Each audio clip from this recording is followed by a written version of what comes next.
stream. That's it. Not really put much thought into it. Say. By the way, Llama, I think it's time for you to suit up. Don't you agree?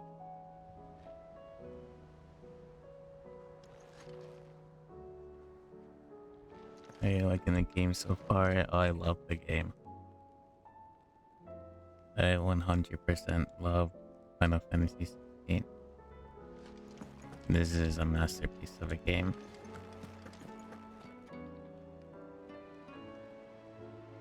To suit up, yeah.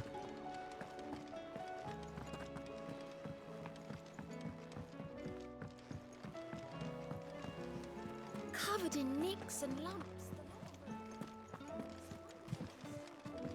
And to go and put on your gear.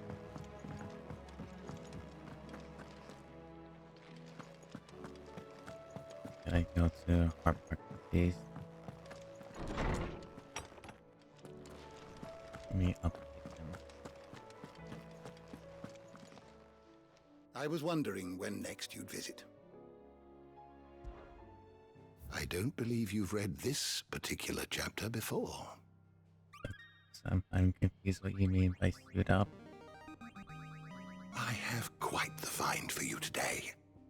How long You wish to study the tomes? How long are you gonna stay as a blue jay? Time to change your costume, when you believe, and become our hero.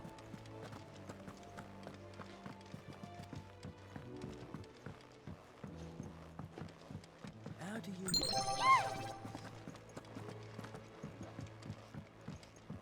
Hello, Lovey.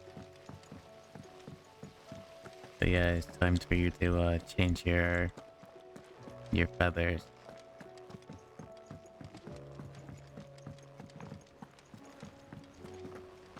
Miss, can we read Miss Edgar's story? Canva lost.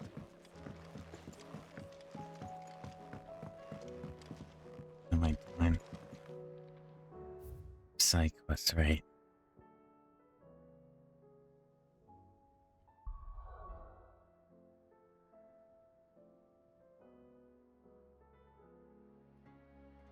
How are you, Mac?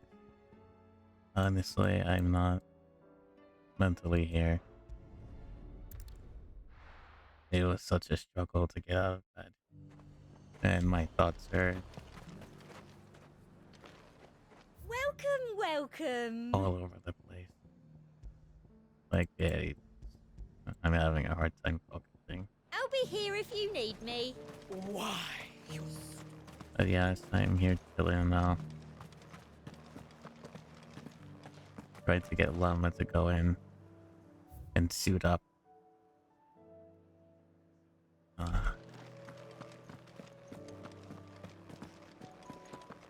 So Llama, the hint is the avatar.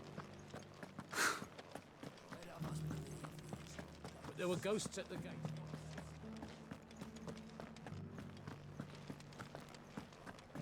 You needn't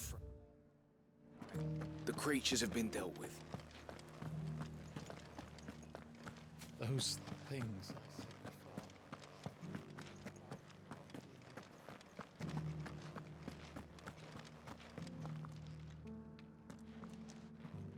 Oh, Clive. What am I to do? My wards and I may soon be without a home. What's happened?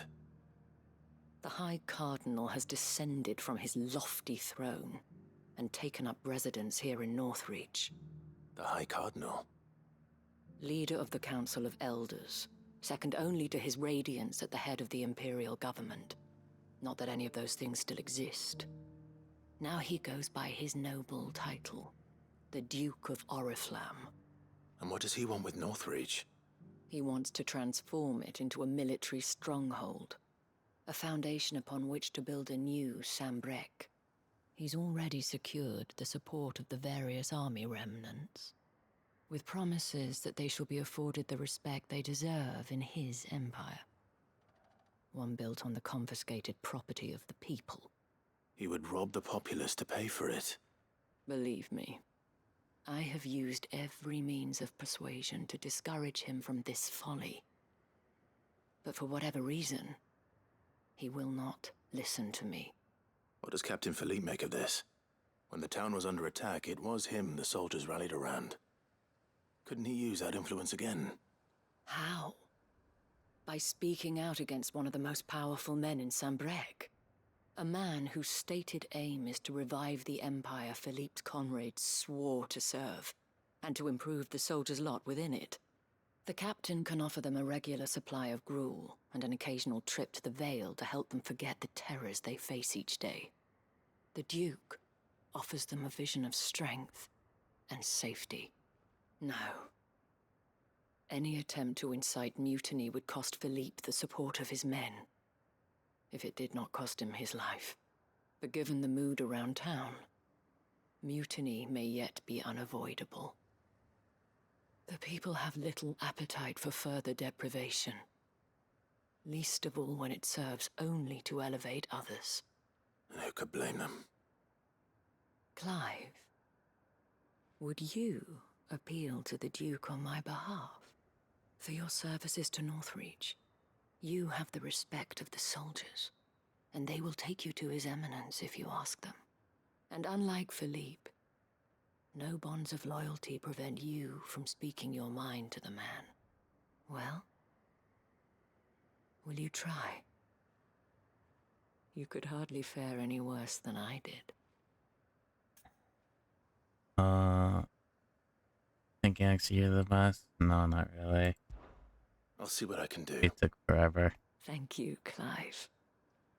Tell me then, but it was long where overdue. will I find this Duke of Oriflamme? In the garrison? Overseeing the troops, yes. All right. Wish me luck.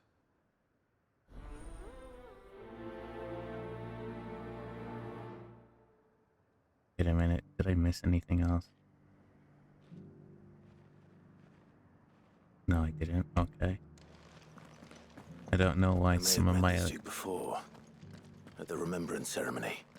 Let's hope I didn't make a strong impression. don't know why some of my alerts work and others don't, even though I have it set on Twitch.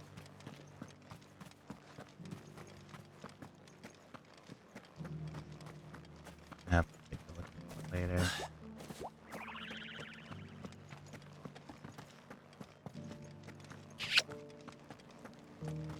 Thank you for that, and I guess, which is weird. Why am I hearing that and not hearing the follow?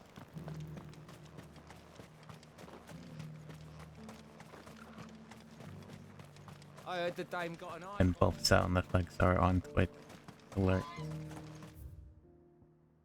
And I'm going the fucking wrong way. Jesus Christ. My head is not here.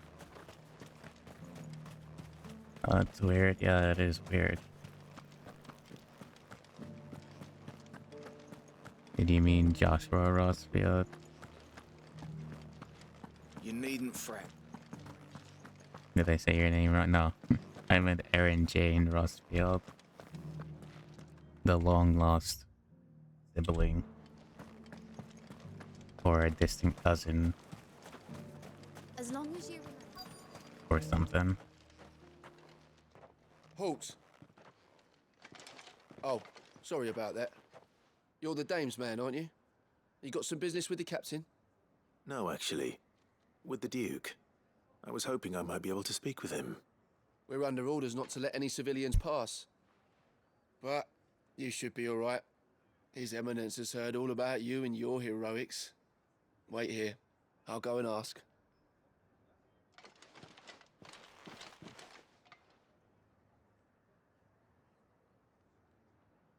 So, you are the sellsword who lent his aid to the garrison. The Empire owes you a debt, and I shall see it repaid. But tell me, Is it wealth that you seek, or favor? Neither, Your Eminence. I thought only to inquire about your plan to turn Northreach into a stronghold. Ah, I see. You are worried the expanded garrison will render your services redundant. Yet you needn't be. A proud fighting man like yourself shall always have a place here. Pride of place, in fact.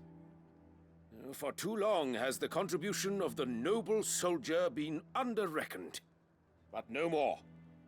For it is they who shall see the Holy Empire rebuilt, beginning right here in Northreach.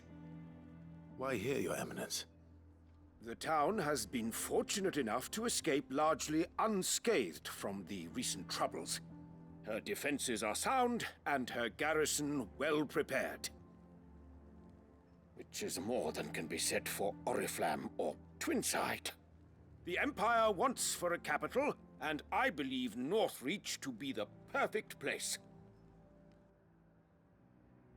With Caer Norvent as her citadel. Once we have seen to the refortification of both the town and the castle, we need only build a wall around both to create a city that would be the envy of the twins. Plans are already underway for the construction. Soon enough, these thralls shall learn that they are no match for the might of Sanbreque. I fear you underestimate how dangerous these creatures are, Your Eminence. Should they return in force, you will need all the people of Northreach to come together in defense of the town. Something they may be loath to do if they've been deprived of their worldly goods. The people will do as their leaders command. If Sanbreque is to be rebuilt, she will require a functioning government. One whose authority is beyond question. That is why this levy is necessary. No so way, that any dude. man who wishes to join the army might do so and be fed, outfitted, and paid as befits a defender of the Empire. And yet there are those who persist in peddling the treasonous lie that I seek to steal from the people and drive them from their homes. I suspect they're afraid of losing what little they have left. Precisely. Especially after what you stole from them. The common folk have little and less, and you mean to deprive them of even that. You would sow the seeds of your new empire in your own salted earth. Sabine, we have discussed this. Yes, and I told you then how putting the empire before her citizens would lead only to revolt. Without an empire, there are no citizens. And in yours, there will be only beggars. Is that what Griga wills for her people? Do not take her name in vain, Sabine. I'll come back later. A citizens' revolt. I wonder what the people really think of the Duke's plan. It wouldn't hurt to ask them, I suppose. Let's begin with those on the other side of the wall. I mean, he's just gonna As long as you recreate the remain- scenario where people are just gonna, like, rule over bears again. And there's no way they're gonna go back to that shit.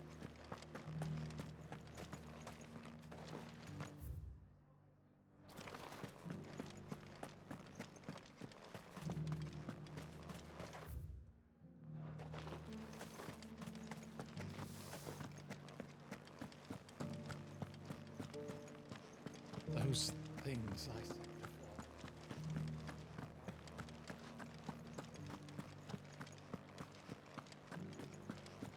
But there were ghosts at the gates not days ago.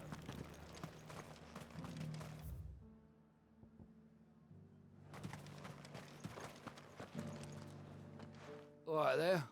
What is it you're after, sir? Just your opinion, actually. I wondered what you thought of the Duke of Oriflamme. Oh, him. Not much. None of us traders do. It's thanks to nobles like him that we had to set up shop this side of the wall in the first place. Couldn't have the rabble getting any closer to the holy capital, could they? And now he's trying to drive us out completely, threatening to take everything we got from us if we don't clear off. If the dame said she wanted him run out of town, I'll be straight through that checkpoint, tar bucket in hand.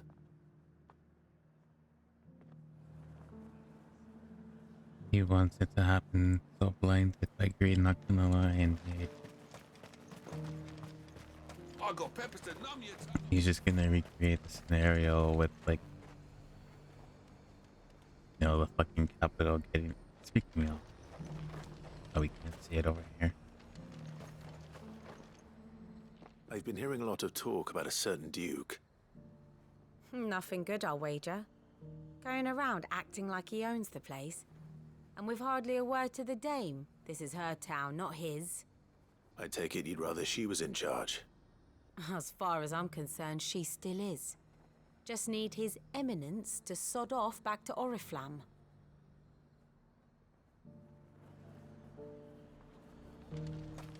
Why?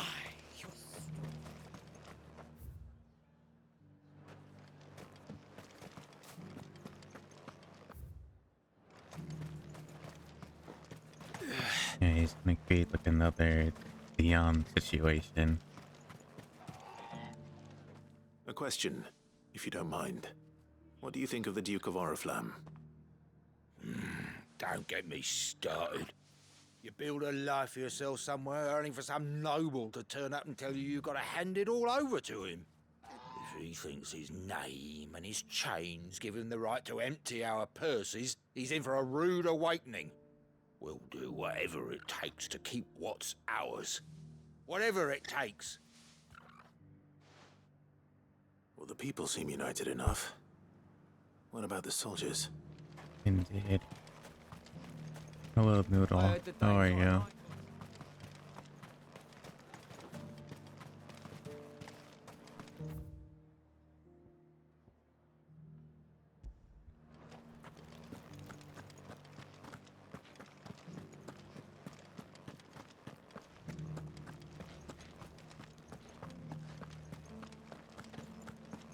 Those things.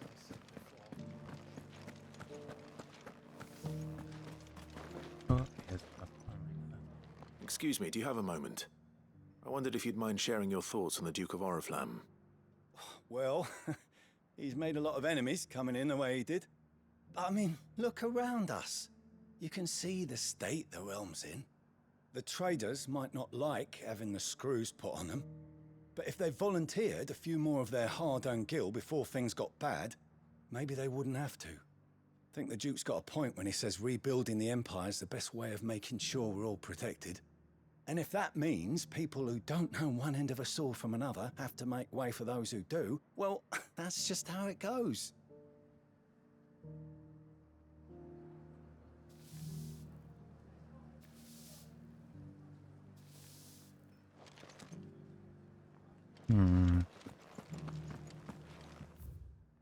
So he wants to maintain the status quo. Hopefully you're good today and slept good. Not really, dude. Oh my god.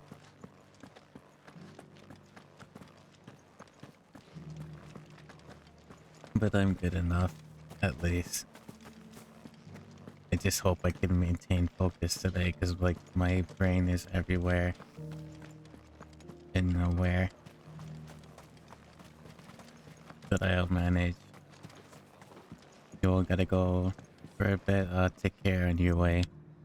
Stay safe out I there. hear the Duke of Oriflamme plans to turn this town into some sort of fortress. Do you think that's a good idea? It's not for me to say. All I know is that unless the Emperor orders me otherwise, His Eminence's word is law. Look, no one likes all these taxes and tariffs, but empires don't come for free. Once Sandbreck is back on her feet, we'll all reap the benefits.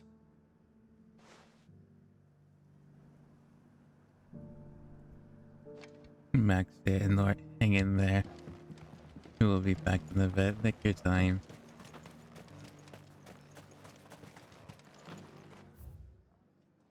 I will be here.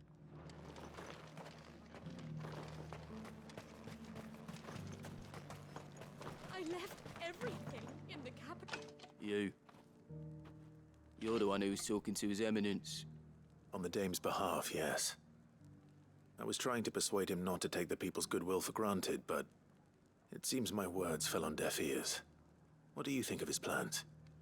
I'm a soldier, mate. He tells me what to do, not the other way round. Listen, I've got nothing but respect for the Dame, but I've got a family to look after. That's where my loyalties lie, not with the town or the Empire, but with my wife and children. If the Duke can get us cement and the equipment we need to fight off those blue-skinned bastards, I don't care how he does it.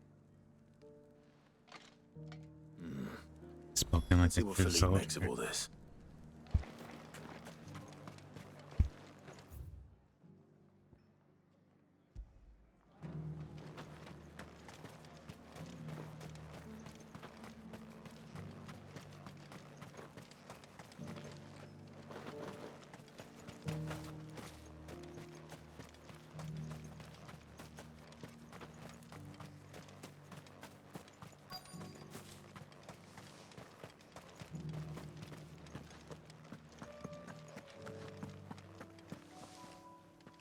Captain, do you have a moment? For you? Certainly. Clive, wasn't it? Thank you for last time. How can I help you? I wanted to ask you about the Duke of Oriflamme. Do you intend to go along with his plan? But to tell you the truth, I'm in two minds. It's my sworn duty as a captain of the Imperial Army to obey his orders. But I can't say I agree with him. Philippe, I remember you saying that you became a soldier to protect the people you loved. The Dame included. That's right, I did. Well, she doesn't agree with the Duke's orders either. She thinks they could tear Northreach apart.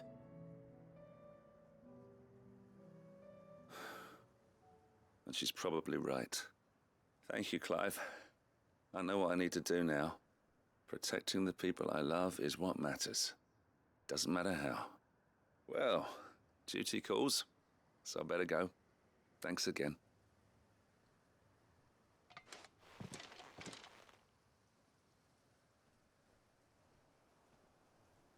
It seems Philippe wants to do the right thing at least. I expect Isabel will be pleased to hear that, if nothing else. Well, he's a man in love after all.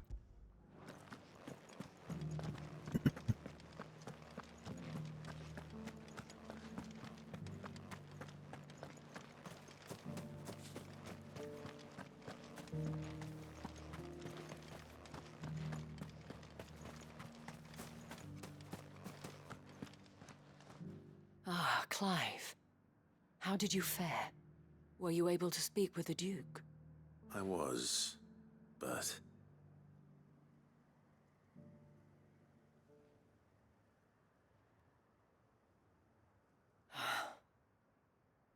So Northreach is to be a fortress after all.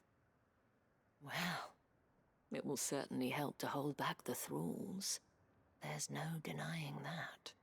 Though I doubt it will come as much consolation to the townspeople whose worldly goods are confiscated to pay for it. They deserve to be heard, Clive. To have a say in this new empire the Duke means to build. Sadly, His Eminence values their obedience more than their opinions, and hopes to reassert the authority of the state. I fear he sees the people as mere pawns on his chessboard to be sacrificed for the greater good. Needless to say, they themselves are of a different opinion, and would rather their destinies were in your hands. The soldiers, meanwhile, are content to follow their orders. And not just because of the Duke's rank, but because of his vision. I thought as much. Had I sworn to protect Sambrack, I dare say I too would want nothing more than to see it rise from the ashes. Thank you for trying. But the battle is lost. I don't know about that. What happened to your uniform? I handed it in, along with my resignation. Told the lads I wished them well, but that I owe it to those I love to call it a day. But why? Because I realize what really matters to me. Not following some nobleman's orders for the sake of it, but protecting what I care about. Protecting Northreach. I honestly don't know when those monsters will return, but I'm certain they're not finished with us yet. And when they do come back, we need to be ready for them. We need to stand together, all of us. And with you to lead us, milady, I reckon we can do it. It was you who finally convinced me, Clive. There's no point following orders if they go against everything you believe. Indeed. Indeed. All of us, standing together. That has always been Northreach's best hope, and one which still lies within our grasp. We have only to turn our attentions to the true enemy. Thank you, Philippe, for showing me what I must do. Anything for you, milady. Speaking of standing together, would you mind if I borrowed a few of the lads from the Vale to help keep watch around the town? I fear His Eminence has loftier tasks in mind for the guard. Not at all. Be my guest. Wouldn't be the first time.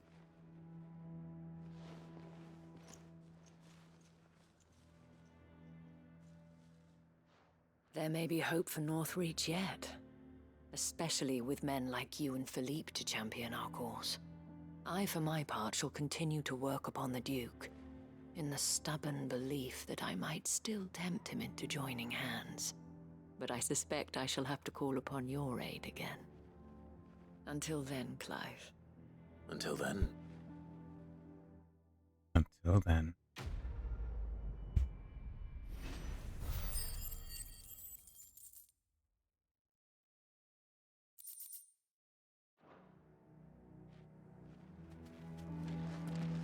Despite my repeated advances, His Eminence has proven a difficult conquest.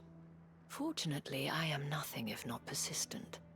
But, be that as it may, I might yet need you to press the point. You've got another one all the way up there.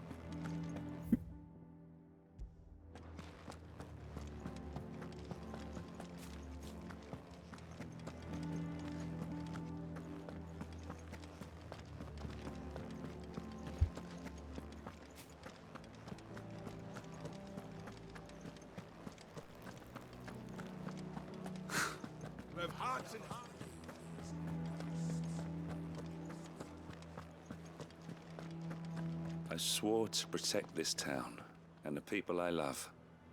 I don't need a uniform to do that. Open like a juice. Let's go.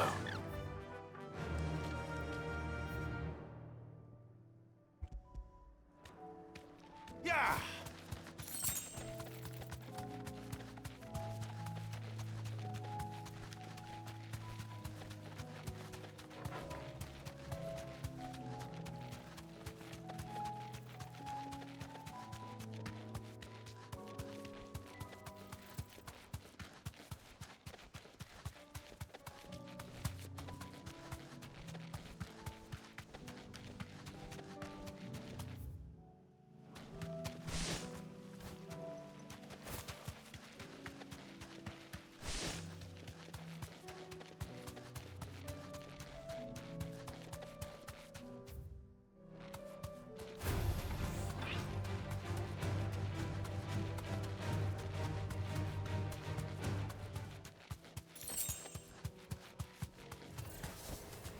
I'll need to deal with these ones first. Now, Torgal!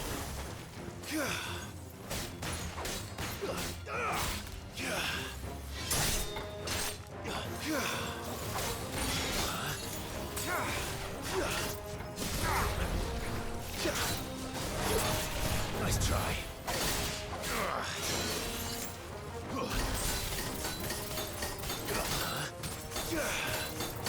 Who's casting it?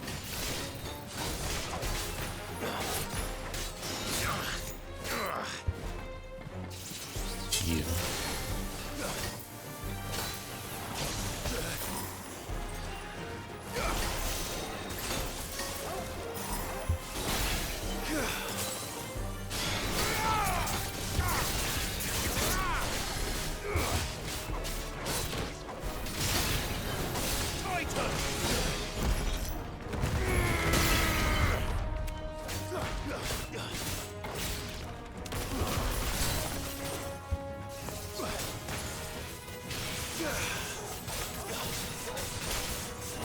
That's a good boy.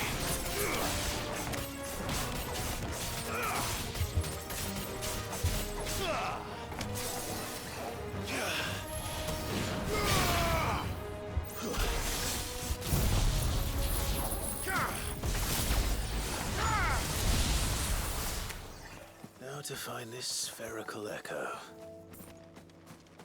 Jesus Christ. Oh my god. That was so horrendous. This is it. Right then. Just too much to find. My muscle memory is all over the place. Oh my god. I was struggling to do that combat.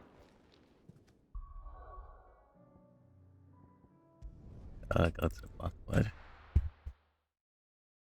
Spoken like a true warrior, W. Felipe.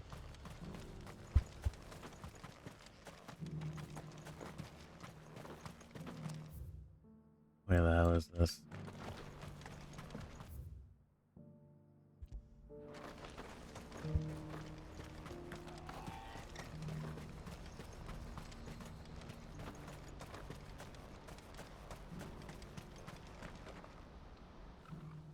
Clive, you'll be pleased to know that the negotiations are progressing well. That is good news. Yes. Our comrade in Randala has just sent word that the contract should be signed very soon. But I still have much and more to prepare. It's a huge undertaking moving this many bearers at once.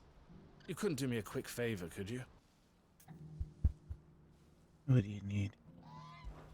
What is it this time? More wild beasts? Nothing like that. I just need you to go over to the caravans and ask El how long we have until the bearers arrive. Find out exactly how much faster I need to get all these supplies moved. All right. I'll go and ask. Thanks, Clive. I owe you one.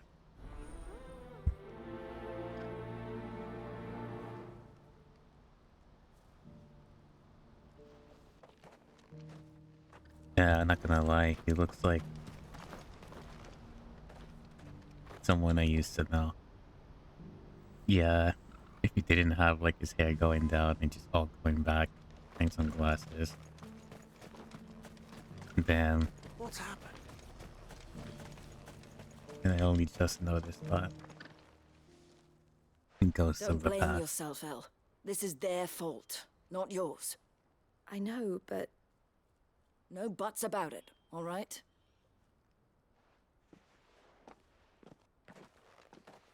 Is something wrong?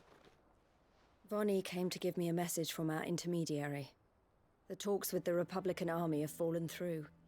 They've reached an agreement with the Silver Peak Consortium instead.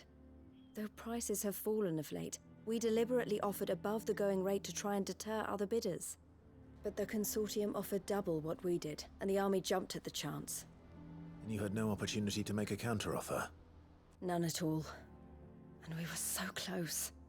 El? What's happened? I saw Vonnie leaving. She didn't look happy. And with good reason.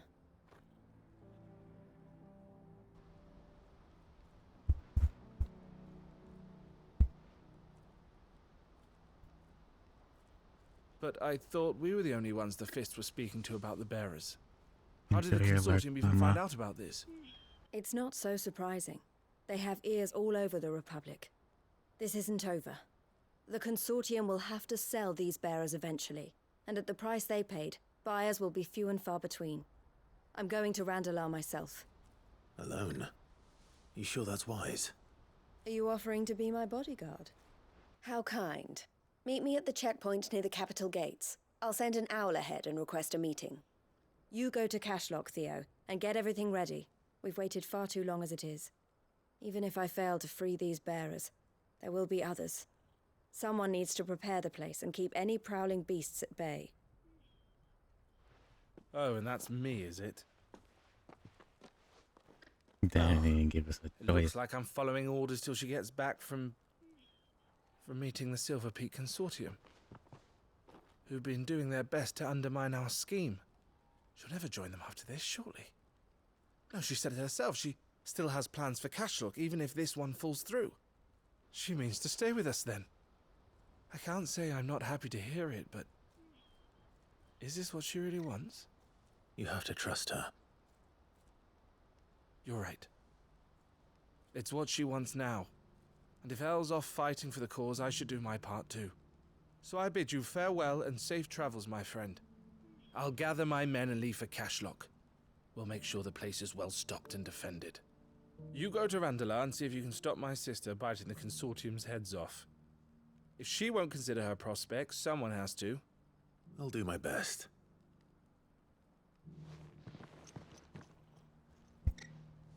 All right. To Randalar, then. And better not keep Eloise waiting. Oh my god. What's happened?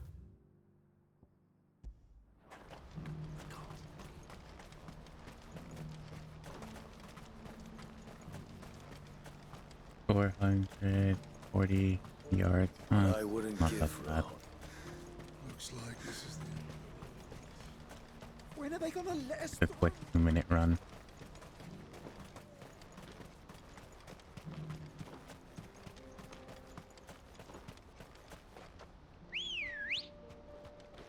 Come on. Fly, Ambrosia.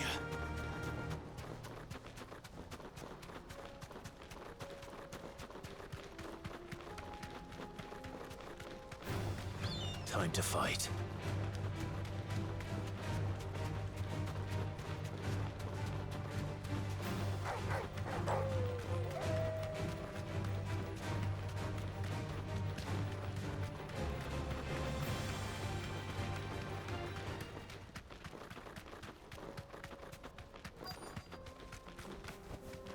Be safe.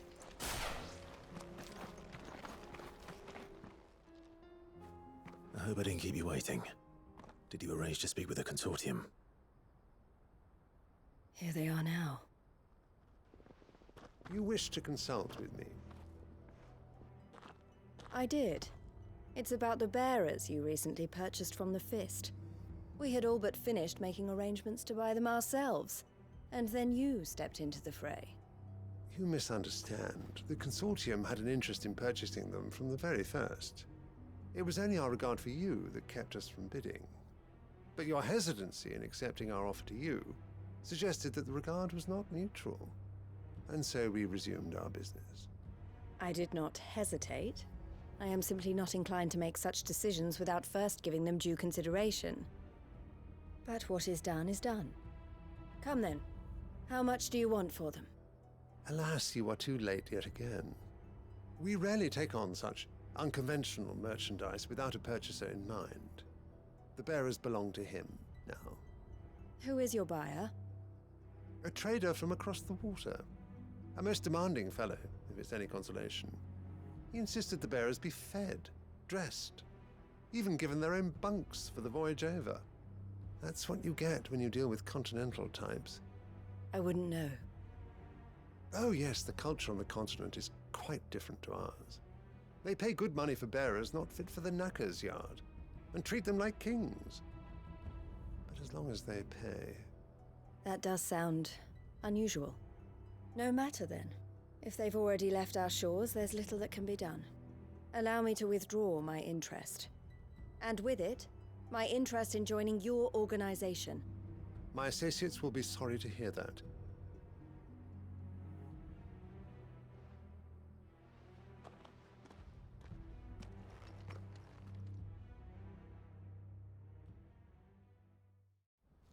Well, that happened.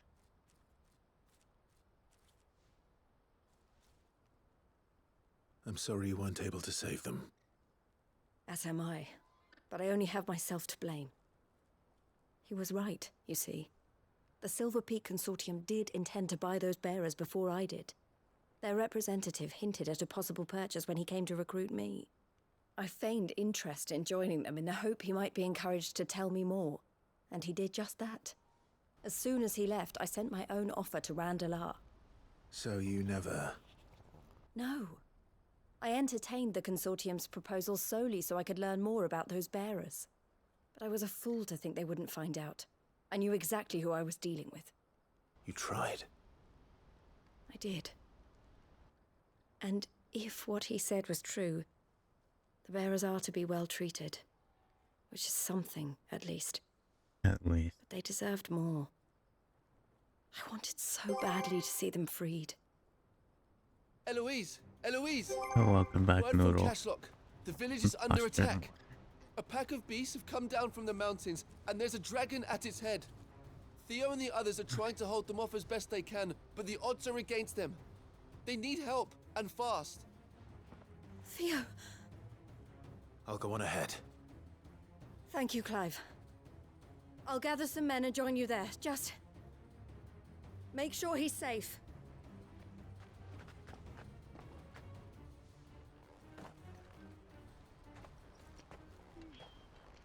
Hold on, Theo. I'm coming. Time to slay a dragon. Where is it?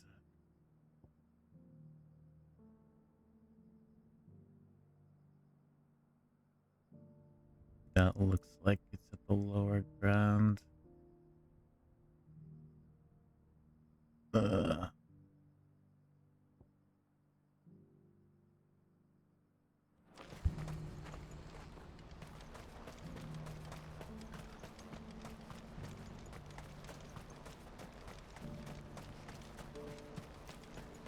What I wouldn't give for a hot. Looks like this is the... When are they gonna let us through? I guess look at that and make my way over this way.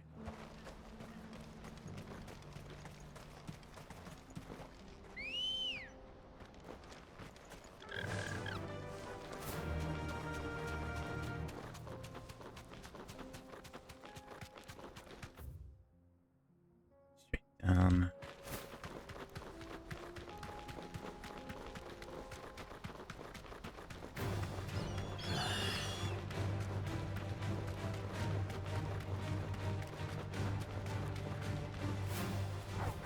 All right.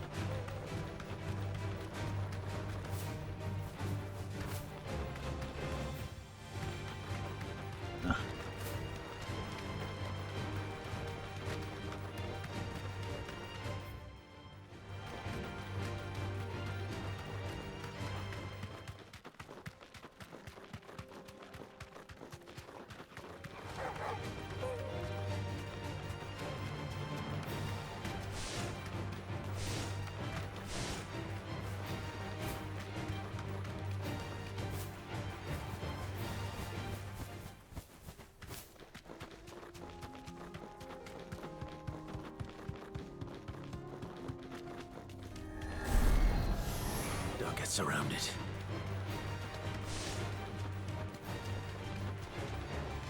Oh, wait a minute. Well, no, there was a way down somewhere.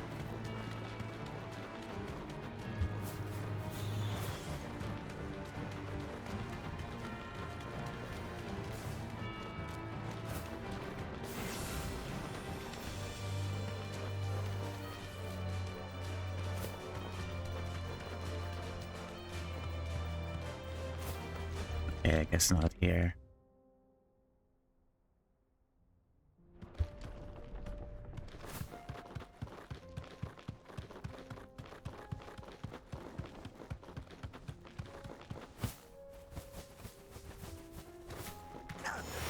Enough of you, are there?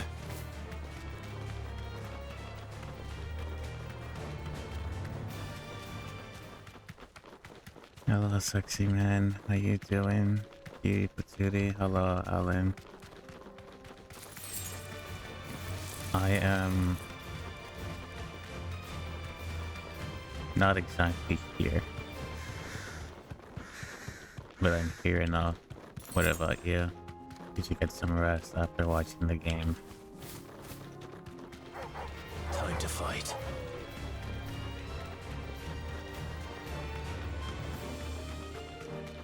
Max is young Xehanort.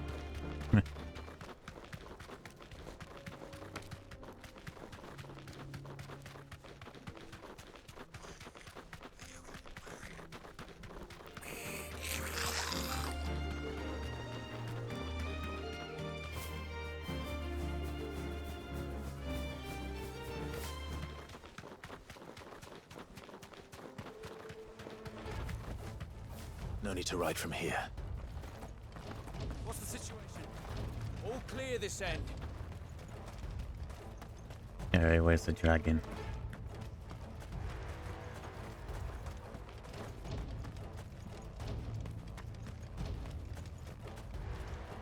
Oh, it's gonna be that open area all the way past the ravine. Where's Theodore? Upriver! Yeah.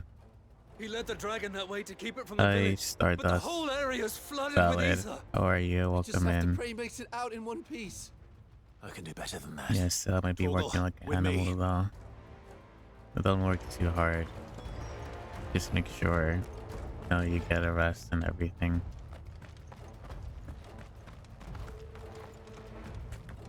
So yeah, keep me updated and in your stuff. Run like the wind.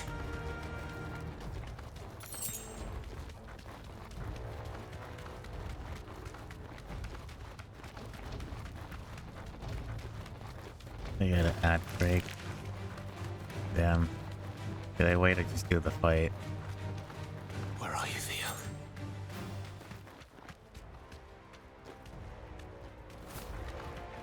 I have to make all you proud first, then I can rest all I want. Yeah, but still. Just do the fight, okay?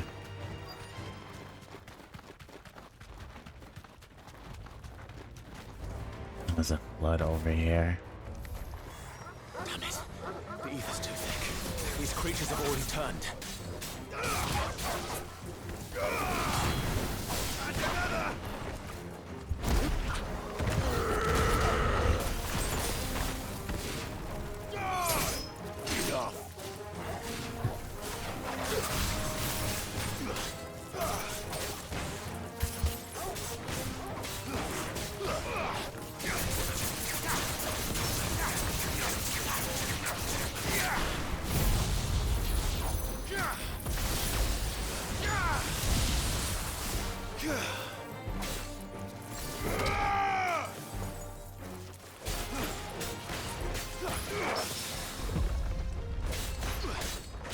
That's funny, actually.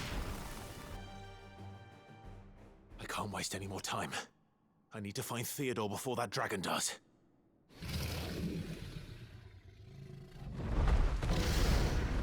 Looks like it's found me.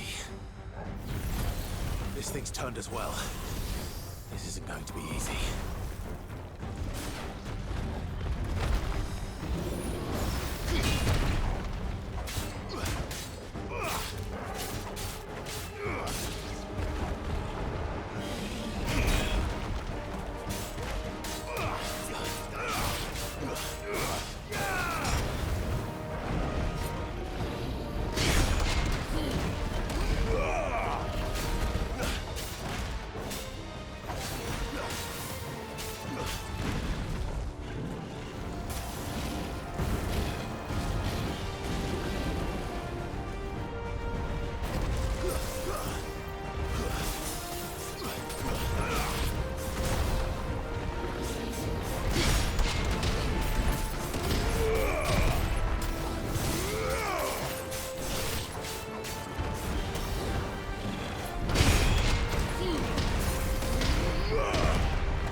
Oh, that's unfortunate.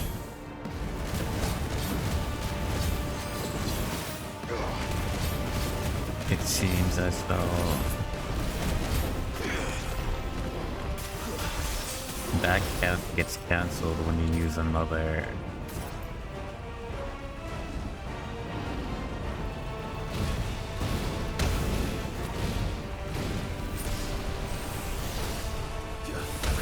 on. Fuck. Guess we're all ready.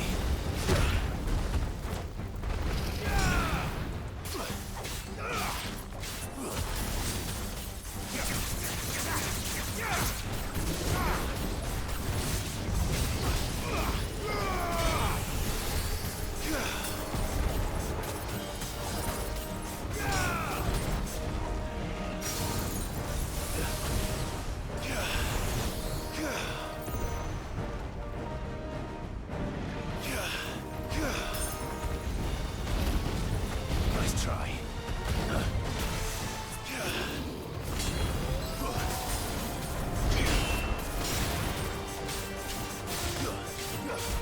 Dragon Dance Pokemon.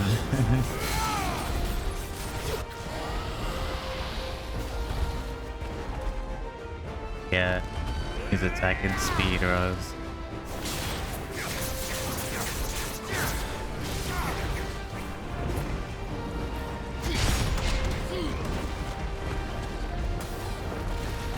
I hate how you could only attack his head though. I'm an idiot. I should have brought Bahamut's Impulse. Because Raging Fist is not gonna work here.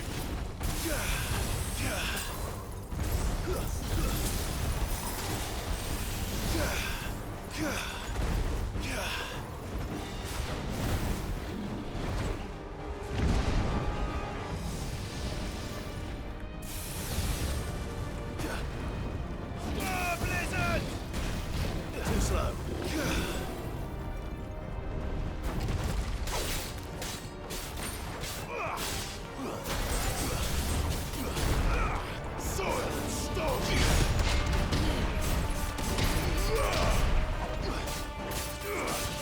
There's a good boy.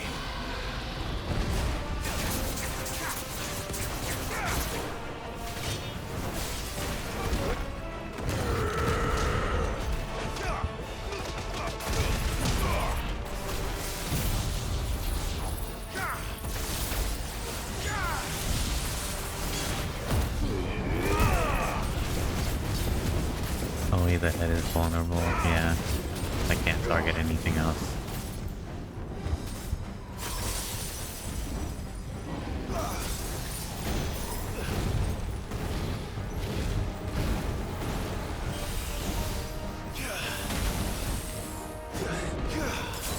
That's better.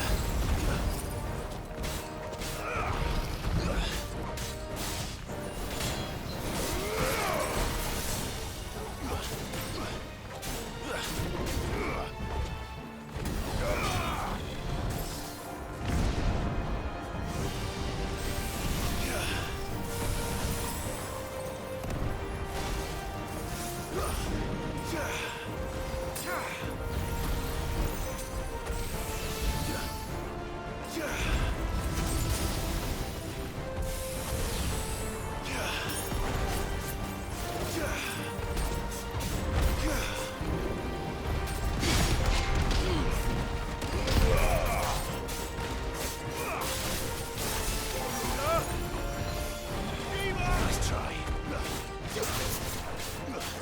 I heard the warrior posture. I will do that after. So we're just gonna kill him.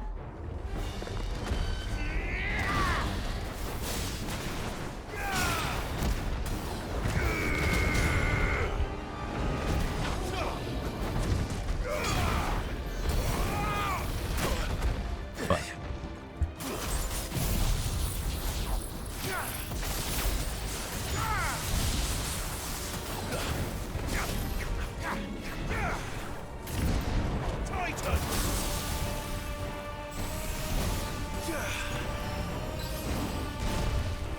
Nice try.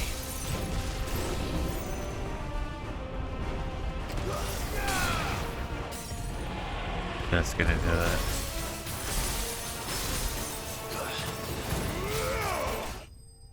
There we go. Okay. Posture.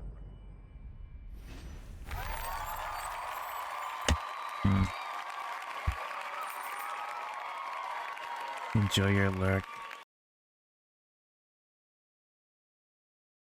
Well, her essence. Oh yeah, I forgot you got to even know her as yeah. Enjoy your lurk. Ooh, yippee. Clive? Theodore, you had me worried for...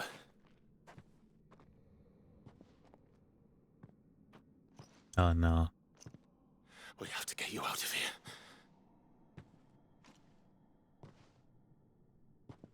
I think it might be a little too late for that.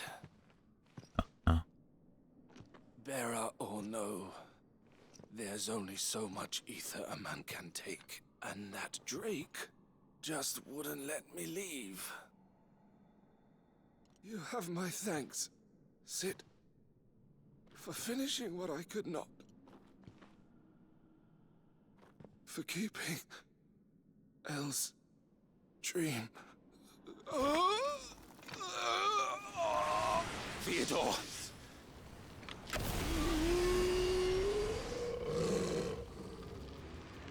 Oh no.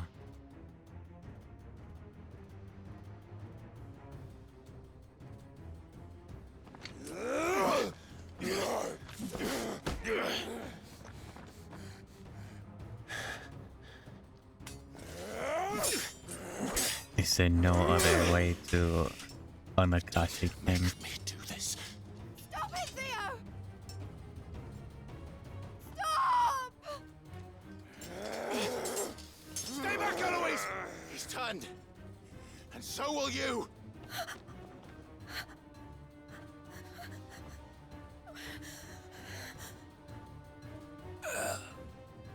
Elle. Theodore.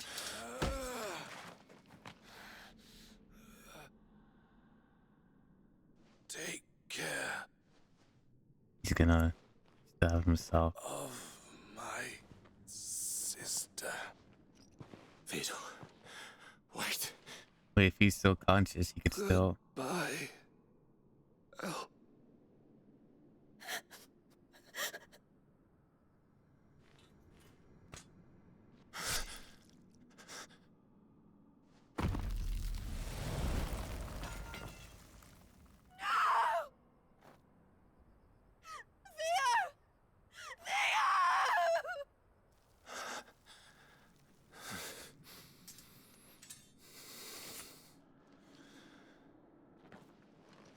At least he died himself still. At least.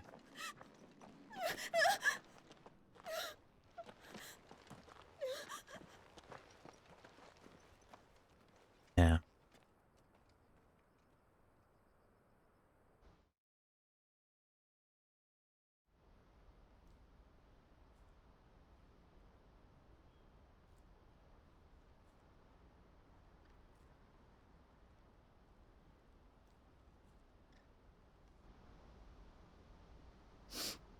Thank you, Clive. I think I'll be all right now. That was true bravery he showed. Leading the dragon away from the village like that. His first instinct was always to protect people. To put others' well-being before his own. And now he's gone. Because I sent him to that place. Against his will. It wasn't against his will. He was ready to do whatever it took to show you he could stand on his own. So that you would finally be free to live your own life. To live my own life. He never could come to terms with the choice I made. What exactly happened? You once told me Theo was the first bearer you ever helped.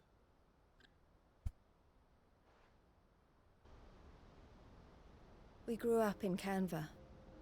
We were born to one of the great trading houses. Beautiful. And I was chosen to inherit the family business. I had my father's head for figures, you see. Theo did not.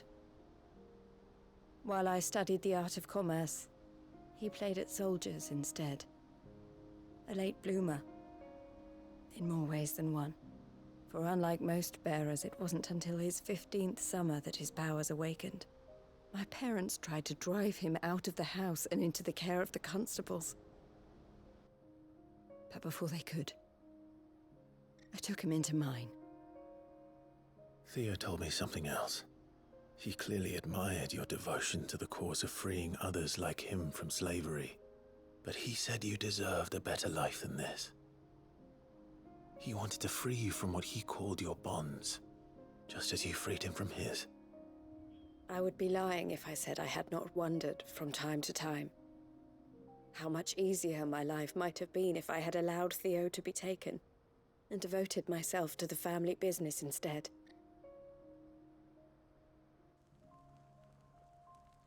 But I have never regretted the decision I made.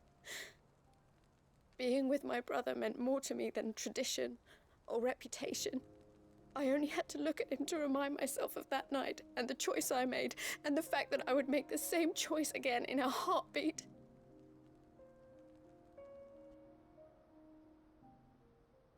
He was never a burden.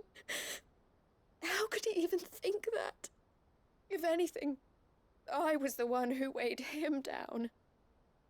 You weren't, Eloise. He said it himself, that he had always been grateful to you for saving him, and that he wanted to repay you by letting you live the life you were denied. Neither you nor Theo weighed each other down. You loved one another. You did whatever was necessary to continue living your lives together, and you always would have. You're right. All I ever wanted, all I ever did, it was so we could be together. Oh, Theo, why did you have to...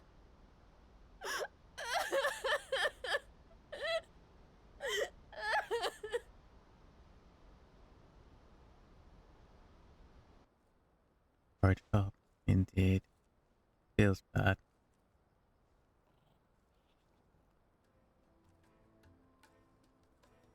I know Theo wanted me to move on, but I'm staying here at the Crimson Caravans to continue our work. We can make a difference here. We can help people, save them. I need nothing more from life than that. So I'll carry on doing what we do, ensuring that goods, people, bearers get where they need to be, bringing smiles to people's faces just like we always have, and to Theo's, wherever he is. This is the life I have chosen, the life I will always choose. I've made a choice of my own, to continue helping you however I can, whenever you need it. Thank you, Clive.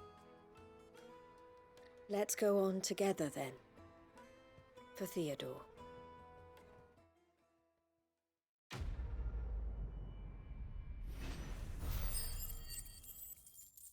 Damn.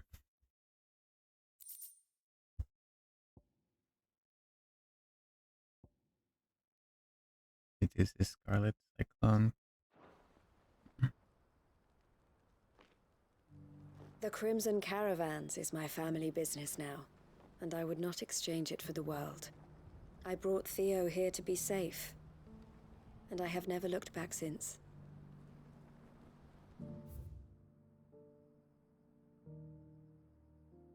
Alright, let's get this one.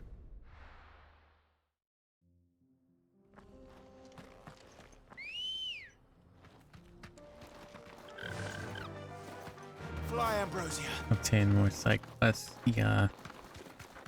I got like half of them the last stream. And like the other half I didn't do because I was like zoning out. So I'd saved it for like today.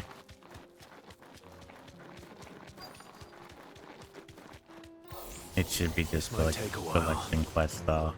I think this is the one for the backyard.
extra. This game is like 100 Two hours down. with all the side One to quests. go. I don't even know how many hours I've placed in this game yet.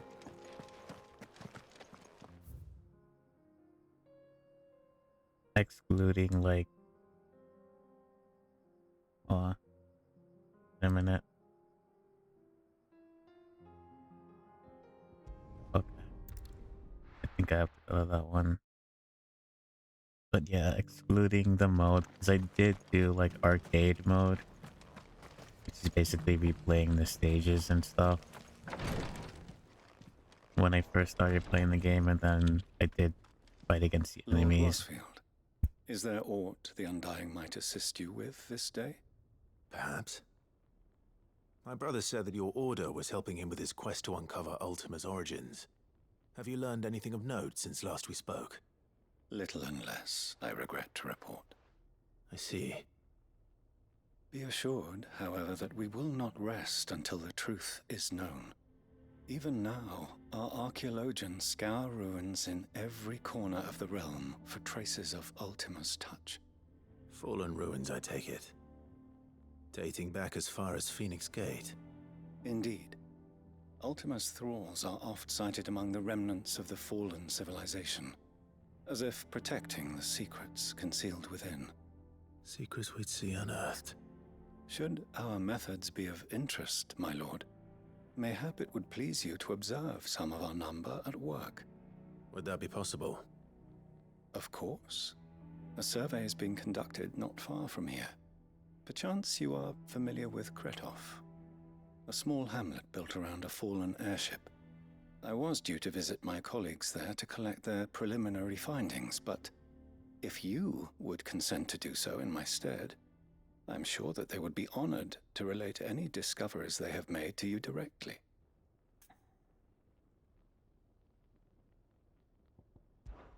All right. I'll go and meet with them. They will be most gratified, I am sure. Might I suggest you take the road through Titan's Wake? It will lead you straight to the village after but a short walk. Thank you. I will. I wish you a safe journey, my lord. May the Firebird's flames burn ever in your heart.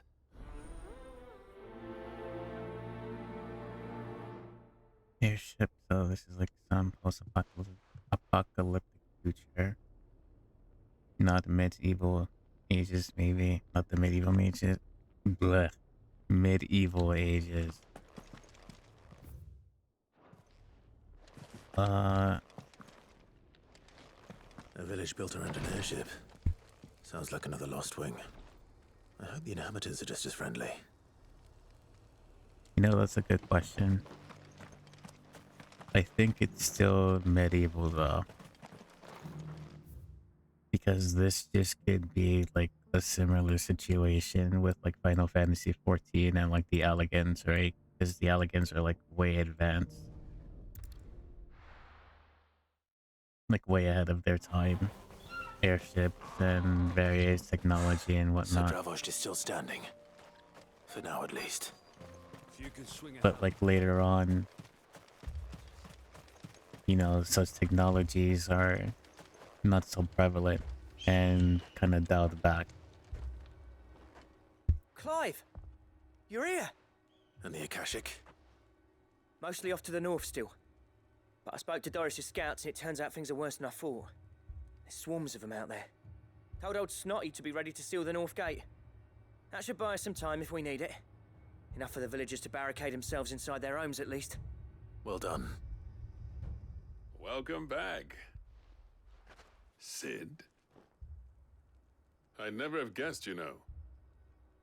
Not if August hadn't let slip. Who'd have thought that the savior of Dravost would turn out to be the realm's most infamous outlaw? Keen to help us out again? I am.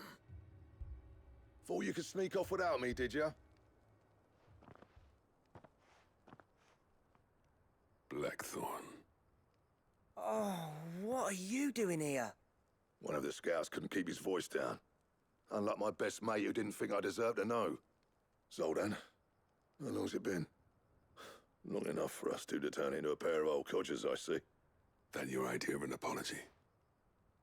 Prick. Don't listen to him. You only did what you thought was best. For the village and that. I did, yeah. But that ain't the whole of it. Vulcan, our master, didn't leave the chiefdom to the two of us. He left it to me. The best blacksmith in Dravost, barring himself, of course. Bloody stupid tradition, in my opinion.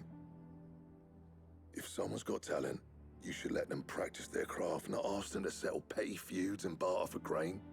Our master wasted half his life that way. I wasn't about to let that happen to me. So you wasted half of mine instead. You're what Dravost needed. Under me and my precious ideals, this place wouldn't have lasted a year. So I left to devote myself to the work and spare you lot the consequences.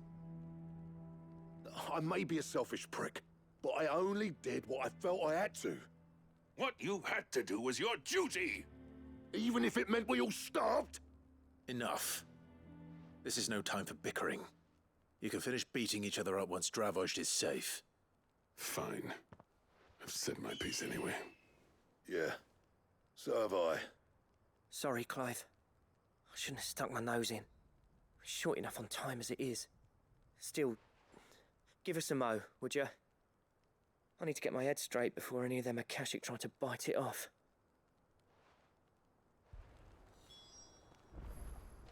Prick or not, I won't abandon Dravost to a swarm of Akashic. Just say the word.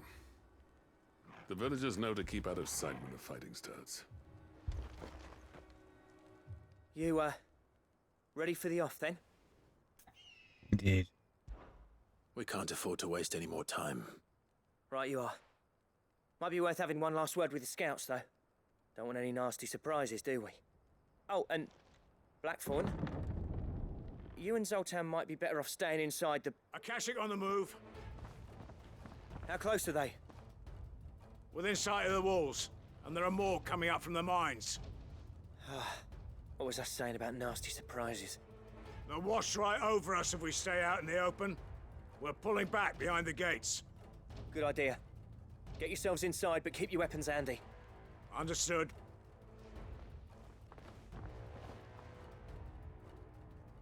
I'm prepared to fight if I have to. Well, let's hope you don't. That's our job. Once the scouts are inside, order your men to barricade the gates. No heroic last stands, you hear me? No fighting at all if you can help it. August's right. I've seen what Akashic beasts can do to armor. The people here are tough and willing, but they ain't equipped to face what's coming.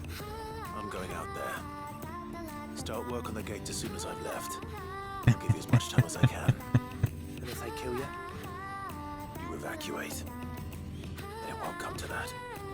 I promise. You'd better be right. Take good care of Dravost till I get back. Leave it to me. And give those things what for, yeah? Well, someone had to lift the mood, I guess. In these dire circumstances.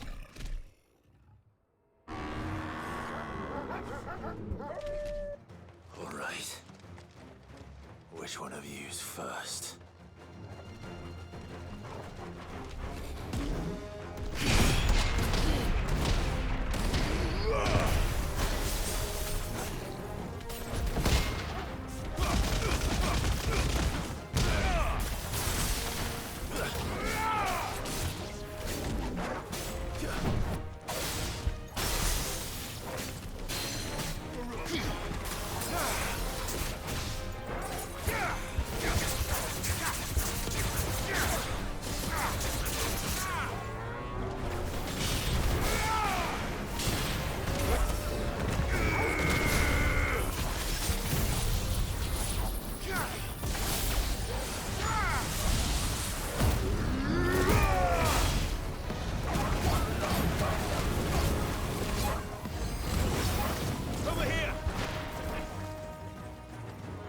Just wondered what it did. That's fine.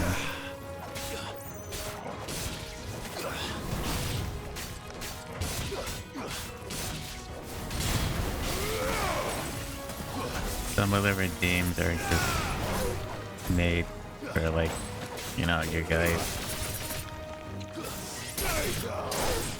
So all you just use was Lulu's redeem.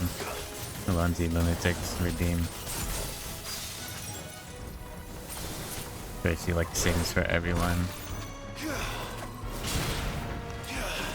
Cause you know, she's a talented singer. Most beautiful voice you've ever heard.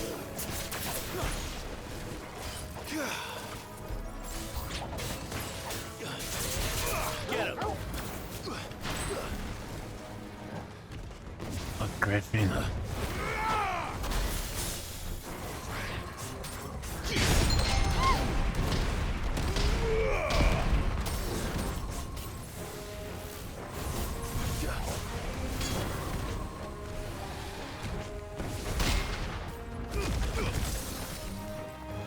Hello, Lulu. Nice try.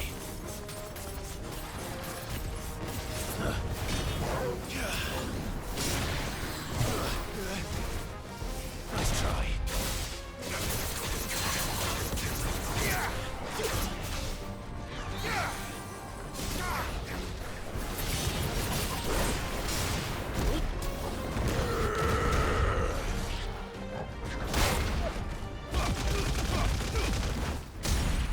I guess the one who was just here, who was redeeming just used, just came in and looked.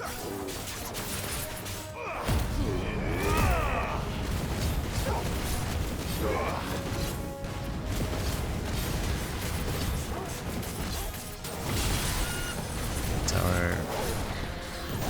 our beautiful Lulu.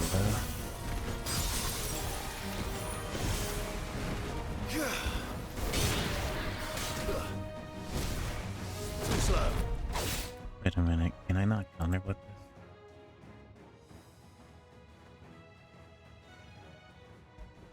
Abilities.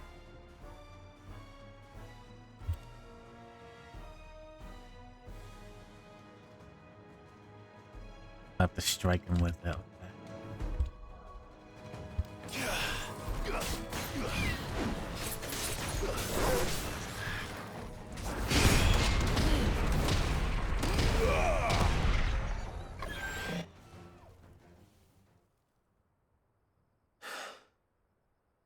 Is that it? Apparently not. Oh, he might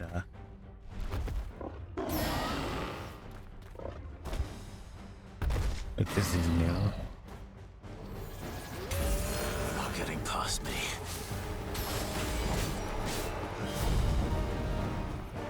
Dragon Breath.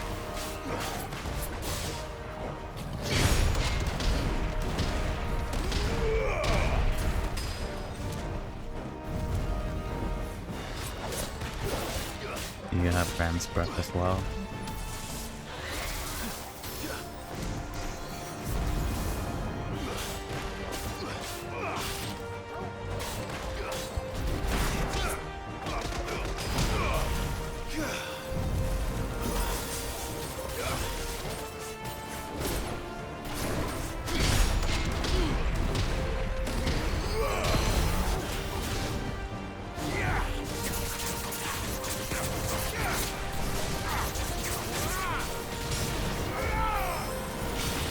Ram's Breath.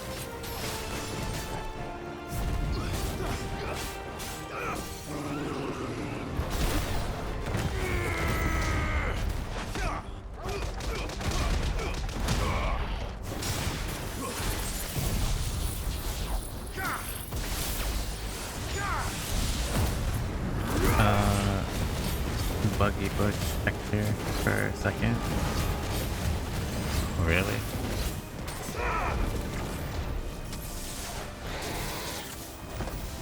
Maybe didn't know this. Ram's Breath. Okay, got that. Boys.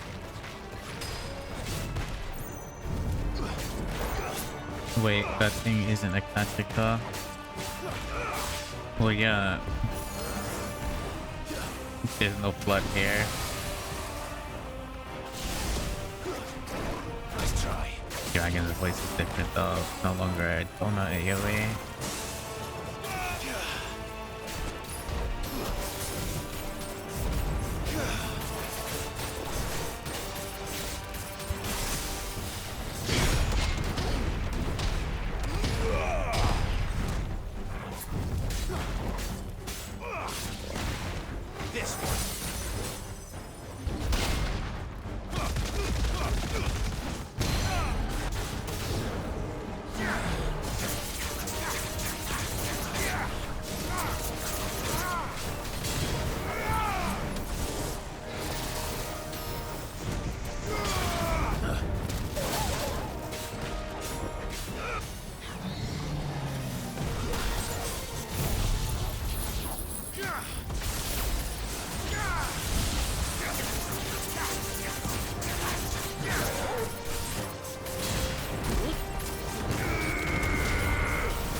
Oh, I could still get the dodge off of it.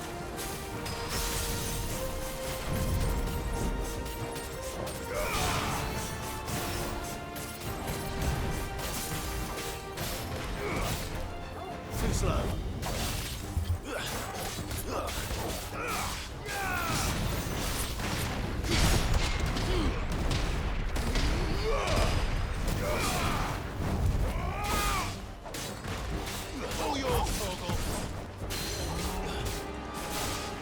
This should be it.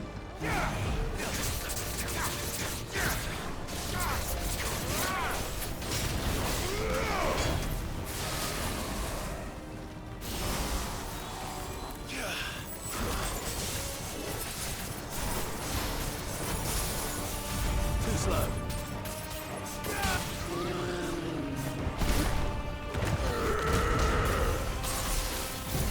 That's it.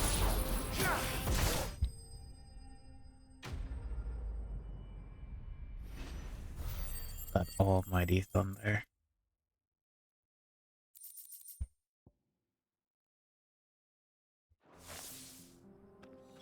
Bro, some of these monsters can use all elements. Like live, it's crazy, yeah.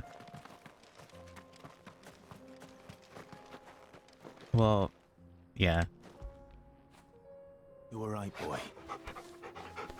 I think like Wraith and Chimera, Chimera, however you pronounce it, comes close. Or the closest to using those elements, whereas every other mob is Sid! like one. You're even more fearsome than your reputation. Enough to give those Akashic Thank you monsters for the nightmares. follow, Stardust. I almost felt Valid. sorry for the wretched things. Really appreciate But it. mostly, I felt grateful. Oh wait, why did Dravost it? won't forget what you did today. I'm afraid I've only delayed the inevitable. There's no getting rid of that ether flood.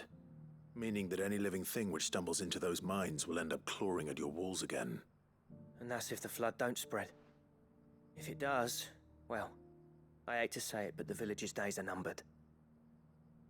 That may be, but we're staying just the same. With ether floods springing up all over, it's no less safe than anywhere, and more importantly, it's our home. We'll fortify the gates to the north, and I'll see that they're guarded day and night. All right. Then we'll give you a hand shoring up those defenses. As for you, Blackthorn, that's twice you've turned up when Dravosh needed you. So, thanks. I shouldn't have stayed away so long. And I shouldn't have left without talking it over with you first. Too bloody right you shouldn't. Though I doubt I'd have listened. I always envied you. How you made everything look so easy when, for me, it was anything but. You leaving gave me the perfect excuse to hate you. And from that day on, I never once stopped to wonder what it would have been like if you'd stayed.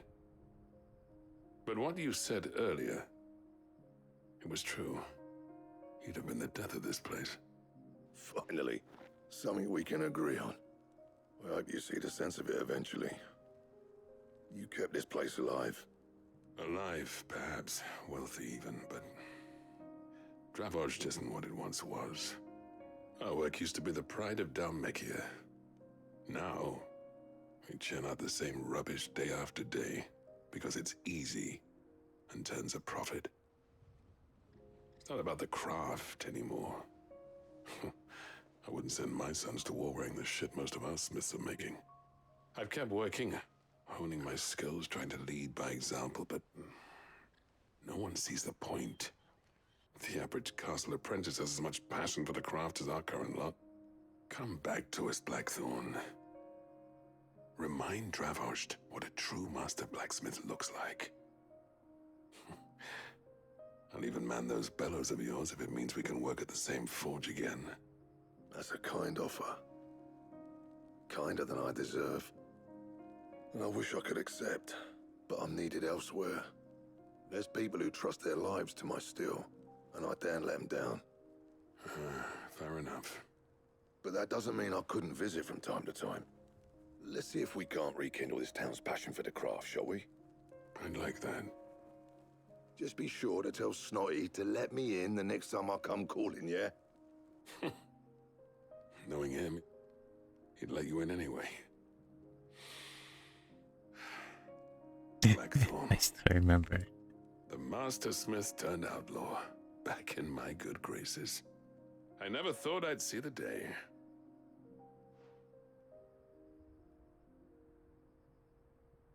I'd say that went pretty well, wouldn't you? Even better than I'd hoped. Sid, I've got something for you.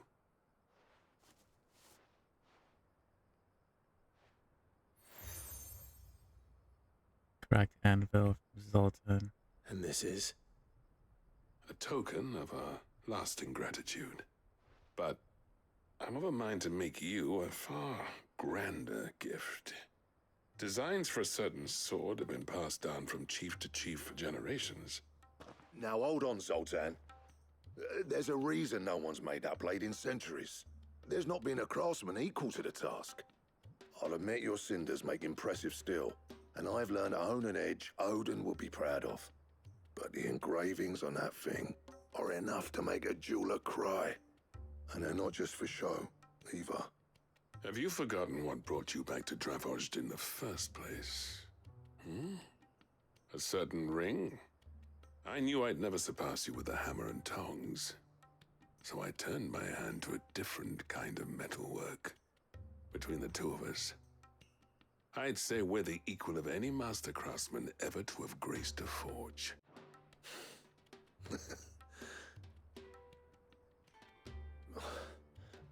You know what? I think you might be right. Clive, you wouldn't mind if Zoltan came back to the hideaway, would you? He's more than welcome. As long as he can keep our secret. Right. Zoltan, get your tools. We've got a legend to forge.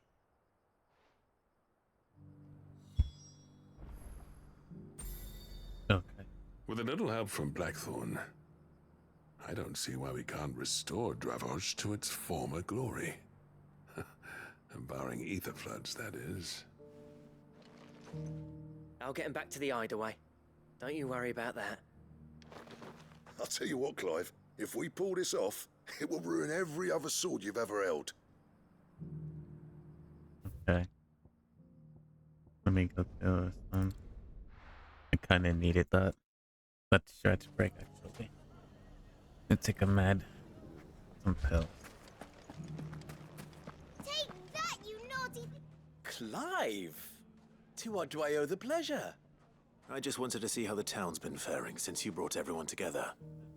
Since we brought everyone together, all is absolutely wonderful. Conrad and Natalie's hands remain safely away from each other's throats and firmly at the helm. Our stores are full, and the bandits still too disorganized to raid them. Just as the good Lady Jane and Lord Underhill intended. Are you a lord? Lubor's going to be one too. They're going to make him the Lord of Dalamil. Because of how he stopped all the grown-ups from fighting. It's the mayor of Dalamil, dear child, and the vote hasn't taken place just yet. But if the people wish me to lead them, I shall. And my first act will be to build a school so that menaces like you two learn not to interrupt your elders. Speaking of menaces, there may be a rather worrying one just over the horizon. May there indeed. I'm afraid the example Conrad and Natalie set in putting aside their differences and presenting a united front might have caught the bandits' attention. And they might have elected to take a similar approach. They have formed what one could call a League of Outlaws, and they grow more organized by the day. But we'll fight them all off just like last time, no matter how many of them there are. Won't we, Lubor? Of course we will. If we continue to work together, we can overcome any challenge we choose to face. The longer we avoid facing this one, the more difficult it will be, until the only way to overcome it might be to run for the hills. Our best hope is to nip these efforts at organization in the bud, by finding those ne'er-do-wells who have yet to join the cause, and ensuring that they never do. Perhaps a certain Lord Underhill might be willing to lend us his aid once more? Very well. How could I refuse? Thank you, my lord. Victor will fill you in on the particulars. I have him stationed by the desert gate, receiving and collating reports from my scouts. Such an amenable soul. He reminds me of you. I'll go and speak with him.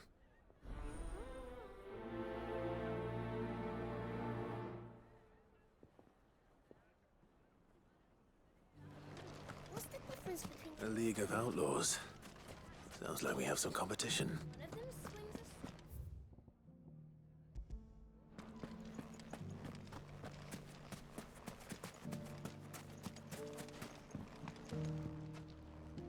a... Still in Dalamil, Victor? Ah, Sid. I thought you'd have returned to Cosnis by now. I did. Then I came back. I've developed something of a fondness for the place. And having worked so hard to see it saved from one fate, it would seem remiss to abandon it to another. A sentiment Master Lubor certainly isn't shy about exploiting. Hence my doing his bidding yet again. You're not the only one. What does he want you to do? He asked for my aid in putting down the bandits. And he said that you might be able to help me find them. Then you've come at just the right time. I was on my way to speak with Conrad about how to organize our forces. There are more camps in the vicinity than we can safely strike at once. But we must strike together, and we must strike soon at as many camps as we can. We can't give this league of theirs time to rally its forces. All right. Which camp shall I take? There's one upriver. Just out there, across the dunes. Leave it with me. Okay.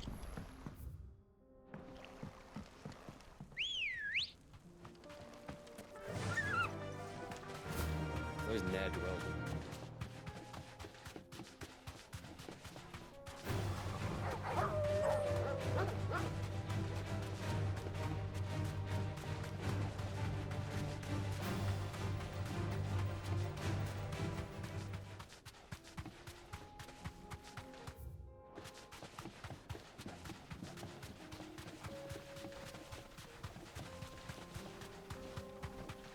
That must be the camp Victor mentioned. Come on then, Toggle.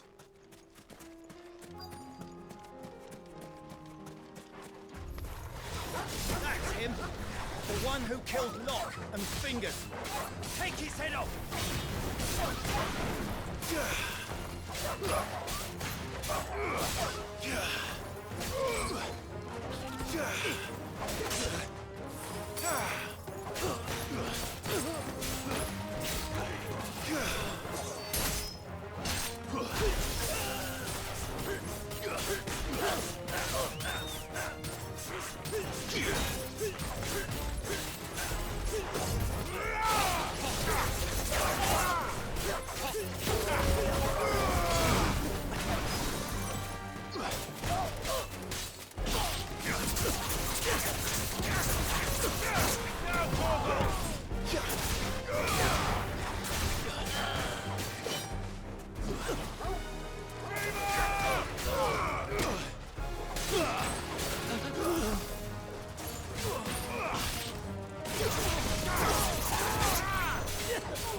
like fire.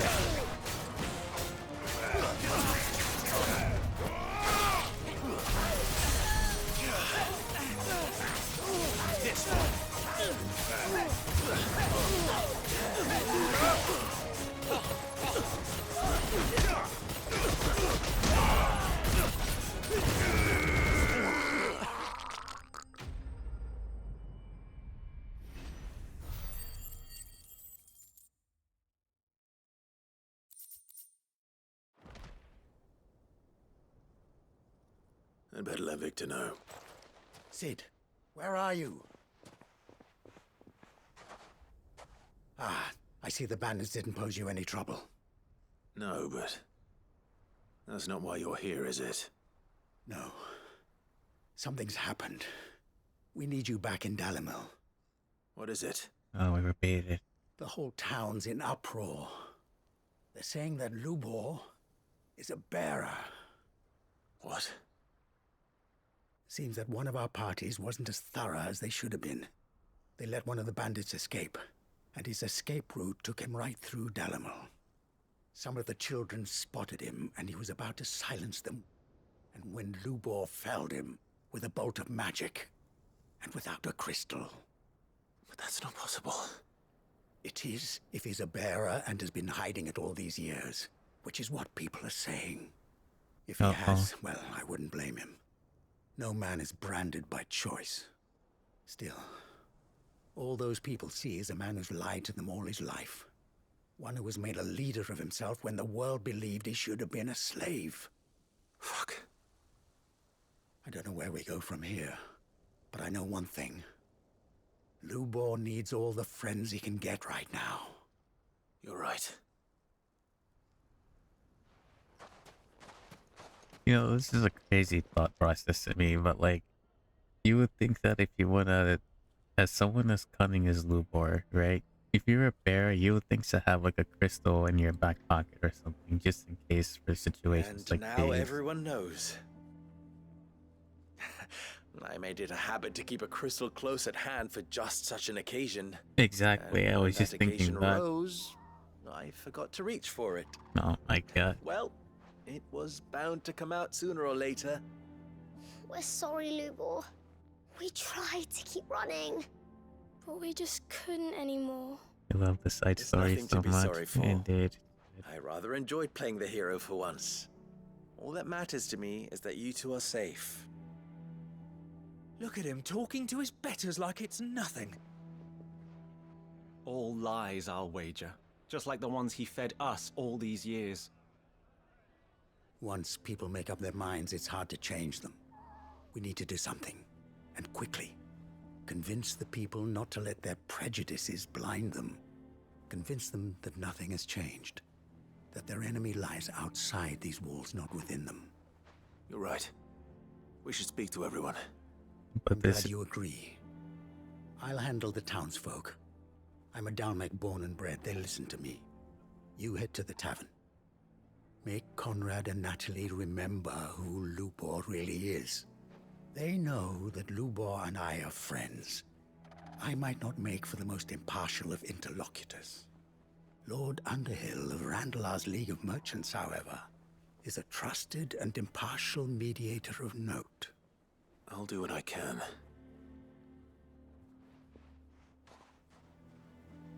Lubor, stay here with the children. I can't promise anything, but we'll try. And that is all I can ask of you.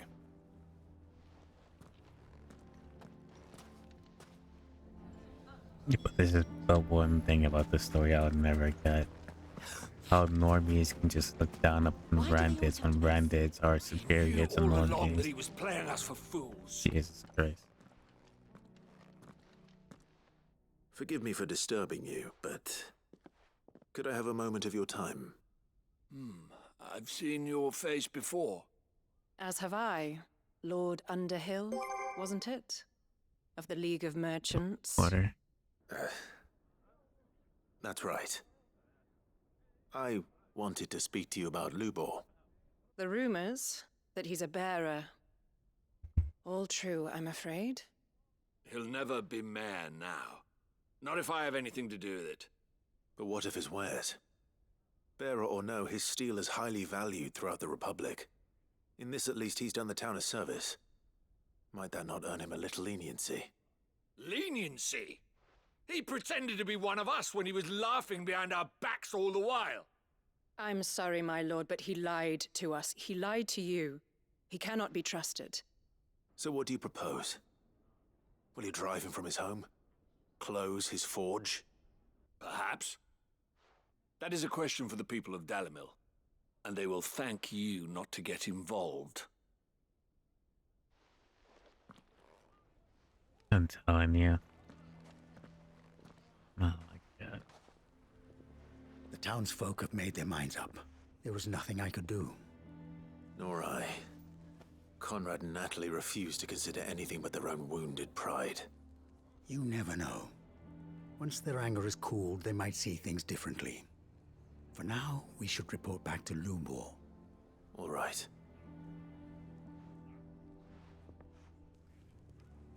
At that point, you should just tell him he's like a dominant of Titan. Because if bearers are so disrespected, but dominants are respected, then just keep lying. I assume the situation is hopeless? There's still hope. But...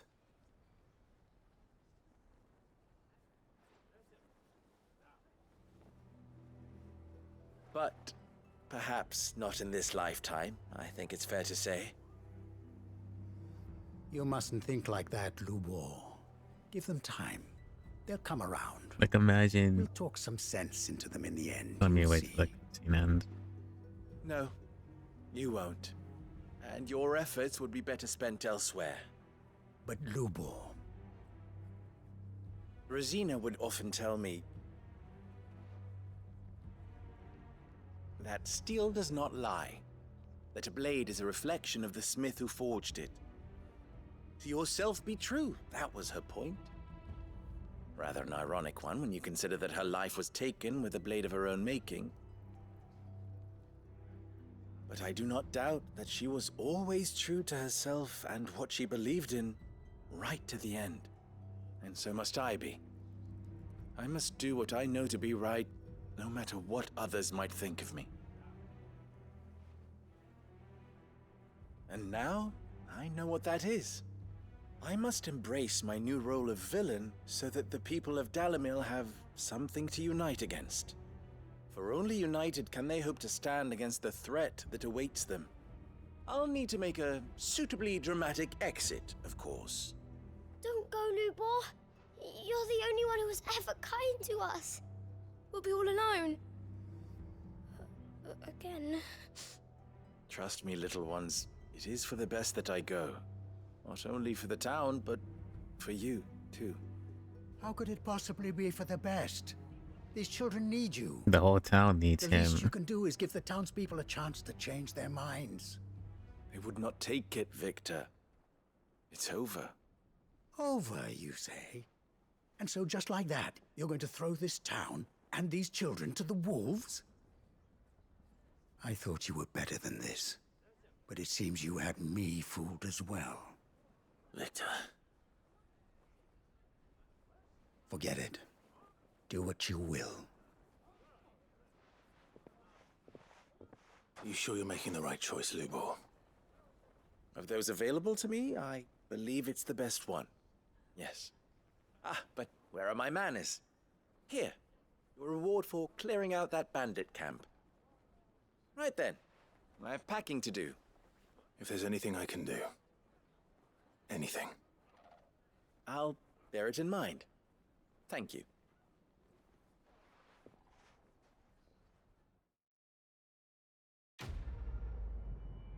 Yeah, it's so full of shit. Imagine like doing everything for the town, all of your hard work process, all of like the process is uniting everyone to band together against bandits and shit like that. Only to like one day be like shunned because you can use magic. Like, dude, get the I'm fuck out going of to here. go with him. Why is everyone being mean to Lubor? He didn't do anything wrong. And then on top of that, this fucking idiot over there wants to throw everything away that he's built. Just for the sake of everyone else wanting to like rub their own ego. Dude. If you're going to try and convince me to stay, save your breath. I will not put those children at risk. Like, I get where he's coming from. But like, these fuckers in this town are just gonna like, nah, get out of here.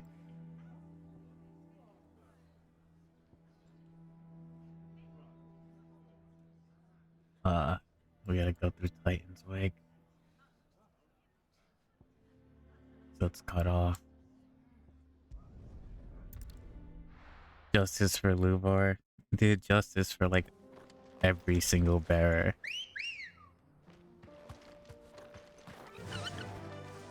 Like, I would kill to be able to use a magic without a crystal. Granted, it does come with a cost, right? With, oh yeah, so that brings me back to the statement you made earlier about the airship being like, you know, the setting being like post-apocalyptic and stuff. Because everything they relied on is like the mother crystal. So I'm assuming like the engines and stuff like that for the airship also relied on like the ether Holding back of the mother crystals. But, you know, decided to like, what, calcify, I guess, into the ruins because using much of the ether would like transform it into like, you know, Earth and whatever, right, to what it is. Sid was mentioning something similar when we first went to like the first hideaway. And we also know that, you know, the ether from the crystals was draining the land for like the blight and shit. So like all of this, right, where it drains everything because it's the same shit that happens to like bears and whatnot.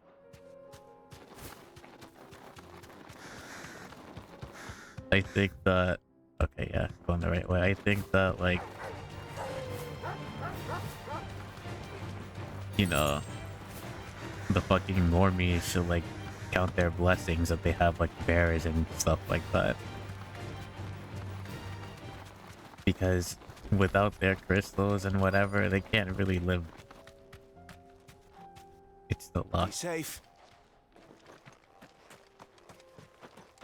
Oh, I was about to say, okay. Without like the crystals and shit like that, they can't do anything. They didn't even know how to fucking create like fire.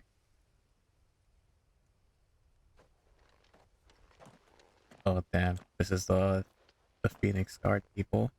Oh no.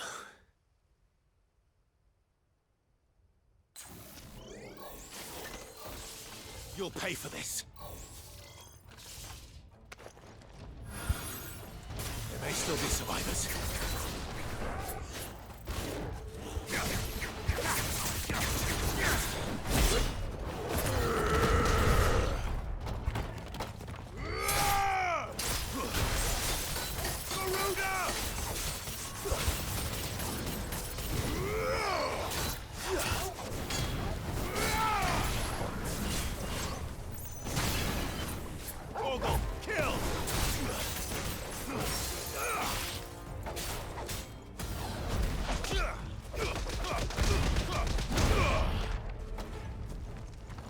Who else?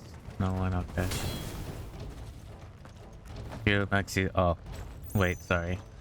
You think they would be the other way around? The bears and dominance would be respected and normies no. Yeah. Exactly what I said when at the far beginning of the game. Back in fuck, what was it?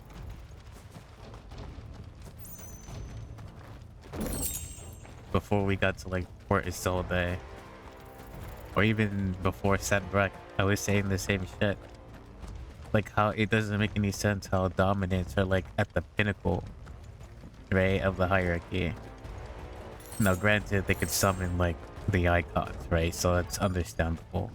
But then you have normies, and then Whatever that thing is, I'd say it's their leader. branded. Too slow. Like what?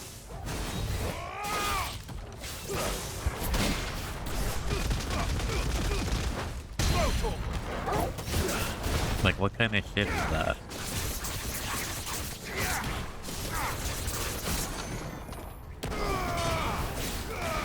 And then what kind of hurts me a little more is that the bearers are like pacifists.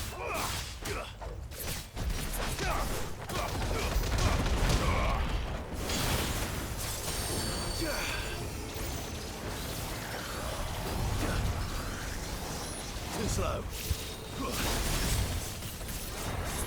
Titan!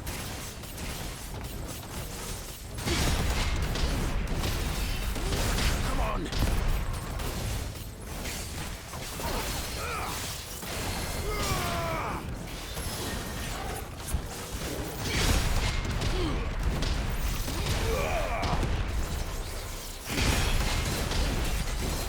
Oh shit. We're about to die there.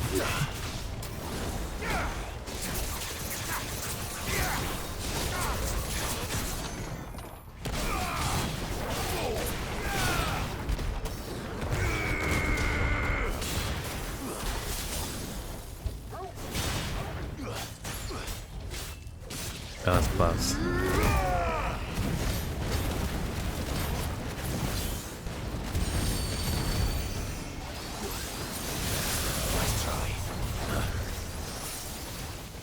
Nice try.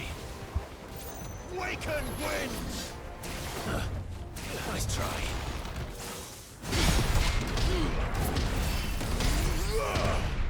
Too slow.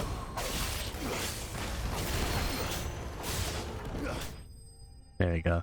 That was close. Okay, but yeah. You would think that, like, bears would not be so pacifistic, that they would take after, like, their dominant superiors, yeah? And be like, what the fuck? How are you treating me as a normie? Like, I can use magic and you can't. Are you out of your mind? Like, I would have thought that, you know, with like all the slavery going on for the bears, like if the normies are doing that, and then it would be like, okay, you know, the normies are gonna like revolt against like the bearers and dominance and stuff like that, which would have made for a very compelling story. I'm not gonna lie. Getting rid of the mother, Stayed in the past. I think it would make more sense if the These normie. must be Cyril's colleagues. Well, hang on a second. Let's wait till this ends. You have our thanks, stranger. Who are you? Ah, forgive me, my lord. I did not recognize you. You are Lord Rosfield, are you not? We are archaeologians, tasked with surveying this site. When the echoes appeared, our brothers here occupied their attentions. Thanks to them, and to you, we were, for a mercy, able to see our duty to its conclusion. You call that a mercy? Your brothers might still be alive if you put their safety before your duty. Surely this survey wasn't worth dying for. We are charged with uncovering Ultima's origins. A duty of the highest import, as I'm sure you will agree. And you think your dead brothers would agree with you too? I know they would. They gave their lives for the cause, an honor to which all undying aspire. Now, to what do we owe the honor of your presence, Lord Marquis? Cyril told me of your work here, and I agreed to collect your findings in his stead. I see. That is most kind. Pray, take them then, with our humble thanks.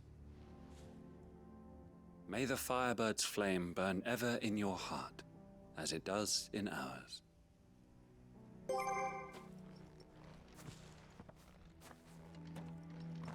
Oh shit. It's one thing to lay down your life for another, but for a survey... I suppose I'd better get this back to Cyril.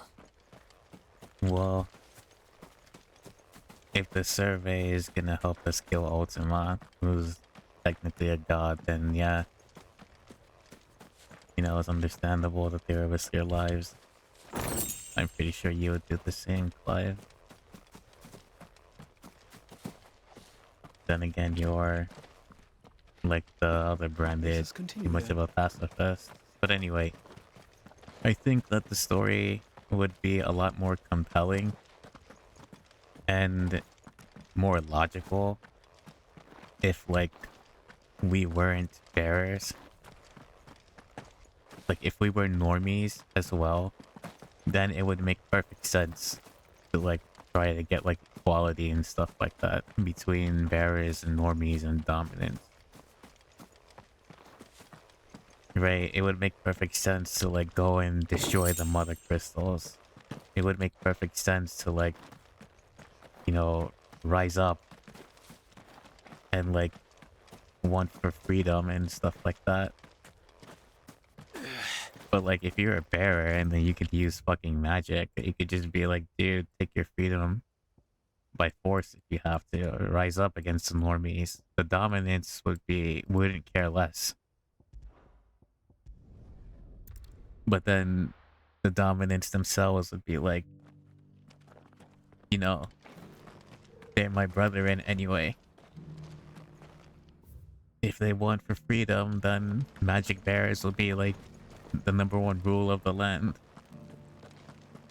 You know?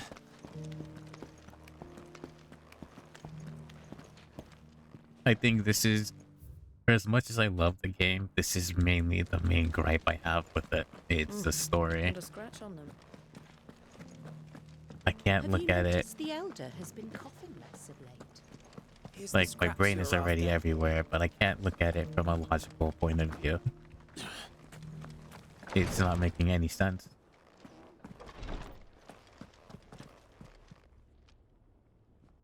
Ah, you are returned, my lord. I collected your colleagues' preliminary findings. Here, take them.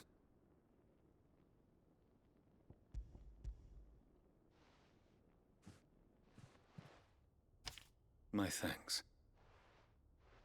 I shall study them and inform you forthwith if I discover aught that might aid you in your fight against Ultima. Cyril, your survey party suffered several losses in Kretov. Losses which could have been avoided had the others not chosen to complete their work instead of saving their friends. Were these your orders? No.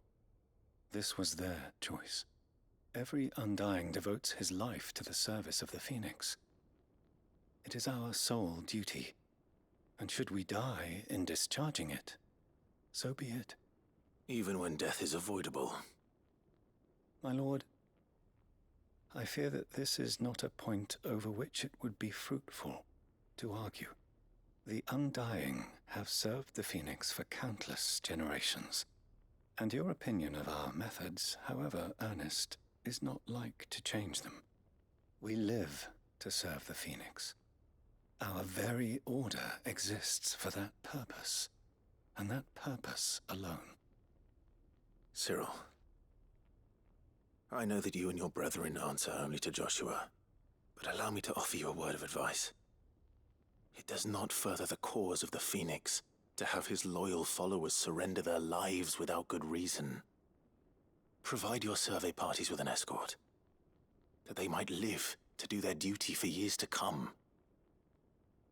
Think not only of how you can serve the Phoenix, but how Joshua would want you to serve him.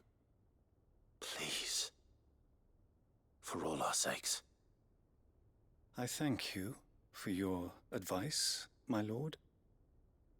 If you will permit me to respond, our faith in his grace, Joshua Rossfield, is absolute, and we of the Undying will do what we believe is right to fulfill our duty unto him. As first shield to the Phoenix, I am sure you understand what it means to do one's duty. I do. Then we are of the same mind, and it is my hope that we may continue to do our duty together. Okay, now that I didn't foresee. I thought that these guys were like trained in combat and not just gaining information. Now that was stupid. Clive is right here. Like, dude, what the fuck are you thinking going out into like dangerous environs for an archaeology request and not have like an escort or something, or not even like learning how to fight should anything happen along said expedition.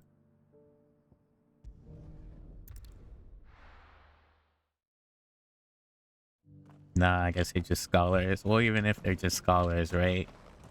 You'd be able to use magic and stuff. Granted, it's gonna have the adverse effect over time, but you know, it's not like they can die and come back to life like Joshua. Especially like with the ether floods happening like everywhere. This is no time to ride.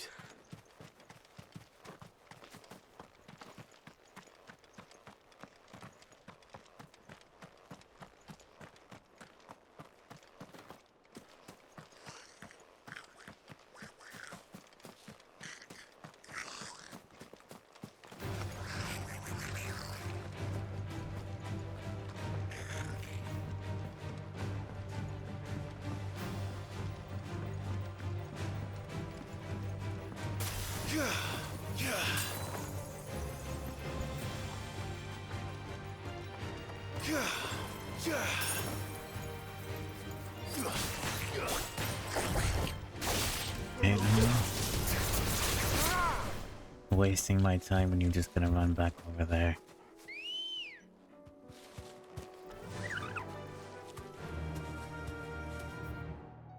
And we're going the wrong way.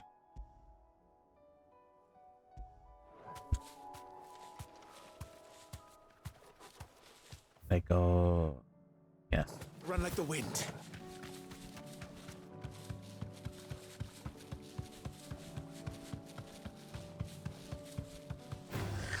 This won't be easy. Ay, ay, ay. Sword!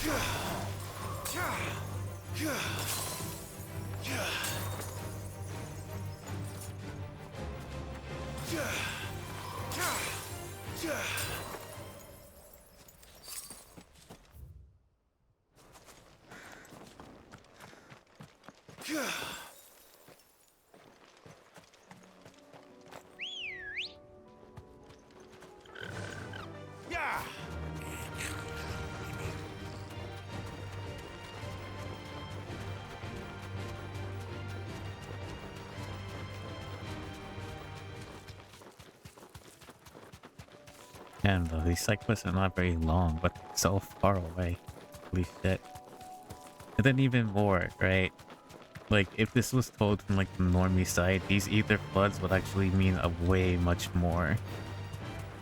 Like, they would be way more impactful, and we're going the wrong way again. Where was our path?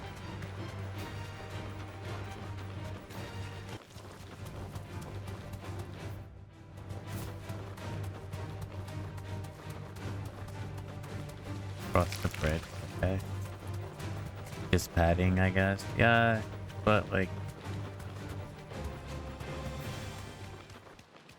It's such... I don't want to say a blunder on the director. No holding back. Right, because the story is still very compelling and very good. But like, I just feel like it would be even more impactful if this was told during the normie side, especially like when it comes to like magic and stuff like that. So like, we rely on the crystals and whatnot. I think it'll make combat even more like engaging because there's no MP. Thanks, Gal. In this game, I could just like use magic freely and whatnot, and it doesn't have as much of an adverse effect on Clive. But like, you know, to make item management, like inventory, potions and stuff like that much more impactful. Like every decision you make, This won't be easy, matters, right? Too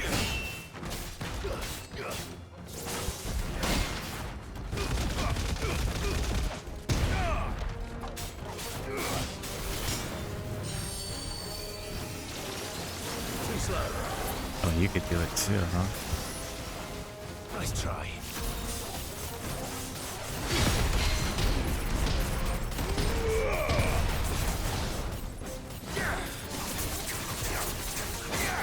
Oh, great. Down.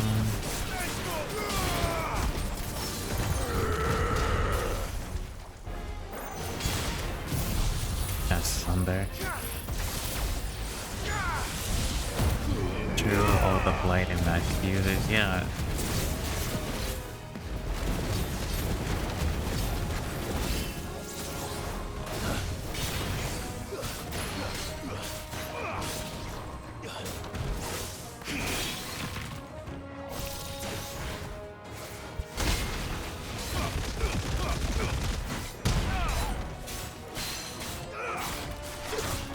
Because, like, you know, the blight is one thing, but I don't feel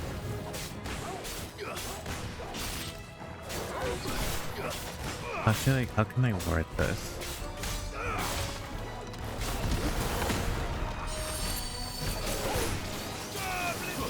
Nice try.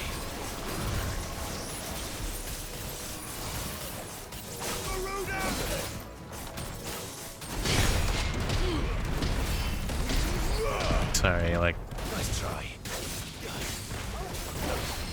I'm trying to get the train on the rails still. Too slow.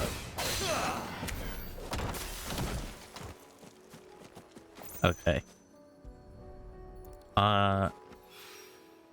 That's all of them. So, Wine like, cannot cross his characters for, toes like... now. Ah, fuck. We gotta add... Okay, I'll wait till the ads. In the meantime, I'll just go to the, like, the other item.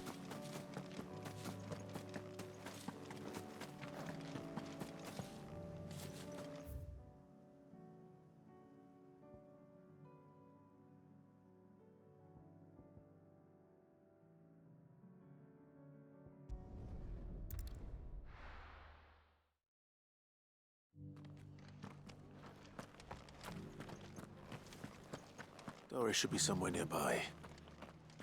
Assuming she's still here.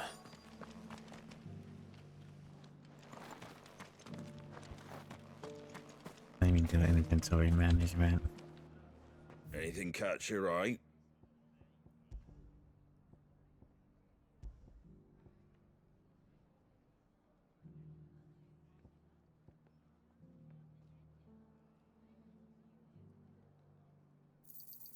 There you go.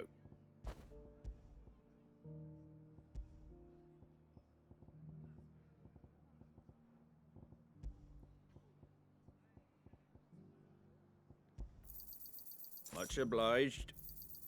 There you go. Thanks very much. Yeah, you know, I could buy the equestrian. Teamers. We can buy the equestrian rolls. Much obliged. There you go. Thanks very much. There you go. Thanks very much. Much obliged. Thanks very much. Much obliged. Do we have a gill bug?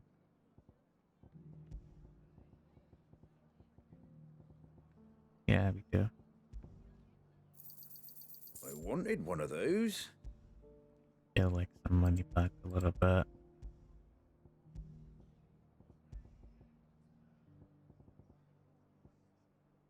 Darkest Sun, 45k, yeah, not bad. There you go. Thanks very much. That all, is it? Go ahead and make a save file too. Then go to abilities. I want Rhyme is already maxed.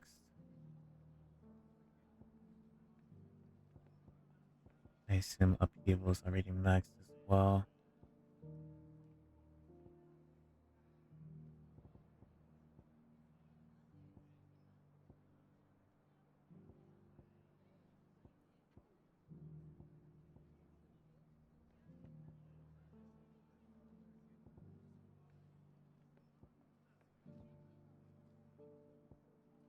Light, flare, breath. Kick it right back. Okay, welcome back. Okay. Doesn't feel like compelling motivation. Yeah. I mean, even okay, yeah, I was talking about the Akashic, right? Not the Akashic, but the Blight.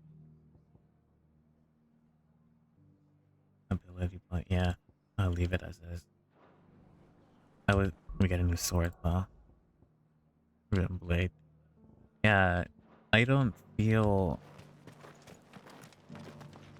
you know, as sympathetic to bearers succumbing to like the blight. Like whenever they use their magic to the point they expend it, they start to like petrify in the end and then disappear, like turn to dust and whatnot. I think that's one thing to fight against, but then like if you're a normie and you have to fight against not only magic users but the blight itself and overcome ether floods. Okay, like I could imagine Theodore, right, who we just lost to the ether flood and how he turned, right? Because he did, you know, no matter how much of a bearer or if you can withstand magic and whatnot, right? If you're not a dominant, you're gonna eventually succumb to the ether flood. Not as quickly, but gradually, yeah. I feel that, you know, being a normie, you had to overcome these type of situations. If you lose people in the ether floods and that stuff, all for the sake of like destroying the mother crystals and like creating a brand new world, even going against Ultima in the end would be so much more, you know, compelling and impactful, right? It's a beautiful scene. I really like the lighting. But it would be so much more of like a, I don't know, a heartstring story. That after everything you've suffered, all the oppression, all of the people you lost just to get to that one point and defeat Ultima, like god of everything, and whatever that's trying to like destroy the world. Oh my god. Clive, I like Clive, but he isn't very compelling protagonist either into the character. He just feels very okay. Yeah, don't get me wrong, right? It's like with you, we probably like Clive, no doubt about it. But the fact that, you know, he's a bearer, he's trying to uphold Sid's dream and whatever, right? To free everyone and make everyone equal. But, you know, his actions and Sid's actions are not really accomplishing that, right? Because destroying the mother crystals only affects the normies who don't have, he's a normie, right? Yeah. Because they rely on crystals, but then that leaves the overarching power to like the bearers still. To which in that case, you know, why do bearers still see the need to be succumbed to whatever, right? Or still need to be pacifists? Yeah, they've been oppressed for so long, but the mother crystals that the normies rely on is being destroyed, and they still have their power to do whatever they want. They can take their own freedom at any point in time. I think the game really focuses too much on the wholesomeness of like, you know, a person's morals rather than the logistics of like, you know, a compelling story. And don't get me wrong, that's not bad in any sense, but Just because the heavens have gone to rack and ruin, it don't mean we have to. Nearly done. I just feel like, you know, better decisions could have been made. It doesn't still hurt, does it? And that applies to like It's been a character pleasure, development as well. Doris. Just like old times. I'll give your offer some thought, my lady. How goes the investigation? Sid, what brings you to Martha's Rest? You. I heard you were out here on your own, tracking our slaver. I trust you're being careful. Of course. And it had to be me. The bearers from the Dragon's Eyrie confirmed a long-held suspicion of mine that the slaver we've been tracking is an old acquaintance. She's no fool. If we'd come in force, she would have spotted us straight away, and then vanished without a trace. That was her just now, wasn't it? So, was it a fruitful reunion? I'd say so. She tried to recruit me. Seems her time in Rosaria is coming to an end. She's abducted bearers from across the region and is looking to smuggle them back into Sambrek. After her brush with those beastmen on the road to Northreach, she hired herself an Imperial escort, which she wants me to join. She's dangerous, Sid, but I think I can stop her. Then I'm going with you. I'll take care of the escort. You can see the bearers to safety. Where are they? The Baum Archers, soon to break camp. You go on ahead. I'll follow once I've sent word back to the hideaway. She asked me to join her at the Baum Archers. It's a wonder she still trusts me after everything that happened. And like,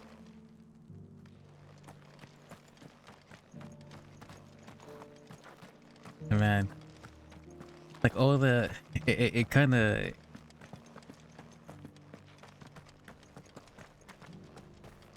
upsets me a little bit for all the people that had to die just for like this shit with Ultima. Nah, dude, I don't know.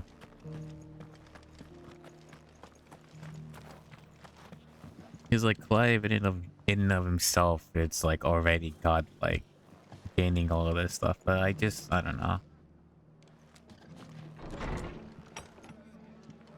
More practical, true, rather than being realistic in this situation. Ah, Clive, I was just about to send for you. I'd like you to take something to Sir Wade up in Eastpool. Seeds for planting. Thought it was about time they started growing their own food. I'll keep providing them with whatever they need in the meantime, of course. But if Eastpool's going to survive, it's got to be able to fend for itself. As of those poor bearers. They've lived their whole lives in servitude, but now they're their own masters. Small wonder they ain't got the foggiest how to provide for themselves. So it's up to us to teach them. And if you're wondering why well, the wagoneers taking supplies up that way have been coming back with more and more reports of Akashic around the village of late. Sir Wade's putting a brave face on it, but I think even he's starting to worry. And if he's likely to share those concerns with anyone, it's you. All right. Thanks. Wouldn't ask if I didn't have to. There. That should be enough to keep him in Gazal Greens for a few years at least. Gazal Greens. Not the most mouth-watering crop, I'll admit. But they're hardy, they grow fast, and they fill a hole. Better that than something that'll wither away at first frost. And chocobos love 'em too, which is no small thing. When I say all of us need to pull together to get Eastpool back on its feet, I mean all of us.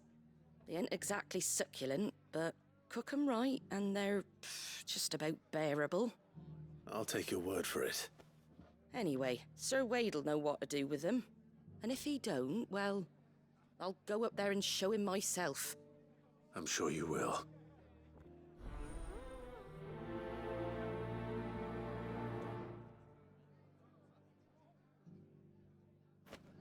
And then like, oh my god, this is gonna turn into a ranting stream. But like, especially like when you consider everything Ultima has been doing behind the scenes to like all of the dominance. Because like I said before, this game doesn't really make you hate anyone, but really just makes you pity them. Especially since we found out that, you know, the Mother Crystal has been manipulating them, their ideals, their dreams and hopes, especially. Because, like, I was monologuing on myself one day. Like with Annabella. Hello, Dungo, how are you? And it's like, Ready, go? you know, Annabella, despite being such a bitch and such a, like, despised character, I really, you know, there's a part of me that really pities her because she grew, especially when she died. I was happy when she died, don't get me wrong, she deserved it. But at the same time, I really felt bad for her because, you know, she was born into, like, a noble house where having the blood of the phoenix meant everything, right? And in a sense, you know, dominants are pretty much as strapped as bearers are as well, yeah? So, like, her only purpose was to... Wait a minute, what cutscene is this? Hang on a second. They haven't broken camp yet. How did Doris come to know a slaver, I wonder?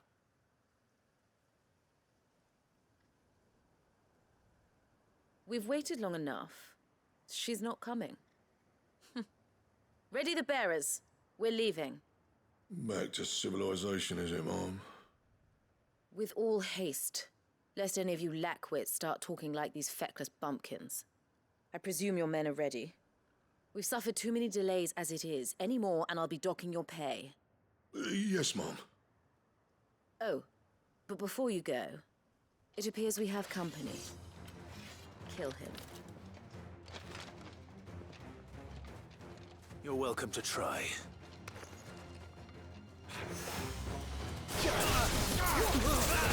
Nice try.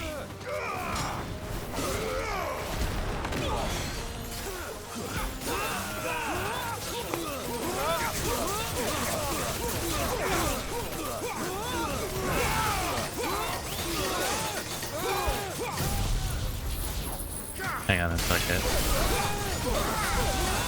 I'll ask your question to Dungo. It's just... the train is not on the rails at the moment. There you are, you fucker.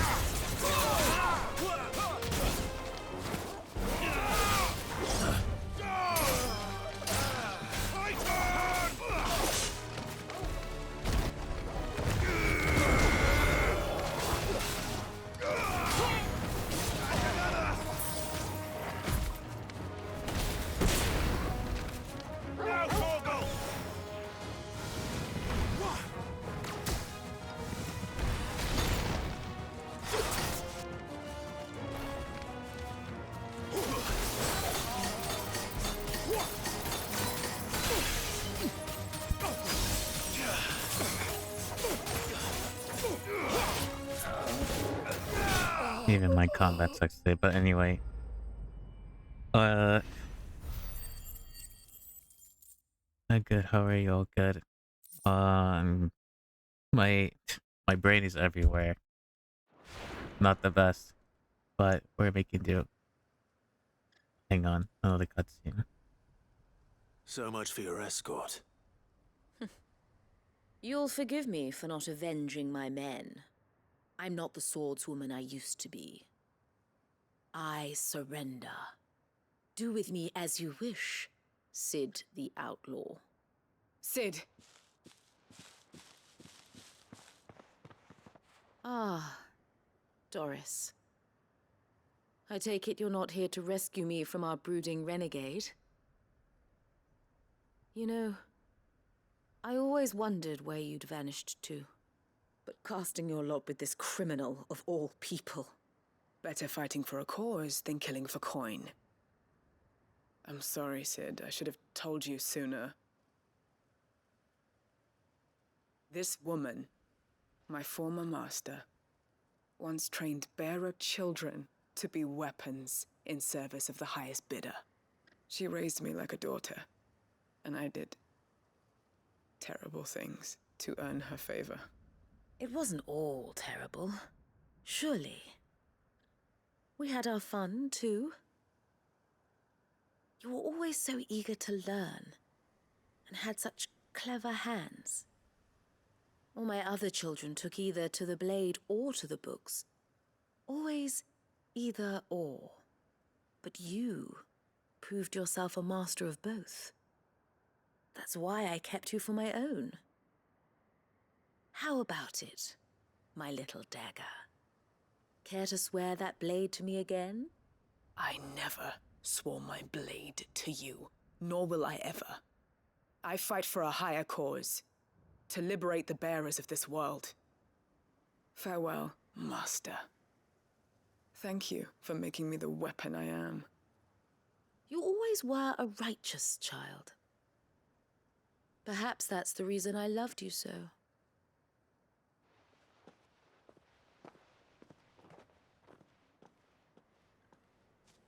What do you want to do with her? I am not the killer she wanted me to be. Not anymore. And she no longer has friends in high places. The Dame does, though. Her connections at the Imperial Court will see that justice is done. All right. If you're certain. I am. And thank you for everything.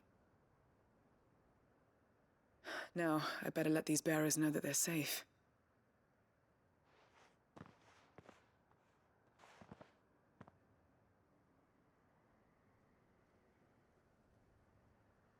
And I should head back to the hideaway and put Cole's mind at ease.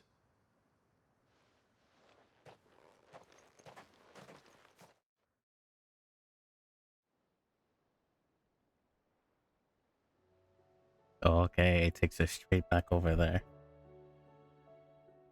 I wanted to get finish the other quests before I Welcome came back. Sid. Doris's message just arrived. I hear you saved more bearers from being smuggled across the border. With any luck, they'll be joining us in the hideaway shortly. Oh, and your letter. You don't need to worry about Doris anymore. I'd been hoping as much. She mentioned one or two things in her report. So the slaver we'd been chasing all these months was her former master. Wish I'd known. She's been arrested, by the way, over in Sunbreak. Went quietly, or so we're told. And she won't be getting off lightly. The Empire may have no love for bearers, but it's none too fond of black market traders either. Can't have been easy for Doris. I'm sure it wasn't. But don't worry. She'll be all right. I hope so. Suppose you should know, eh? You had quite the past yourself before you came here, or so I understand. Anyway, thanks again, Sid. The Cursebreakers would be lost without Doris. And you, of course. Keep up the good work, Cole.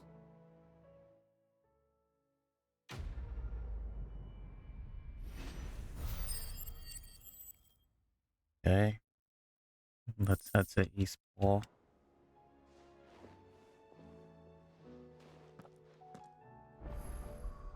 But yeah, as I was saying, right? It's just, yeah. Because everything else I just have to put in, right? Yeah. As I was saying, right? Annabella, despite everything that happened to her and the outcome of what happened to her, you know, she was like just as trapped. Even, well, I guess all of the dominants, right, are just as trapped as the regular bearers. Where it's like, you know, she comes from like a noble house, right? And then her only purpose was to like keep the Phoenix bloodline, to which she had to bear a child, which would have been Joshua, yeah. And like to her, looking at it from her perspective, Joshua was like her only method of like freedom, right? Despite everything, right? Like Joshua like saved her until, you know, she did what she did at Phoenix Gate, killed everyone and thought she was dead. To which after that point she lost everything that she really cared for, and at that, you know, she got desperate or whatever. Which I think was around the time where like Ultima probably got in her head. Because as we know, the Mother Crystal usually manifests the target's deepest thoughts, as we saw with like Dion when we fought him as Bahamut, and they the crystal tower transformed into like a flower or whatever. Right? It takes their deepest desires and manifests them in a certain way to like manipulate them. Same thing for Kupka, because, you know, his desire was Benedicta. Benedicta's desire was Sid being abandoned by him or feeling abandoned by him. And Sid is questionable because, you know, I guess his was like Ultima, right? Defeating Ultima because he already knew destroying the mother crystals and that stuff, so he wasn't really affected by it. Yet still, right? Annabella like lost everything. And then, you know, falling to desperation, she bore an even greater child, right? She defaulted back to like her defense mechanism, creating like Olivier, but Olivier wasn't a real child. Because at that point, Ultima was like literally there. Ultima was already manipulating Dion's father. And when Phoenix Gate fell, Ultima was manipulating Annabella, so it was already quite easy to not only bear like the fake child, right? The puppet child, Olivier, and, you know, going with like the under the impression that he's both Bahamut and Phoenix dominant. To which we saw how that broke, or how she broke when Dion killed the fake illusion. And then ultimately at the end, is, you know, when Joshua tried to help her, and like, you know, she was holding a knife to her neck before she slit her throat, and she was like panicking and whatnot. She knew like she couldn't go back to everything she wanted, like the weight of her consequences, the weight of her actions, the consequences she would have faced, everything she did. She killed her husband, you know, she betrayed her quote freedom child, which is Joshua. Like everything was weighing on her in that moment. And then, you know, when she like before she slit her throat, she looked back at Joshua.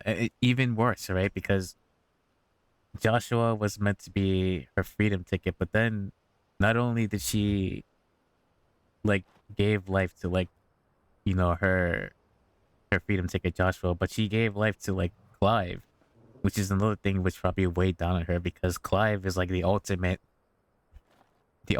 dominant or whatever. She could have just ran away and lived the life perfectly of whatever, free of whatever.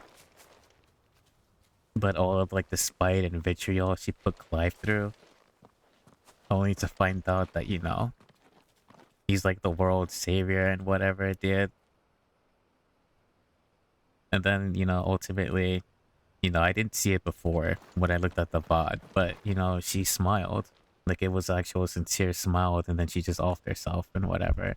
I guess it makes sense now that Sid knew about Ultima because he used to work for Odin. I think, yeah, it makes sense. But I think Sid knew he knew Ultima was there long before, you know, he was working for Barnabas. But anyway. Ah. Just Lord me yapping Rossfield. enough. What brings you to Eastpool? A delivery from Martha.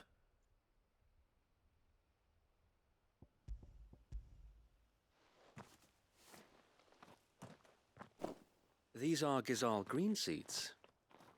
Martha's keen to cut the apron strings, then, is she? I jest, of course.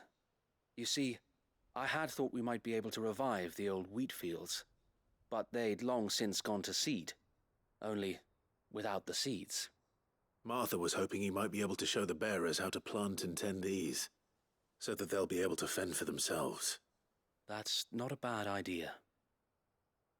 These bearers had only recently escaped their bonds before we brought them here. They know little of freedom, of providing for themselves and their loved ones. Unless we teach them how to live like free men, I fear that all we have achieved in bringing them here is to exchange one master for another. Not that myself and the Guardians have been the best example to them so far, subsisting almost entirely on Martha's charity as we do. It's about time we all started to provide for ourselves, bearers and Guardians alike. Unfortunately, we've been a little too busy of late to focus on much besides bolstering our defenses. There have been alarming reports of... The Horde is closing in. They're coming, so wait, all of them. Damn it all, I thought we'd have more time. Gather the men in the square. Send to the rest for reinforcements. Yes, Sir Wade. The Horde. A Kashek, a veritable legion of them. They've been seen prowling around the northern reaches for a while now. We don't have the numbers to hold back a swarm that size. I had hoped to build a perimeter wall so that myself and the Guardians might be able to defend the village, but... Now you're out of time. Precisely. If reinforcements from the rest arrive before they do, we may just scrape through, but I fear that's rather an enormous if. What if you could call on reinforcements from Eastpool? You mean the bearers? We brought them here so they might live, not die, fighting for their lives. So wait. You said you lacked men to defend the village. Are the bearers not men? Do they not wish to see Eastpool saved? Though they may not be trained soldiers like your Guardians. What help they are able to offer could still prove the difference between victory and defeat. You're right, my lord. I will appeal to them. Now imagine this conversation if we were all normies. Yeah.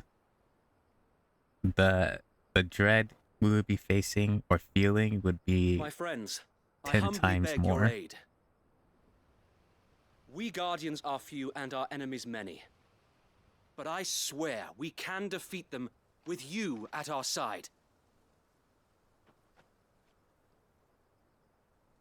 You would send us to the slaughter. To serve as bait for those fiends so that you and your men might be spared. And to think we trusted you. Say what you will. A home is not worth dying for. But it is worth fighting for. Sir Wade fights to give you lot a chance. Just like I do. Just like Sid does. We all wanted to give you a home where you could be free. And you got one, didn't you? This place, Eastpool. This is your village. Your home. And if you don't fight to protect what's yours, you'll lose it. You know I'm right. This world wants to take everything from you. Everything. Your homes, your freedom, your very lives. So then, are you going to stand by and let that happen to you? Are you going to accept fate like good little Bran did and die, having never stood up for yourselves? Or will you fight like free men and Oh women? my god, a frying pan.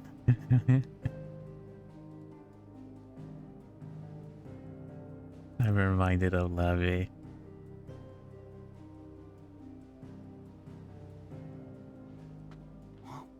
What are you doing? All right. Give me a sword. I never dreamt I'd have a home of my own. And now that I have, I don't want to lose it. I will protect what's mine, or die trying. We all will. Free men and women, fighting together.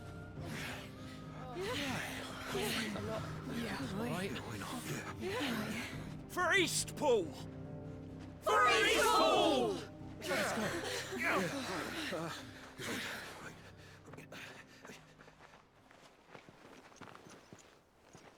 Thank you, Martha. Don't mention it. Just promise me one thing. That you'll show them how freeborn fight. Gladly. Exactly, it'd be more impactful. I'm not gonna lie, Max. Now that you pointed it out, yeah, it would be much more compelling if we were normies, yeah. Well, if it was numbers you were lacking, you certainly won't be now. Thanks to you. Me? Oh, I just love the sound of my own voice. Lord Rossfield, my lady, we're ready. So what's the plan of action? We'll divide our forces into several small detachments, each made up of guardians, bearers, and guards from the rest. These will position themselves at strategic points around the village. Upon engaging with the Akashic, each detachment will keep the creatures occupied as best they can, steadily retreating all the while. You're going to lure them into the village? I am. We will have neither the time nor the resources to treat the wounded, so injuries must be avoided at all costs. Instead, we will focus purely on defense at first. By coordinating our withdrawal through the use of messengers drawn from among the bearers, we will aim to have the swarm converge at a point of our choosing. With luck, that point will be the village square, the perfect place for our most able warriors to surround them and fall upon them, and for you and I to finish them off. A sound plan, but one that'll require a leader with a cool head and strong nerves to coordinate the retreat. I'd say you have both in abundance, Sir Wade, but you'll be needed. Please, leave the last of the fighting to me. Ha! And let you have all the glory. Sir Wade! They're here! Then you know what you must do. We work together, everyone playing their part, each shielding the other that no man might fall, that Eastpool might live on. For Rosaria! For Rosaria!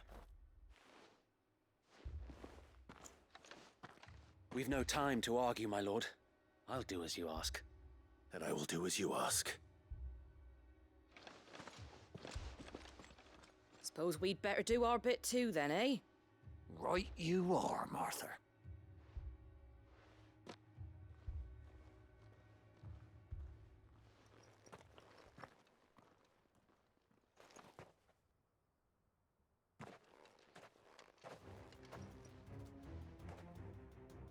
The calm before the storm.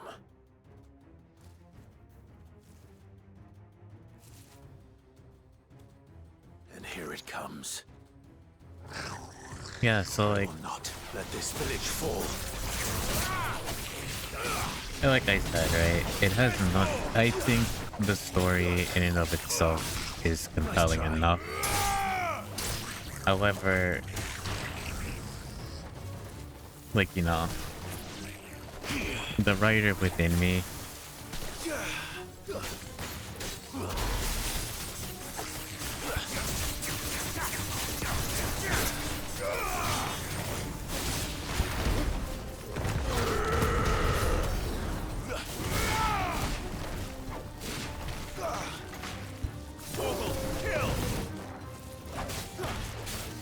the writer within me only like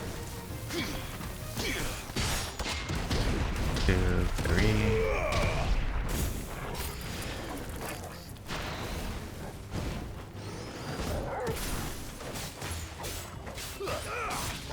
Only sees this working in one of two ways, right?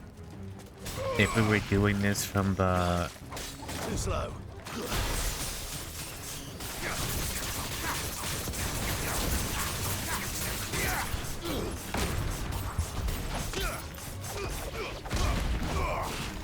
if we were doing this from the perspective of a normie, or like if Clive, or you know, it would work as Sid being like, you know, Sid, Jill, Clive all being dominance or branded or whatever, but like still the core focus being centered around being a normie, right?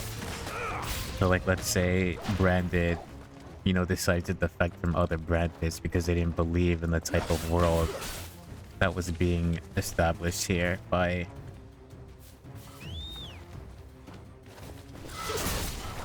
Oh, they're chocobos. Damn.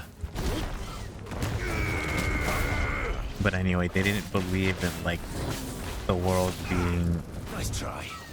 Those are raptors, not chocobos. Farewell. Yeah, the world being like ruled by Branded or whatever. So instead they like defected and want to like save other normies because they believe in like the equality. So in that way, like, you know, their like progressive and liberal beliefs would actually make sense rather than being like being the other way around. Even to the point where they want to destroy the mother crystals, because by Lord destroying... Rosfield, Well, they change went to of the plan. cutscene. What is it? Owl from the rest. An Akashic curl's been sighted on Rhiannon's ride and is Have a headed good in their rest, direction. Dunga. Well, the better half of her guard is here. So wait, how many Akashic remain in Eastpool? Hard to say. My men are still facing some resistance, but I think the worst is behind us. I could order a detachment or two to fall back and... No. Let them finish the job. You stay here too, Sir Wade. Your men need you. I'll go after the Curl. Join me only when Eastpool is won. If you're sure, my lord. May the Founder protect you.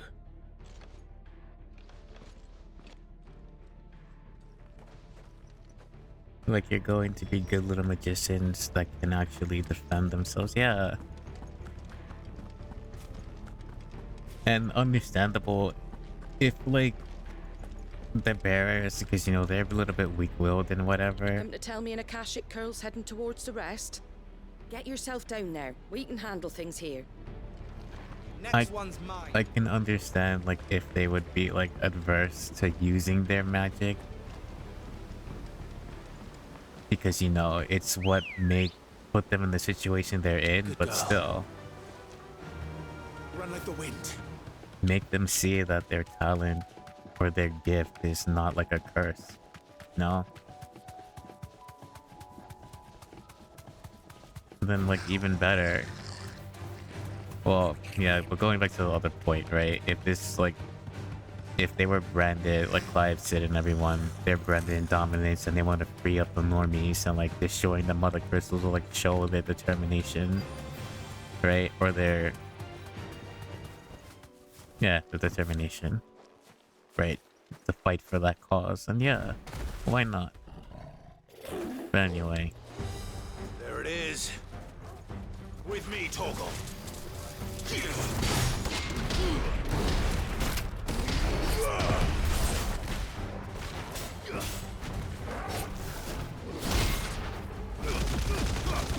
That's a break.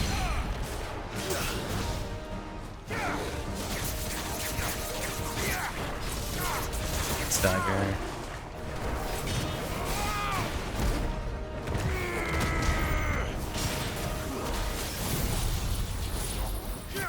One, two.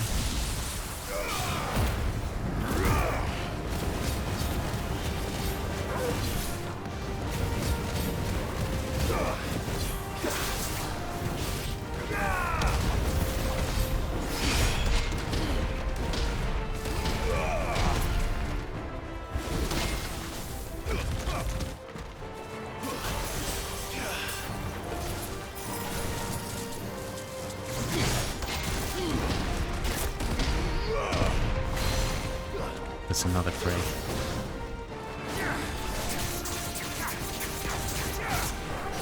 Stagger. Down. In. Finish it.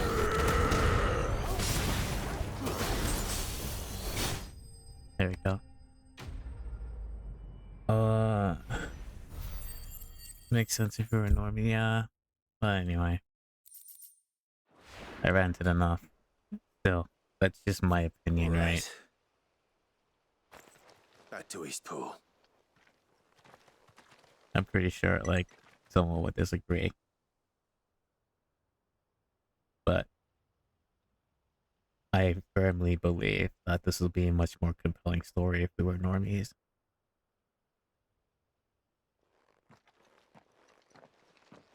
Lord Rosfield, the Curl, is it? It's dead. Thank the Founder for that. And for you, my lord. We were able to eradicate the rest of the Horde. I have guardians posted around the village to keep watch for further attacks, but all seems quiet for now. I hesitate to say it, but I think it might be over. I think it might.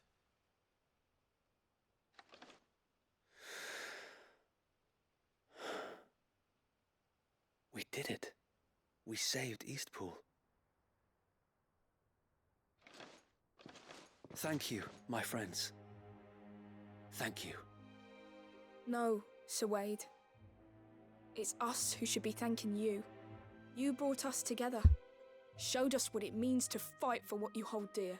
Yeah, We never had nothing to call our own before.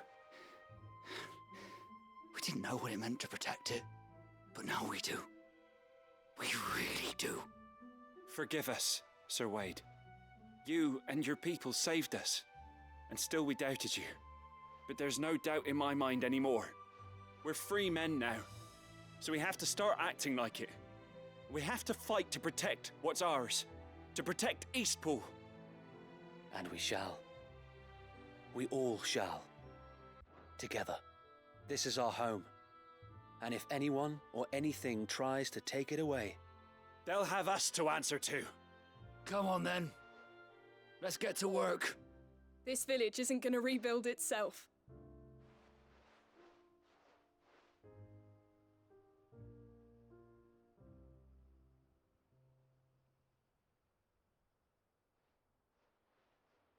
They're not slaves anymore.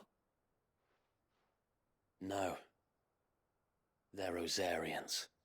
Your father took pity on the bearer's plight, and I believe if he was still with us today, this is what he would have wanted. I believe you might be right. I shall remain here, my lord, and do what I can to help rebuild the village. After all, this is my home now too. And I could hardly call myself an Eastpoolian if I didn't pull my weight. I think you'll find it's East Pudlian, Sir Wade. But you should be proud all the same. I'll have to pull my weight too. Can't have the rest getting outclassed. Speaking of which, I ought to be getting back. Can we continue to count on your support, Martha? Of course, and I'd be counting on yours too. Us Rosarians have got to stick together, haven't we? Indeed we have. And Clive, come by the Golden Stables when you get the chance. I ain't paid you for delivering them seeds yet. All right. I will.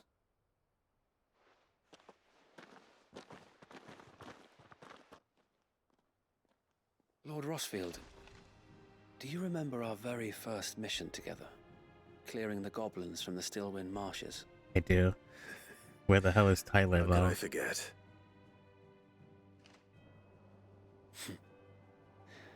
There's one sight that I shall never forget. You, facing off against that giant Morble. Not a trace of fear on your face. Since that day, there have been more than a few times when I felt like giving up. When the odds seemed so stacked in the enemy's favor, I thought I may as well just lay down my sword and surrender. But every time I would think back to the look in your eyes that day and remember what it means to be a shield. Know that whatever trials Eastpool may face, I shall never lose courage. Thanks to you. So Wade, you have always been a true shield. I know that Eastpool, and indeed all of Rosaria, will be safe in your hands. Thank you, my lord. I know the rest of the world will be safe in yours. I'll do my best.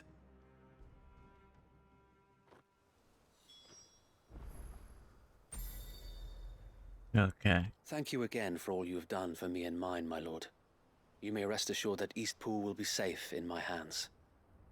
Thanks to you. I can't believe an entire stream of only side quests. Damn. There was a lot of lore dumping going on though, so I don't mind.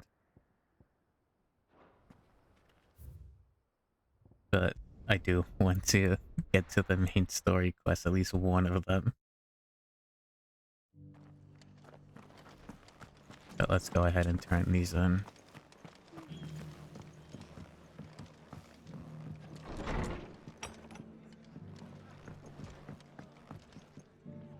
The hero returns. It's lucky you came by when you did, eh? Not only did my seeds get delivered, but you went and saved Eastpool and all.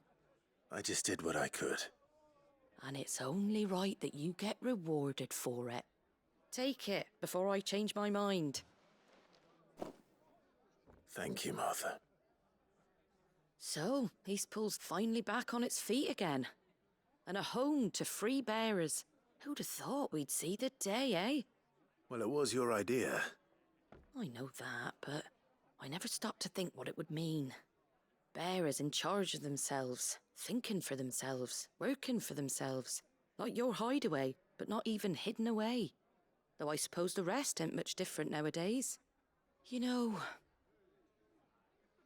bearers living free like that reminds me of when I first met Sid. Loath as I am to recall that particular day. I take it you didn't always see eye to eye. What happened?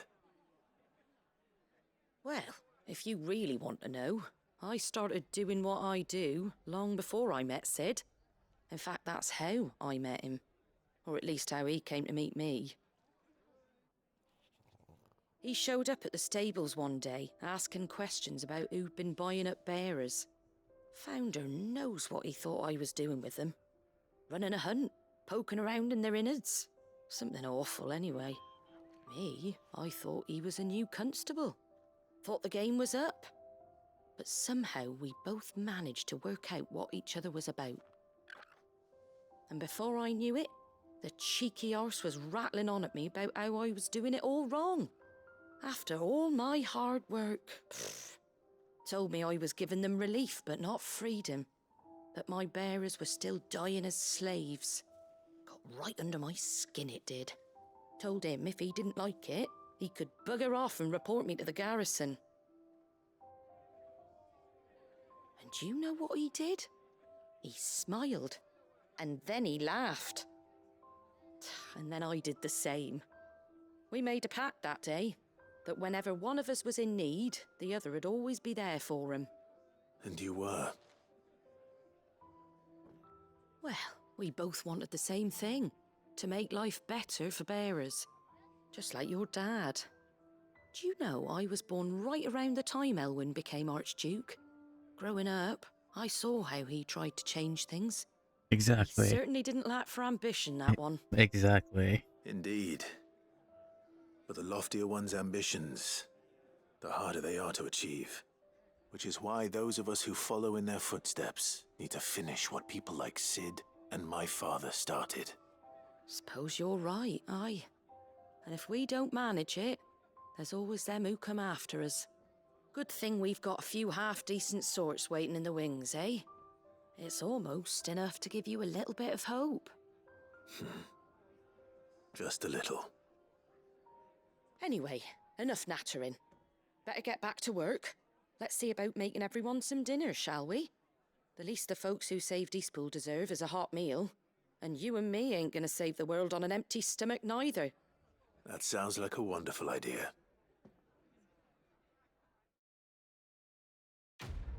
And to think that Elwyn was already at the throne, right? He knew, like,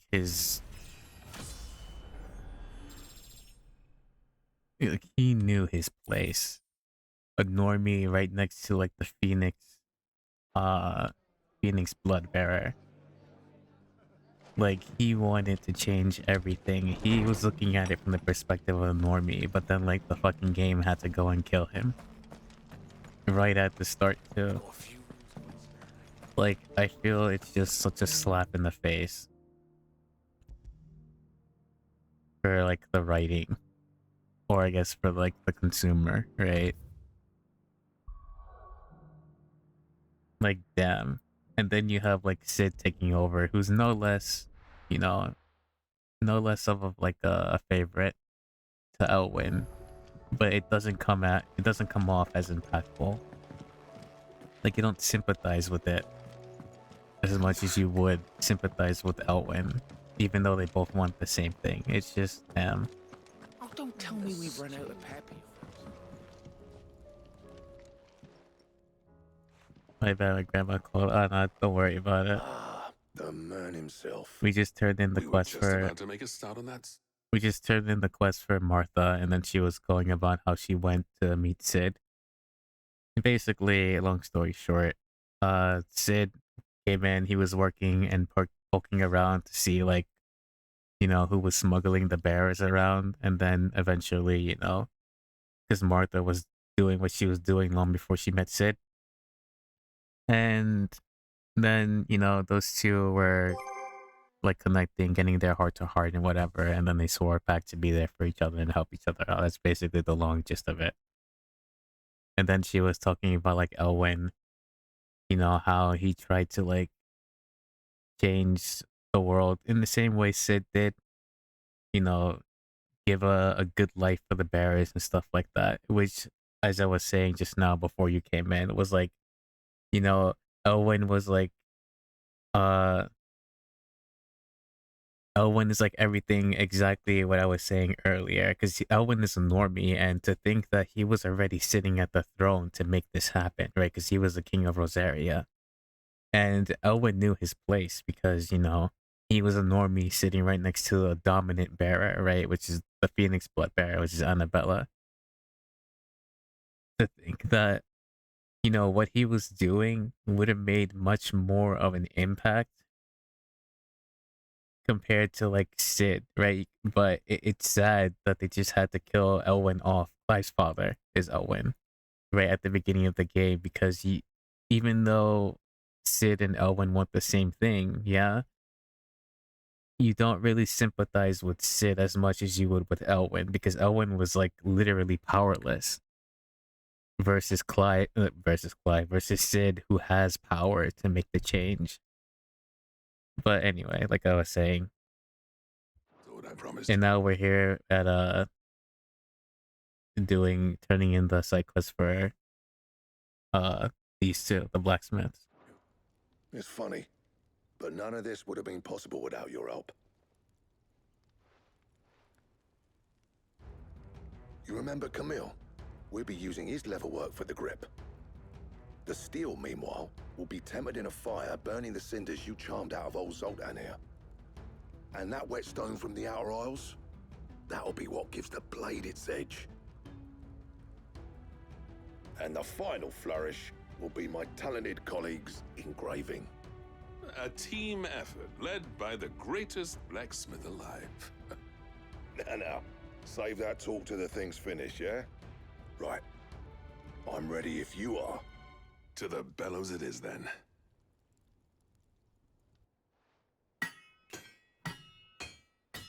Always root for the underdog, indeed.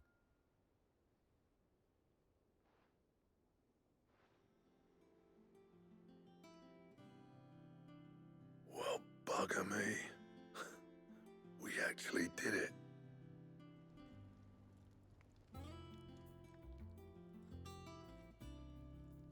I like the carbon The color. sword to end all swords. Ragnarok. Ragnarok. It's quite something. It looks like Vindictus, just without color. Trust you'll take good care of it. Thank you. Both of you. So, does this make you pair the greatest craftsman alive, then? This? Nah. This was just following the footsteps of the greats of old. It'll take more than that to earn us our place in history. But we're up for the challenge. Here. A list of materials. Zoltan and I got talking on the long road back from Dravost. We reckon with those items there, we could craft something even better than the Ragnarok. Something worthy of a legendary outlaw like yourself. That's a weapon I'd like to see. You leave this list with me. I was hoping you'd say that. One legend at a time, eh, lads? Before you start on the next, who fancies raising a cup to friendship reforged? Good idea. No more drinking to forget my past. It's about time I had something to celebrate. Then tap the kegs! Vulcan's boys are on their way! Oh, so I wonder if this is like a relic weapon then. Like a multi-stage. We use the Ragnarok, then get the materials, and then use the to get like the stage 2 or whatever. Oh, okay. No, the next stage is the ultimate stage. The Goddard Damarung. This is like the instant limit break.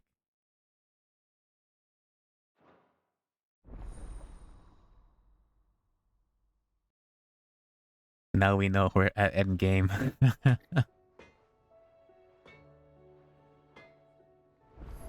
Do you see that shit? And there's no need for questions to be asked.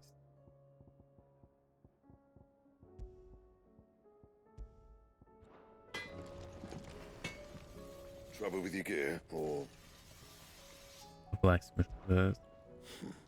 I never thought me and Zoltan would ever speak again, let alone work together. And if it hadn't been for you, we wouldn't. You've been a good friend of me, Clive. The best. Oh, this is fully voice acted, but the rest I have to read. Okay. Yeah. Oh, the blighted thing float did it. The weight of all that shit. Mid had me knock out. I thought it'd sink right to the bottom. Always the way with misadventures though, isn't it? You ain't got a clue what the hell you're looking at when she hands you the designs, but they always seem to work. That one. I write boil on the arse sometimes, but clever all the same. Fran about us, guys. Won't help me get my work done, so I'm going to keep to my forge and leave saving the world to those better suited to the task. That is. They fancy giving me a hand at chewing the birds. What do you want? The ice brand. Daughter Damarang. Primitive battle horn. And dark steel. We have Orichalcum, but we need one more.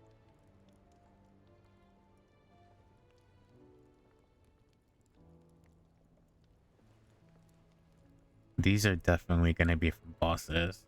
100% no doubt. I wonder if we have more hunts. Let me check the board afterwards. Damarang, Ragnarok, Orichalcum, Dark Steel. And? Here. Rune Blade.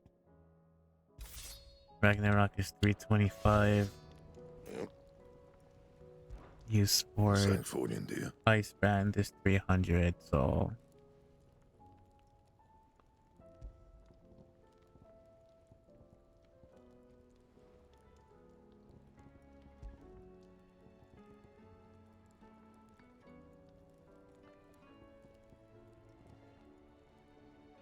what's the last ingredient? Maximus Forge, the X Blade, the Key Blade.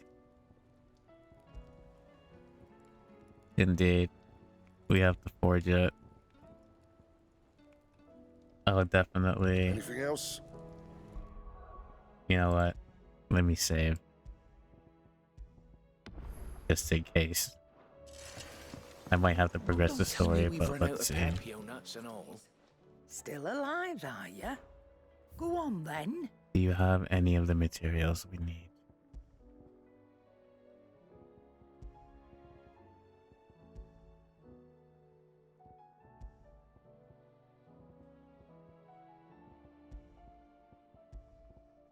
Nah, they're gonna be drops. Finished, are ya?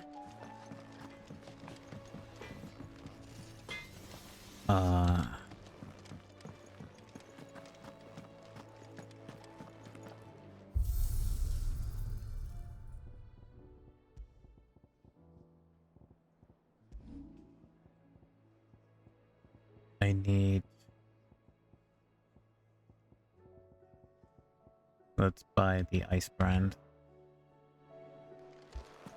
So I have it as a cosmetic. Trouble with your gear, or... Use for... Sancthornian, do you? I don't need any of these materials, right? Ragnarok, Orichalcum, Dark Steel, Primitive Battle Horn. Yeah, I could get it. Should last you a good while. Nope. Anything else? Add that to the closet. Hope adrift on foam-flecked peaks, despair looms below.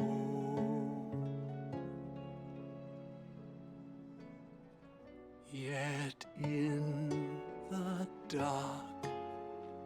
flame is sparked that warms us in its glow.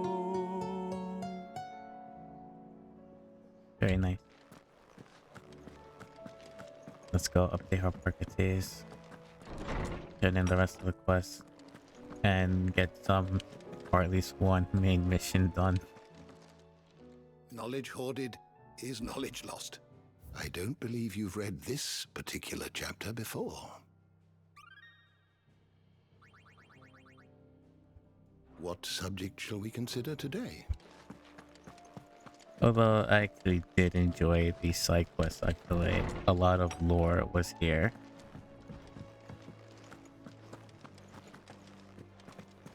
It also kind of really defined my opinion about the story and the game as a whole. When you consider everything, I have to go down there, right? No, I don't. Have you tried Molly's lemon tart? Like, this is a really fantastic game, I'm not gonna lie. Even with my gripes, but damn. Canva lost. It can't be true. Miss, can we read Miss Editor's story for our lesson today?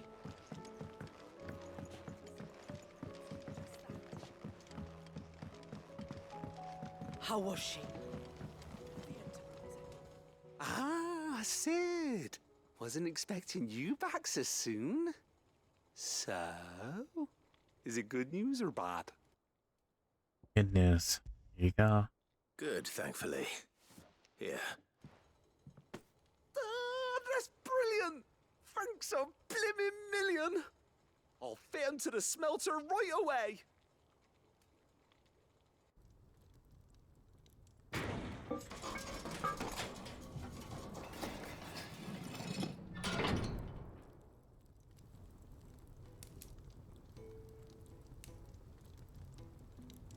May I present to you the Telemon Furnace! Ain't bad, is she? She's a beauty. You saved my bacon again, Sid, and I ain't about to let your good deed go unrewarded. It's fine, really. My bag's flexible enough already. Oh, don't say that. I'm sure I can make a few improvements to it yet. You could just buy me a bigger... How about that clasp? Looks a bit stiff. Reckon you could loosen it up and make some more room? And I reckon I know how. With a new alloy we've been working on. The Telemon Furnace was just what we needed to perfect it. It's a metal, see? So it's lovely and strong, but it's also, well, stretchy, if you can believe it. Stretchy metal. Well, if you insist. That is the spirit. You'll love it, I promise. Wait a minute, what are we stretching? What metal? And what's the purpose? Like, what class was he talking about? So, what do you reckon? It's actually quite ingenious. Thank you, Owain. Shh, don't mention it. You earned it. And I wanted to get some practice in using that metal anyway. Reckon we'll have all kinds of uses for it around the hideaway. Can't think of any right now, but that's our job, innit? Dreaming up new ways to make life easier around here. Maybe even out there, too. One day, the whole world's gonna know about the inventions you've helped us put together. That bag of yours will be the first of many. You mark my words. Yeah, but, They'll hardly believe their eyes, I'm sure. like, I can't let this go. Imagine that coming from normies. Man. Expanded potion satchel, okay. Consumable inventory. The posture. Inventory maximized.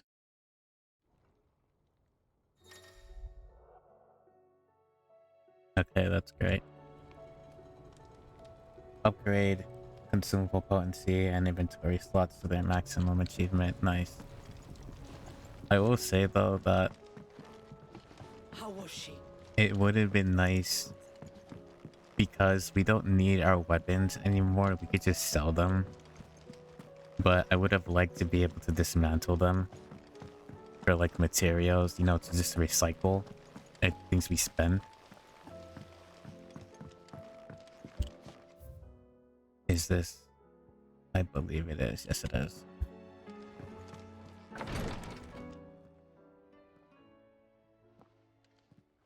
How are you feeling, Joshua? Better than I was. But not nearly as well as you should be. Your cuts and burns may have healed, but your body still bears the burden of every spell cast. And what would you have had me do? It was no ordinary foe we faced. It was the Warden of Darkness. Yet still, it was not enough. The king could have ended me at any moment, but instead chose to toy with me like a curl does a mouse. You underestimate yourself. Oh, it was crystal clear.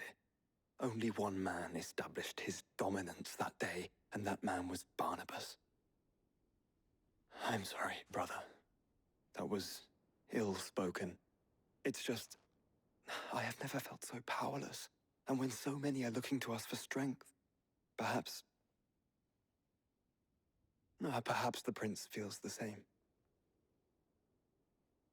Now that perspective I can agree with what he just said there. That he never felt so powerless when so many people looked to him for strength.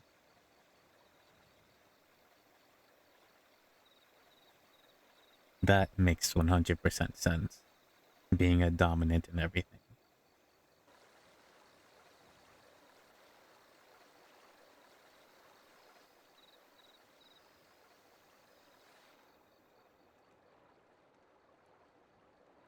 But I also think that's what, like,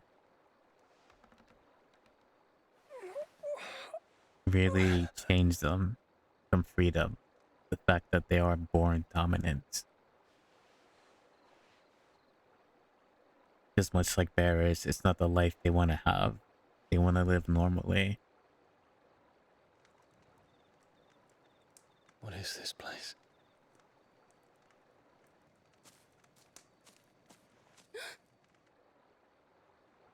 Don't move.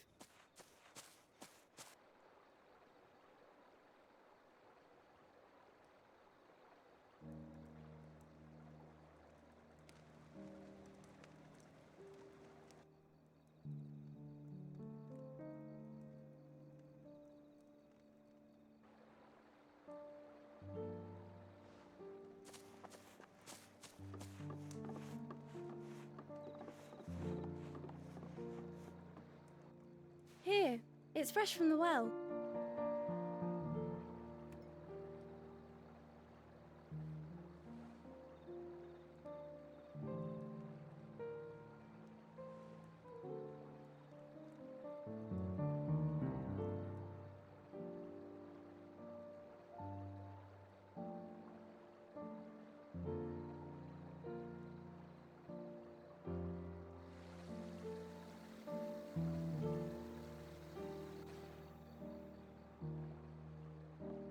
Grandmother told me spirits sometimes get lost, and that the lanterns guide them to their proper place.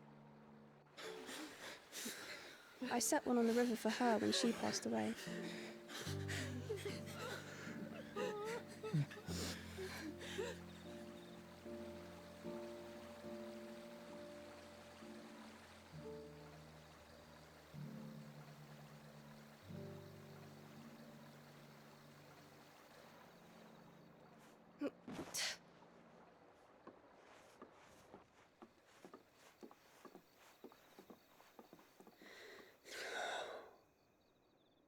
The fiend works from the shadows.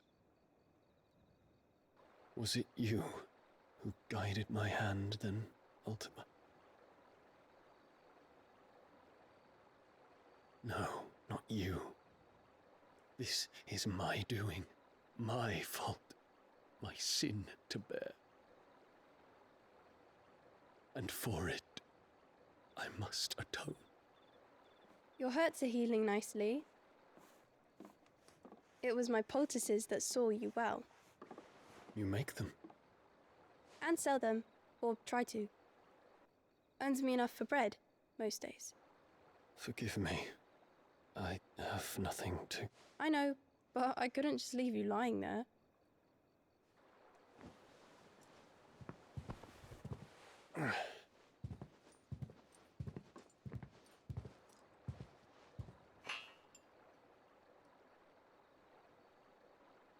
You're going then? Of course. I'm healed. Thanks to you and your poultices. Will you promise to come back and visit?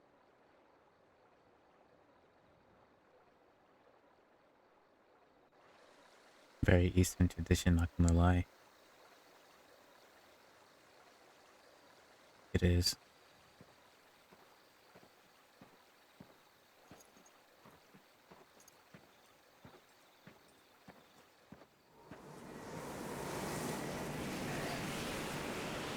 It's quite surprising, actually. Like, I tried to, like... Well, Phoenix, it would seem that I owe you my wings. I tried to... like, fit where culturally every nation would be. I didn't think Sandbreck would have, like, Eastern traditions. You will be returning to Waloed soon, I gather. I see no reason to wait. Then neither do I. I can think of a few, but I doubt they'll stop you. You will take your medicine. Of course, Lady Daya. Set on leaving already, are ya? How long will it take us to get back to Ash? Dunno, about the same amount of time it took us to get here. Maybe less, if your uncle can find someone trustworthy to patch up the Enterprise. All depends on where we're putting into port, mind. Yes. It's not as if we can put ashore wherever we choose. We have to assume that the whole of Ash is hostile, and that we'll be attacked on sight. Then we must find a place they won't think to look. And I have an idea who might know of one. The Professor! I'll go and tell you come in. While you're plotting our course, I'll be in the shelves with your lawsman. I wish to pick his brains about Ultima. Then I'll talk to Karen about supplies for the journey. They may not be easy to come by in Ash.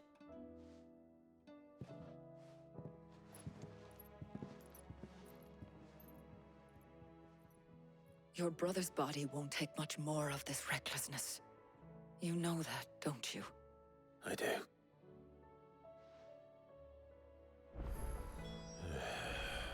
You've seen more of the world these past 5 years than most do in a lifetime. It's a shame you never had a moment to enjoy it.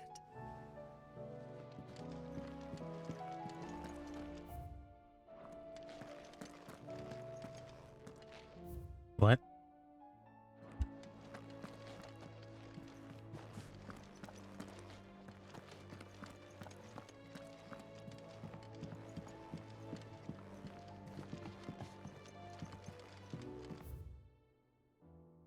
Huh? Wait a minute. We just saw... Maybe if I leave and enter.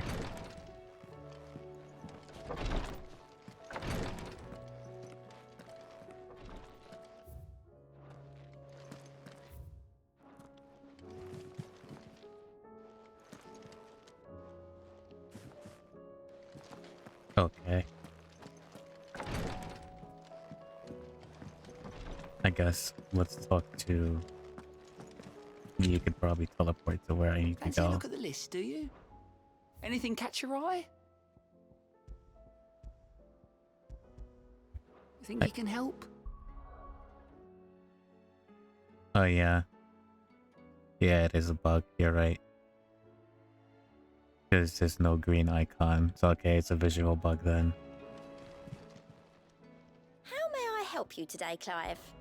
Your benefactors are a generous lot. Lowers the charge time for charge magic. Here you are. I guess that's like Best of luck out there, Sid. 2 bugs I've encountered. One of them has to deal with like loading certain cutscenes. Cause like it's a black screen until like after like a few seconds or whatever, and then I guess the visual bug there. Did I ever tell you about the time I journeyed through the southern Ash Kupal? Through Orcish lands. Well, technically they're deadlands now, but the orcs don't seem to mind. They found a way to survive without mother crystals, just like we have, Kupal. Though it involves a good deal of cannibalism there here at the hideaway than here. At least I think it does. You don't happen to know what Molly puts in her brown, do you, Kupal?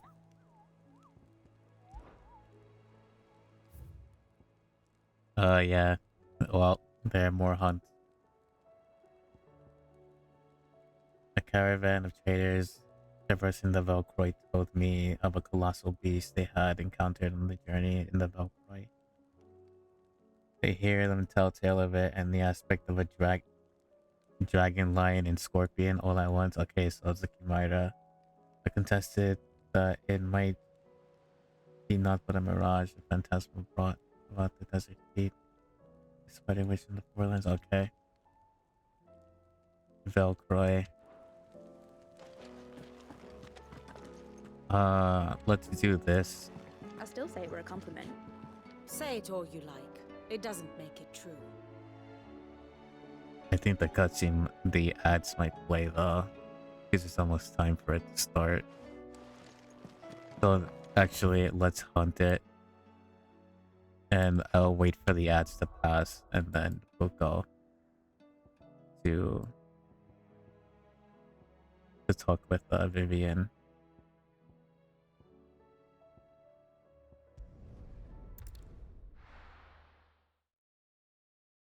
Might just be a bug. Renown, eh? Yeah.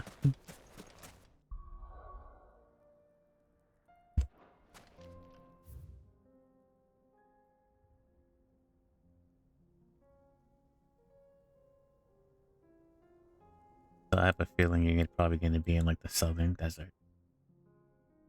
Possible.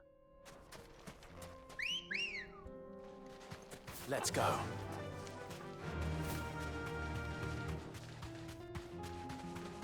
Need to destroy the last mother crystal. We do. We also gotta get that Ultima blade though.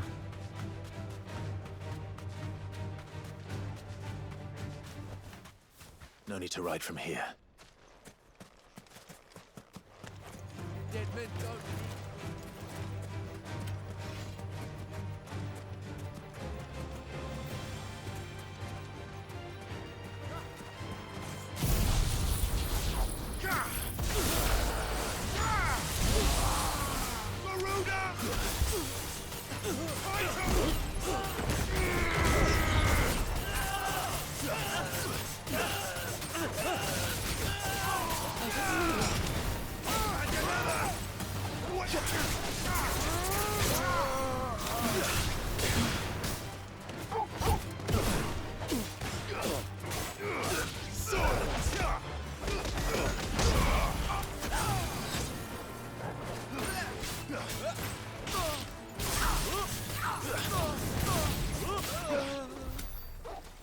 Now we can get that chest finally.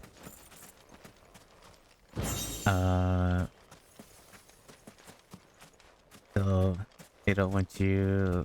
They don't tell you where the hunt is. Crazy. They give you the general location, and from there you gotta find it yourself. Good girl. It drives me nuts that this is where the time trial is. Not what I'm looking for.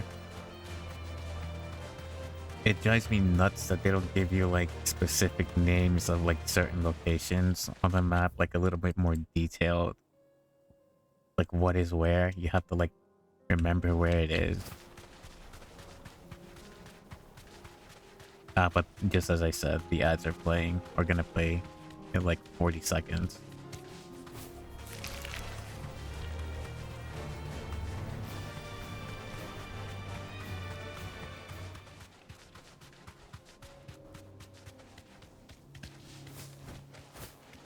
So when the ads pass, if I don't find it, we're just gonna go back to Vivian and watch the cutscene. And then do the main story.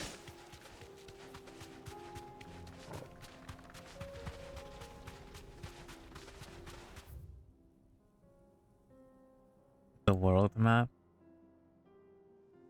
Well, the world map gives you like even less information. But yeah, let's wait till the ads.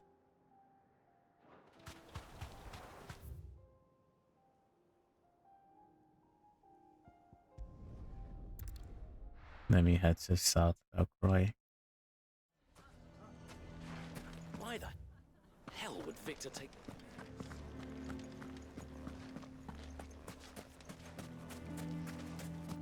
None of the stalls were planned at this time. Peter Gilbert.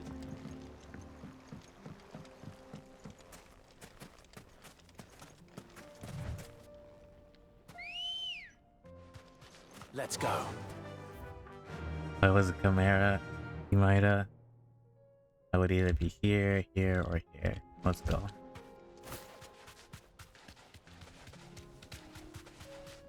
There goes a moose thingy.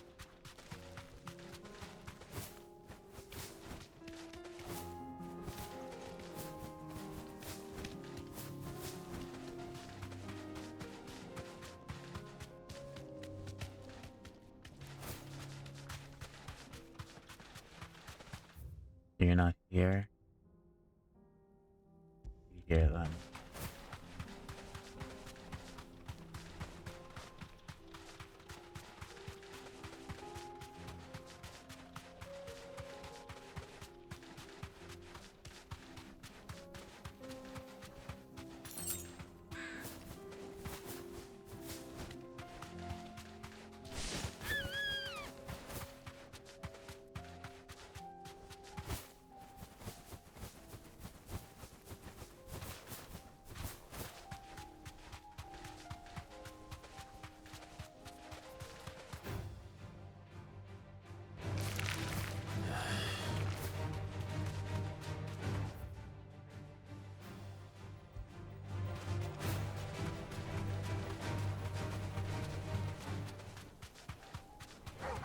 All right.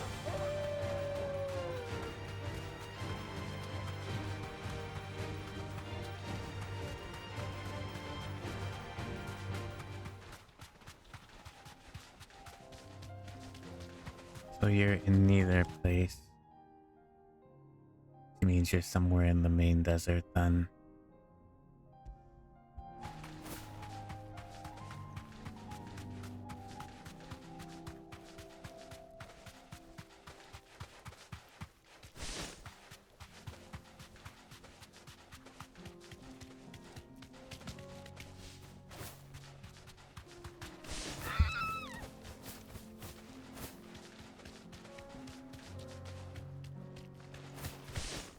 Can't jump that.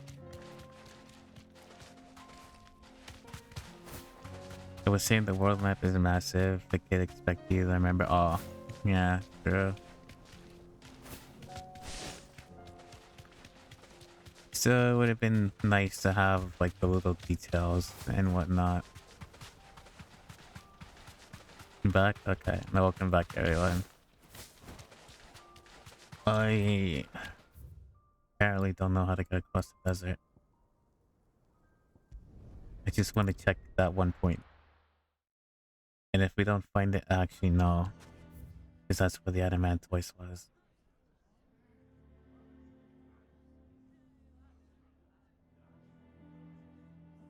So I'll find it offline then. Then I'll just do it next stream. Let's go ahead and talk with Vivian. Covered in nicks and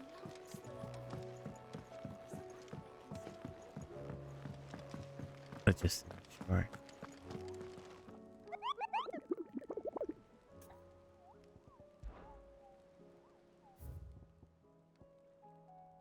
Caravan of traders traversing the Velcroy told me a colossal beast had to journey here until aspect of a dragon, blah blah blah.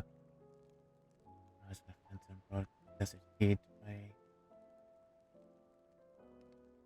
Yeah, it's gonna be with the Velcro. Okay, it's a general thing. I'll look for it I still say we're a offline. compliment. Say it. Talk to me, Vivian. Clive, I was wondering when you'd arrive. Please tell me you've come to take our young prodigy here off my hands. I'm not here for Mid. I need information on Ash. Then why not ask Molly if you can look in one of her ovens? Go on. As soon as the Enterprise is ready, we'll be setting out for Drake's Spine. And we're going to need a safe place to land.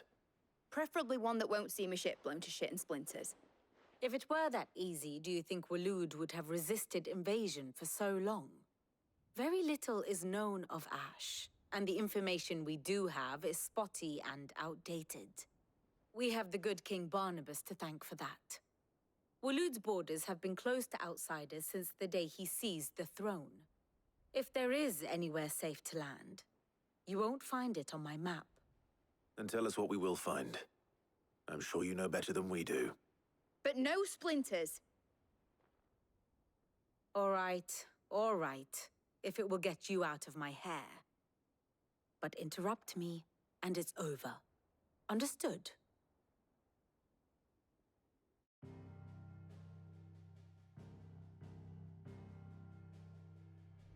Barnabas Tharm, the one they call the Last King. Understand him, and you will understand the kingdom of Waloed. Barnabas was only a boy when he arrived from beyond the southern seas, and barely a man before he united the ragged tribes of Ash. And having unleashed them upon the formidable Veldamark, he set his throne upon the ancient kingdom's ruins. The victory sent shockwaves around Valisthea, tales of Odin's might spreading through every court, parlor, and drinking hole in the realm. Note that this was in the year 843, and that the king still sits upon his throne some 40 years later, quite untouched by time. Waloed's recent inaction left many wondering if Odin had lost his appetite for war. And yet here we are. The Einherjar was committed to the fray, a bold declaration of intent. Orcs swarm around Drake's Fang, and throngs of Akashic haunt Canvas streets. Though how precisely the havoc they wreak serves Waloed remains unclear. Regardless, if the order to attack truly came from King Barnabas, then one thing is certain. Waloed has achieved the impossible, and made bedfellows of beastmen and the ether-addled alike. All of which is a roundabout way of saying that you will be in unknown territory when you set foot on Ash. Much of the continent has already been lost to the Blight, and what few ports remain will be fiercely guarded. And that is to say naught of its natural defenses. Offshore currents will cast an ill-equipped ship out to sea one moment, and dash it against the rocks the next. But then the Enterprise is anything but ill-equipped, and Mid has made land there before. Now, if only there were someone with an intimate knowledge of the Shadow Coast, and where a daring gentleman might put ashore.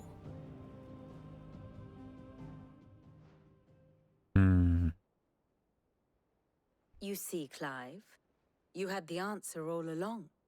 Do you think you can get us back to that beach, Mid? Picked you up from it, didn't I? Not that it were easy. The currents were a right bastard. But then, if it wasn't hard, it wouldn't be worth doing, would it? Well said. Thank you, Lady Vivian. If a few morsels of common knowledge and a sprinkling of tavern talk are worthy of your thanks, I wonder what genuine intelligence might earn me. Probably more visits. Mid, I need everyone in the ale hall now. I'll fetch Joshua from the shelves. Aye, aye, Captain.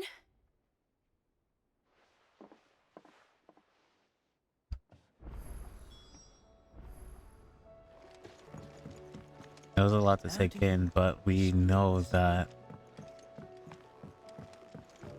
Actually, yeah, well, technically the order did come from him.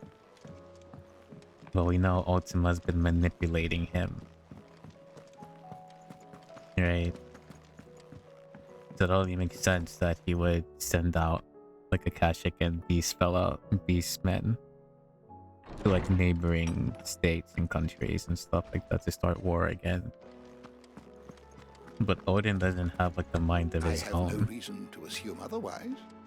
Well, Clive, you must Very listen to this. provocative, Vivian. Losman, tell him. Do you recall when we spoke before on the divinity of Ultima? Well, it inspired me to delve deeper into the subject. And what I discovered appears to agree with the findings of His Grace. You will recall that my quest to uncover Ultima's origins began with the mural at Phoenix Gate. But while I've always known it to be important, its secrets have heretofore eluded me. Now, however, I believe I know where to find the more complete example, one that will reveal all we seek. Master Clive, have you ever in your travels chanced to hear of the Circle of Malleus? I would think not, few have. But there was once a time when the faith flourished, the oldest known religion in the Twins, and though its popularity eventually waned on Storm, hints of its dogma remain embedded in more modern faiths such as the Crystalline Orthodox. Wait, you said it waned on Storm. What of Ash? Religious monuments are often torn down or repurposed when new faiths rise to prominence. But if no new faith arose, then perhaps the ancient temples might still stand. And so, you see now why I must accompany you to Waloed. It would appear the past still has much to teach us, though in this case, it would not have been possible without the musings of Moss. To think that you carried a copy of my old mentor's chronicles all along. I am relieved to discover it in good hands. I shall guard it with my life. Joshua, if you're finished here, join me in the ale hall. I need to speak to everyone before we leave. Right away.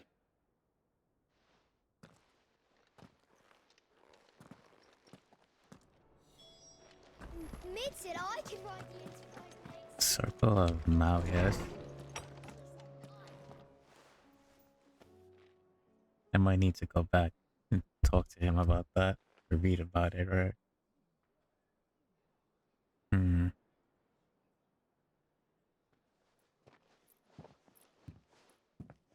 My apologies. By now you've all heard where we're going and why. So I won't bother you with the boring details, only the important ones. If we attempt to approach Stone here by sea, there's a good chance we'll be sighted and fall prey to the capital's artillery. So instead, we'll disembark on the southwest coast and make for Drake's Spine on foot. I say we, but it's highly likely the entirety of Ash is under the rule of Ultima. Right. A large party would only attract unwanted attention, as well as slow our march and require supplies which may be difficult to obtain. Only Joshua and I will be going. And a scout. Preferably a good one. Gav, do you know of any? You bet your ass I do. Might still borrow some of Lady Vivian's maps, though. Just in case, like. Once you've dropped us off at the Shadow Coast, you need to retreat into neutral waters, fly merchant colors, and stay inconspicuous. If you sense any danger at all, you leave us behind and return to Storm. Inconspicuous is my middle name. But like hell am I leaving anyone behind. The ship ain't going nowhere till your scurvy mugs are smiling on deck. Jill, the Enterprise will appear a tempting target for royalists and pirates alike. You're to stop anyone boarding. Don't worry. I'll keep the ship and her crew safe. You'll be needing passage home, after all. But... very well. If there are no questions, I'll see you all at the docks. At Torgal, I assume he's staying with Joe.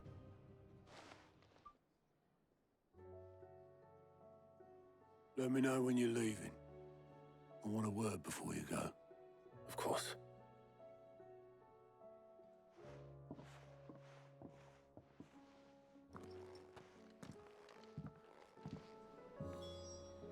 Alright, I will save here actually, just in case this is a point of no return.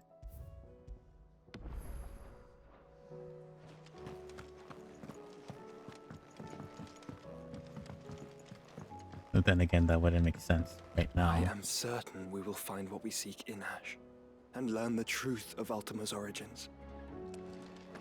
Yeah, it wouldn't make sense right now because we still need to get the remaining few hunts, which will probably unlock with the main quest progression. There goes our 4-hour timer. Is something wrong? Not at all. Honestly.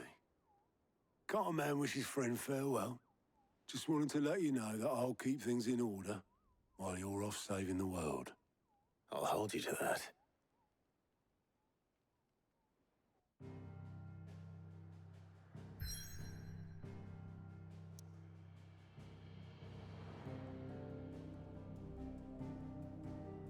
Yeah, okay.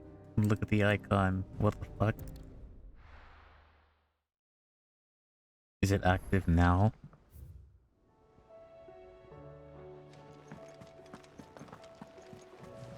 Covered in nicks and lumps.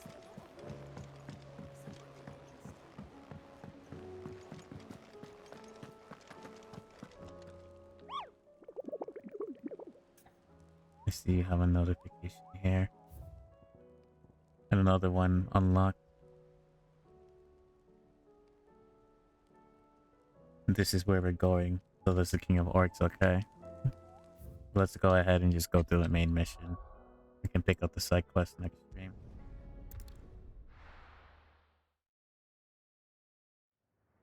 I see no one ever goes to Ash because it's covered in blights. Well, not only that, but it's because it's also surrounded in ether flood.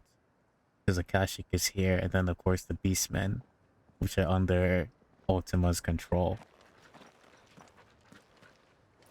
This dude has like this entire country under his thumb. To the capital if we follow the cliffs.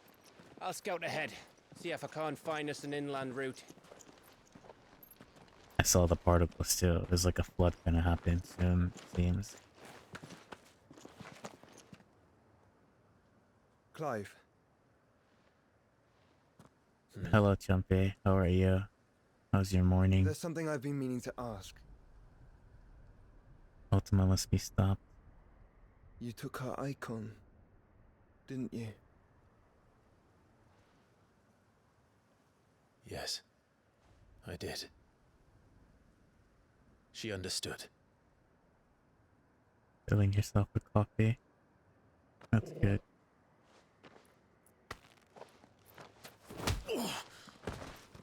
Hello? Oh, she understood. Understood that you decided to save the world all on your own, and that you'd die without her power.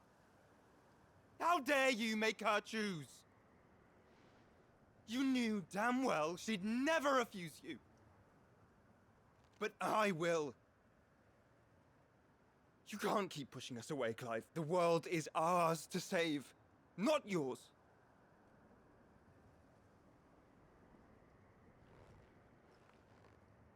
I used my gift because I thought it was the right thing to do.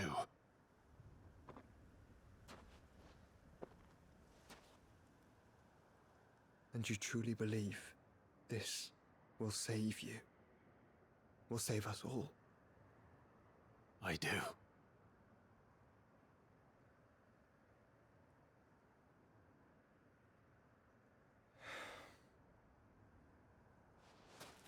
Then so be it.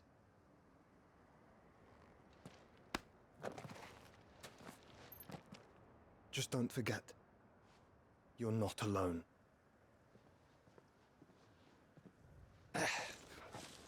Think I've found us a trail. Did I miss something? Dude, I see the particles. There's gonna be an aether flood. Gav needs to get out of there. Only that Joshua didn't. I don't get it. Or are those just like normal particles? I don't know. I can't tell. It's the same color. Yeah, look.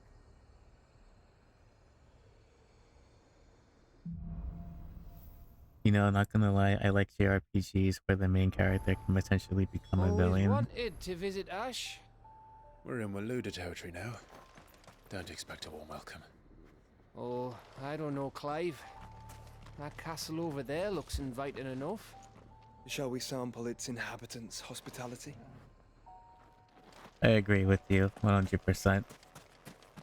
I do love it because a lot of JRPGs really portray you to be the hero that saves the world or does like all the righteous stuff or whatever, but I like JRPGs that give you the option to choose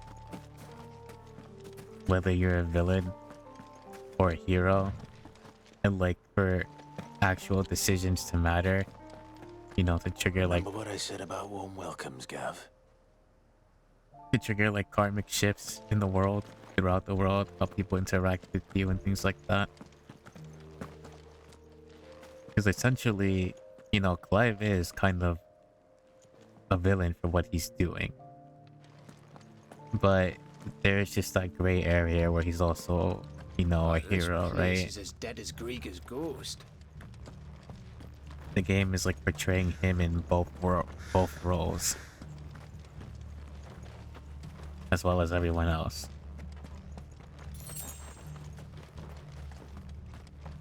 Maybe, no worries. Enjoy your prep. Only that comes to mind is Tales of Shilia too.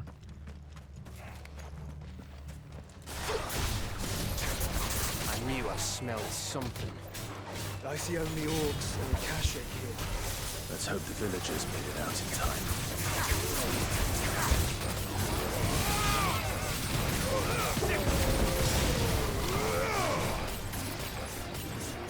All yours, Torgal.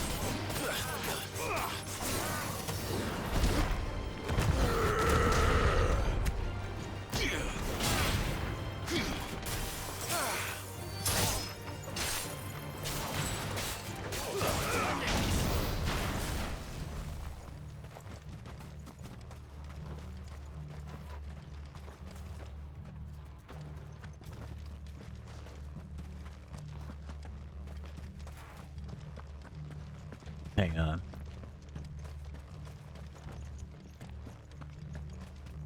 I feel like I did up here. I knew I wasn't crazy.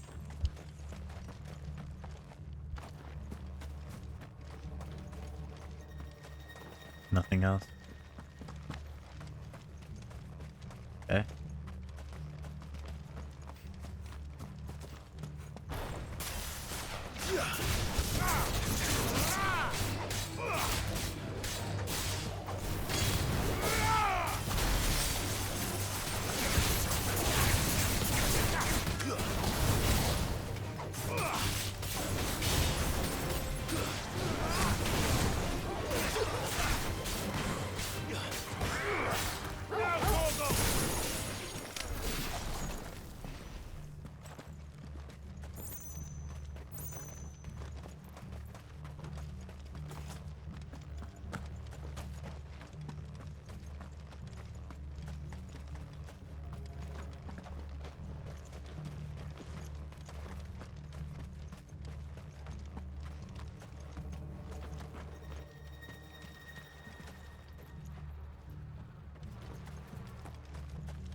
I'll circle around anyway, but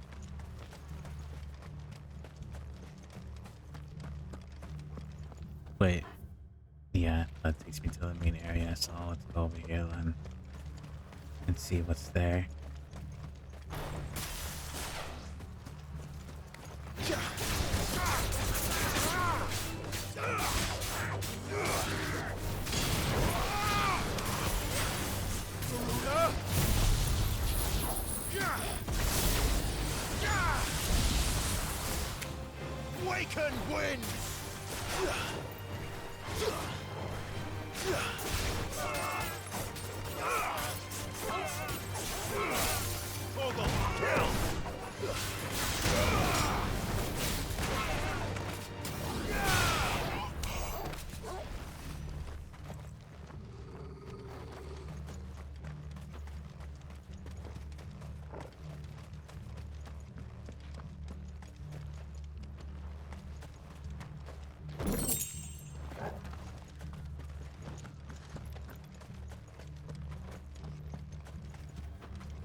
And if I could find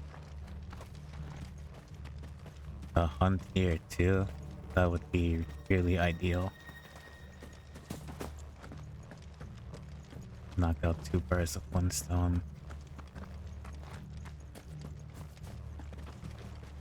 I wish I could just focus on finding the Kimaira offline in the Velcroy Desert.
Thank you for the head toss.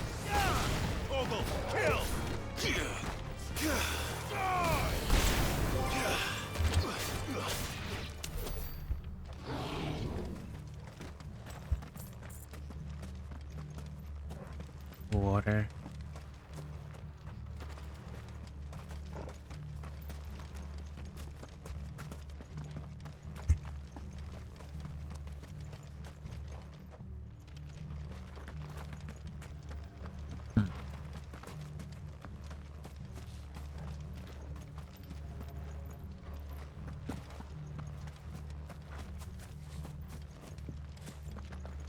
Check in if you're okay. Yeah. We're good. We're okay. How was Levy? I assume you all went over there. Hopefully she's holding up as well. It's Camber all over again. Where the hell are the royalists? Seems you were right about that welcome after all, Clive.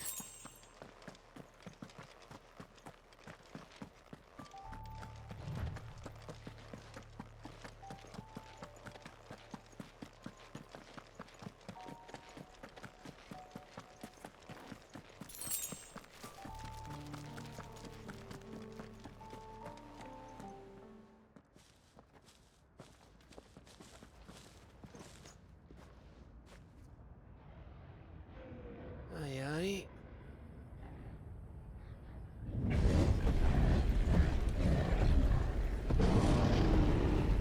That's a big board. Is the whole of Ash fallen into Ultima's hands?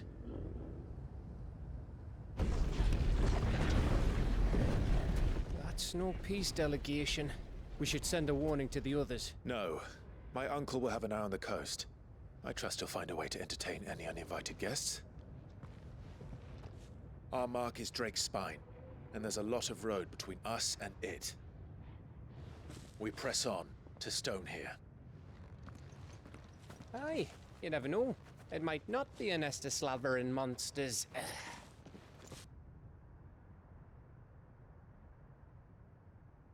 Barnabas. Clive, you must go on ahead without me. This stronghold is as old as Phoenix Gate, perhaps older. It may yet hide Ultima's remaining secrets, and if we are to best him, they must be unearthed.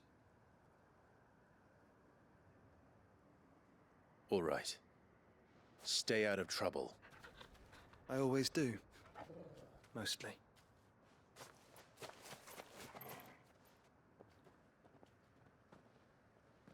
You sure about this? About leaving my brother on his own. Of course. Mostly. That's a bad idea. And I know he senses he's been watched. Lady Vivian's map is so old it's hard to tell which way is up. But if I'm right, we're not far from a village called Aistla. Then we make our way there, resupply, and wait for Joshua. Oh, this story makes sense when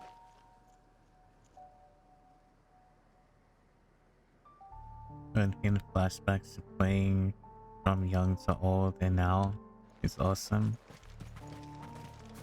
Oh, from flashbacks, yeah. Kinda.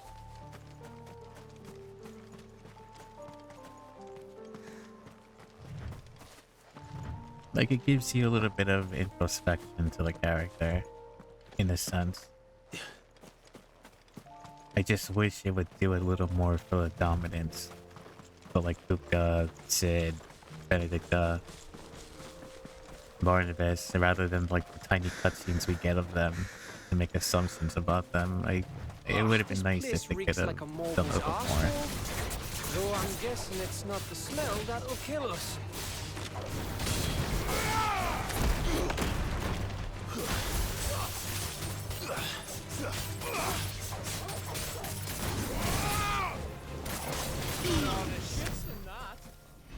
I wonder if I can power that up ability. No, it's already at max. Attributes, items. Here. Judgment bolts cooldown. The rhymes cooldown. Nah. Not what I want.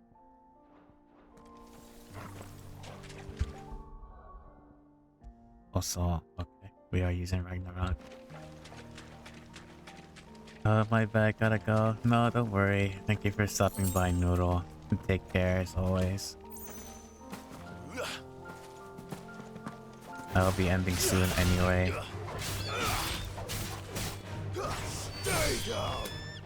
So yeah.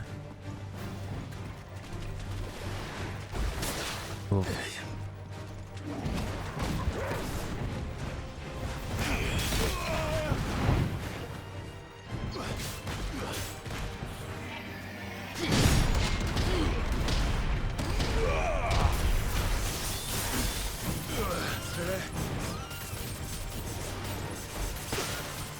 Oh, I couldn't see. I thought he was gonna charge at me.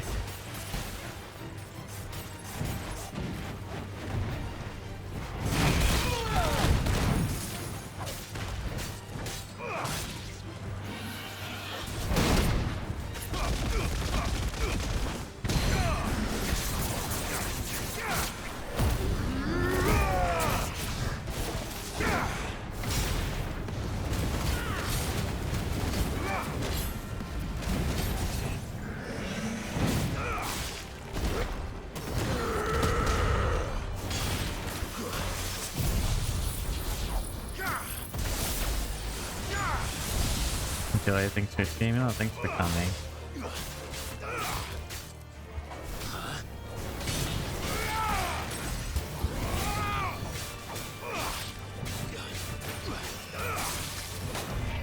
Never in your life thought big mountain tortoise existed. Oh, welcome to the world of Final Fantasy.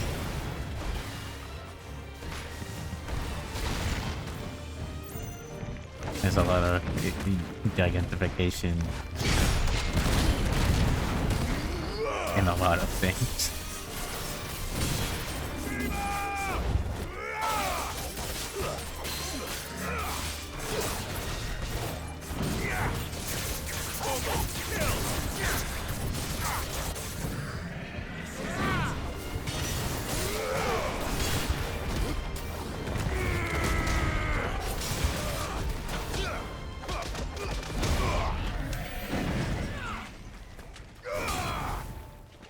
Okay, let's continue forward.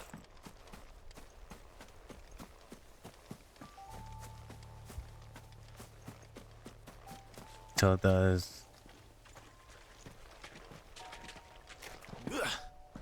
the multi-unicorns exist? Unicorns. I wouldn't consider... Yeah. Yeah? I think in the older titles they did. But the only thing close to... This is a spine of a drake, okay, yeah. In terms of monsters, the only one I could think of is another icon called Ixin, which is basically the next closest thing to a unicorn. It's nothing flashy though. At least not flashy in the sense that it's like colorful and whatnot. Ixin's a monster.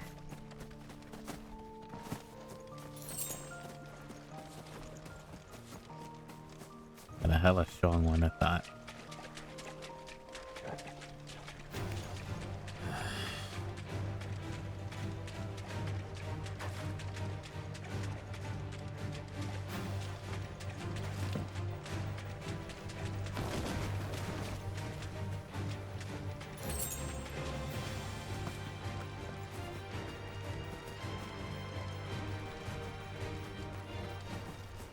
Am I doing like a right at Brosia? Good girl. Faster!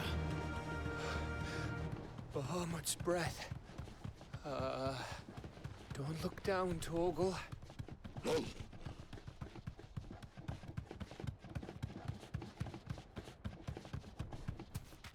That must be Aistla. Is there anything over here?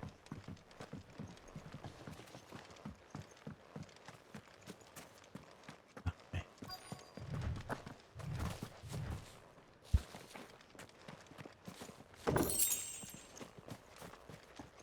And on this side.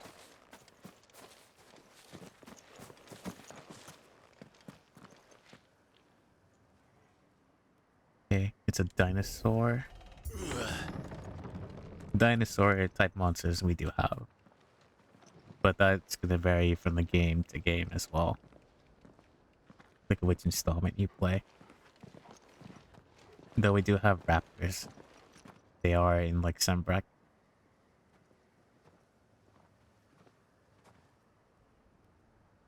Or close to the capital horror flame. Clive?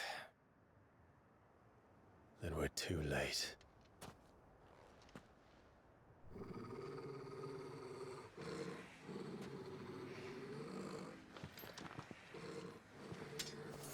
Damn it. They're all turned. There's nothing we can do. I wouldn't say nothing. No quarter, Gav! No quarter!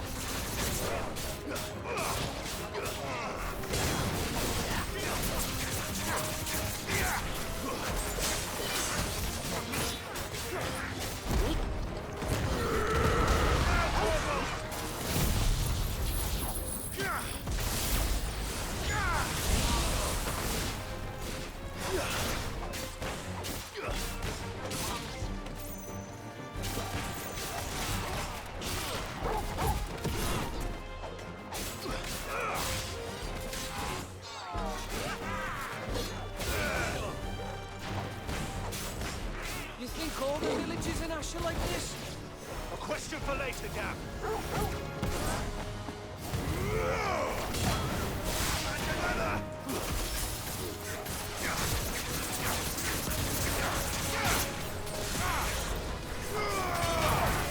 think that would knock him out of the brine.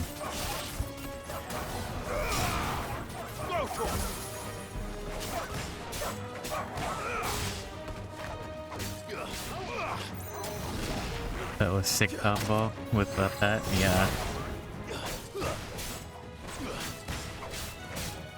It's a bit difficult to follow up.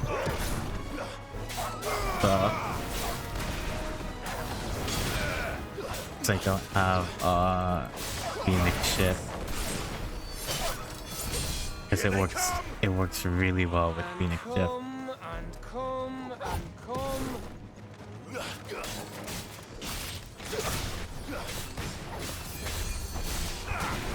We gotta heal us somewhere. Where are you?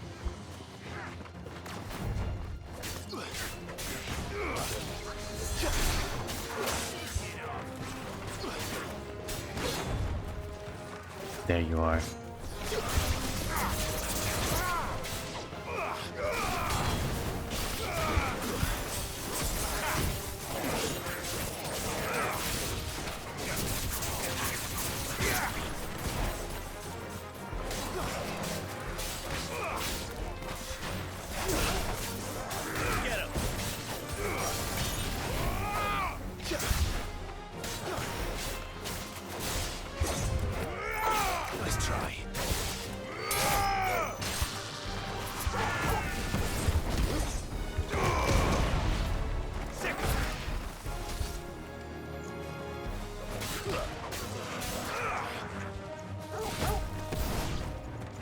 I don't want to die here, Clive. Then don't! Ogle, kill!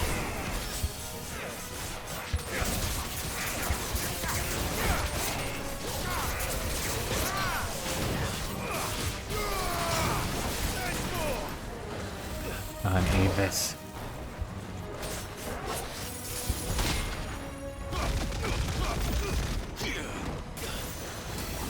Too slow.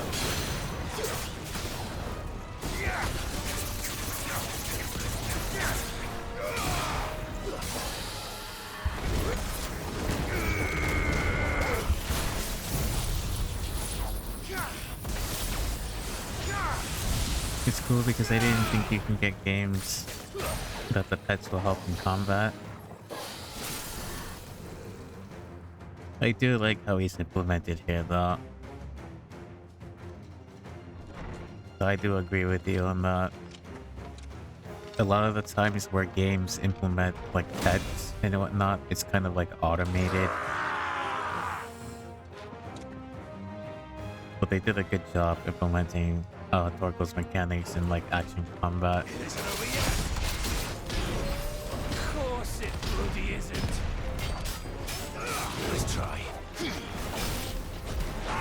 Fuck.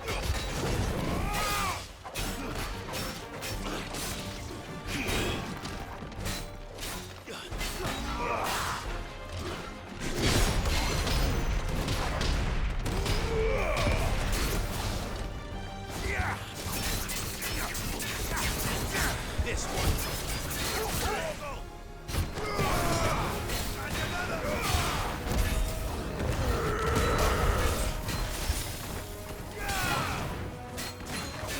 Don't have judgment bolts.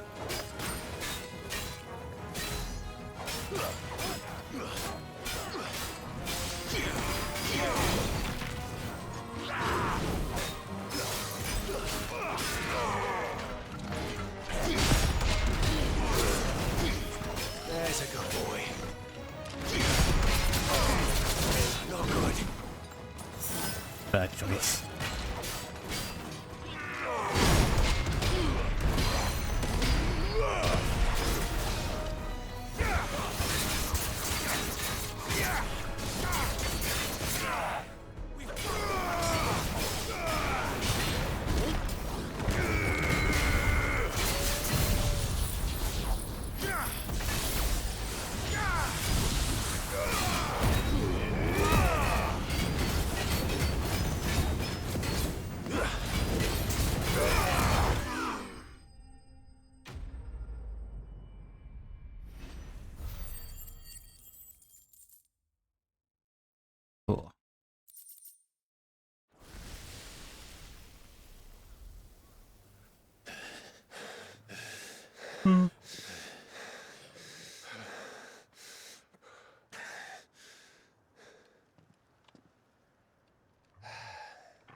Gav.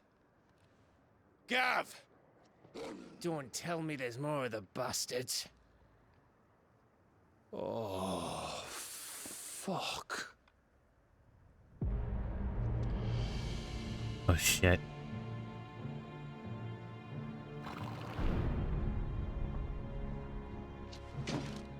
Have you come to watch, Odin? Bound for Stonehill. Good. My master awaits you in the capital, though I cannot allow you to attend him in your present state.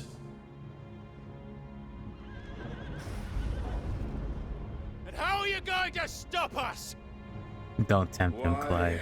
With this!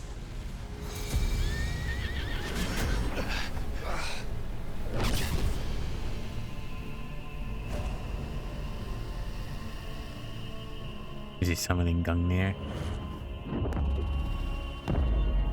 Yeah, he is Gungnir. Roll there.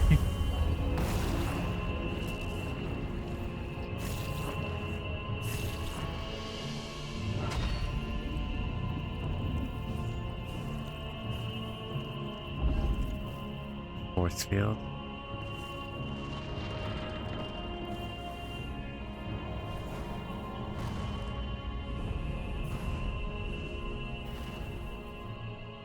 Around Stonehill. What did you do?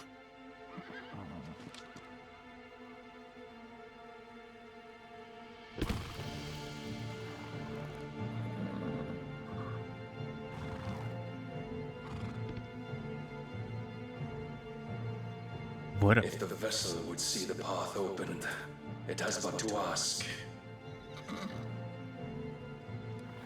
I shall see that my master's prize is made presentable.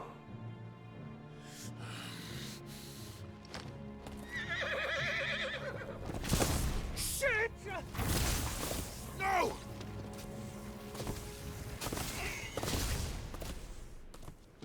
He's gonna attack the others. Clive, would you mind telling me what the fuck just happened?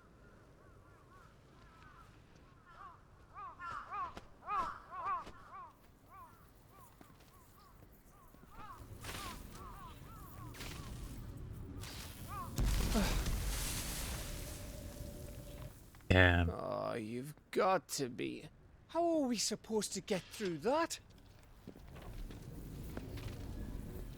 Destroy We the seek an spear. audience with the king. If His Majesty wants me to come and ask him,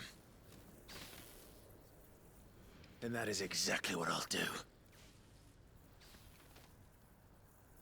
Before you go practicing your petition, we don't even know where the fucker went. How about we cool our heads and think this through, eh?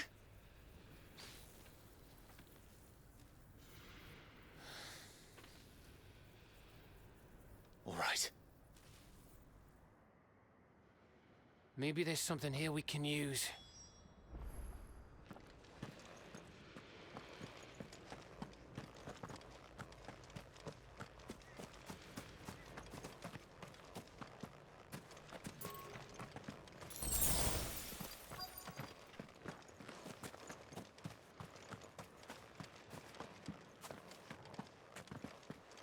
Something like what?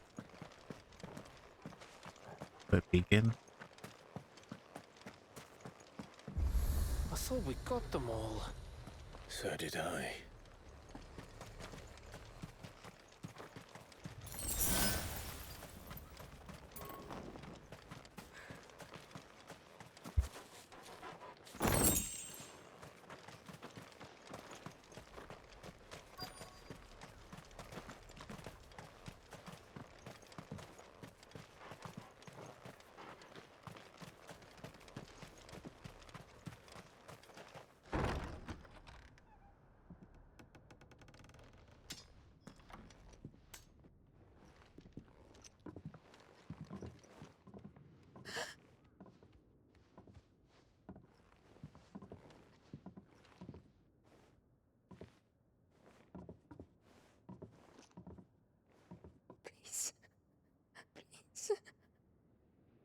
Please, no. Miss. Whoa.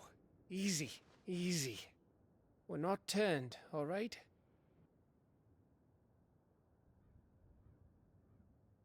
Who?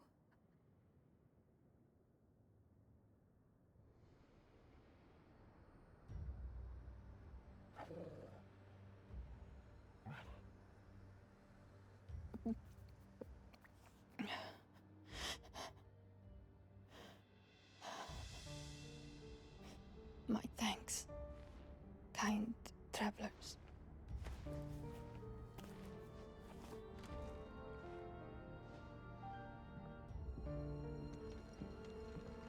Edda, forgive me for asking, but what went on here?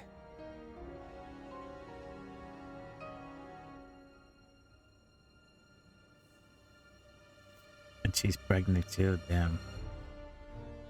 It all started when the skies changed. The elders said it was the Arcade. One by one, people went mad. Minds taken by the ether. Till only I remained.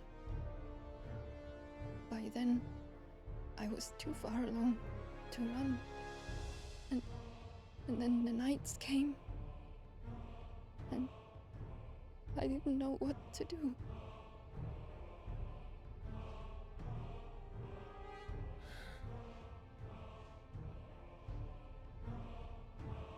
And this, Arcade is... Just a story. Something our grandparents told us when we misbehaved. About how the heavens would grow dark before the land took her last breath. The end of the world. You said the others went mad. But where did they go?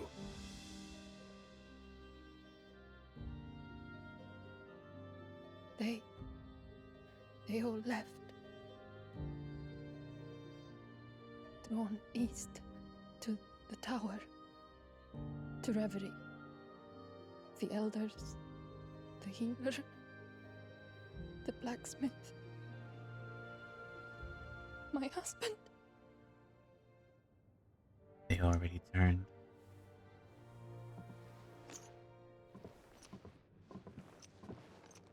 You thinking he did this? Of course. Who else could it be? You were in Canva. You saw what he did to the people. But then what about her? How come her nut hasn't cracked? The baby, perhaps? Yeah. Could be protecting her from the ether. I can't think of any other explanation. You mean... it's a bearer? Pretty much. It won't matter what it is once Ultima's magic takes hold. Time's running out.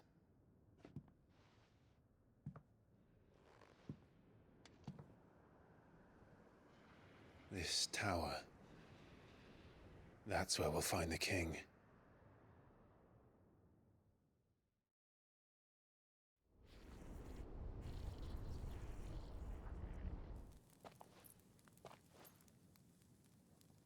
I knew it.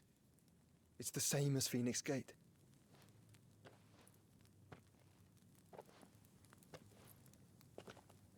Which means at the end of these stairs should be...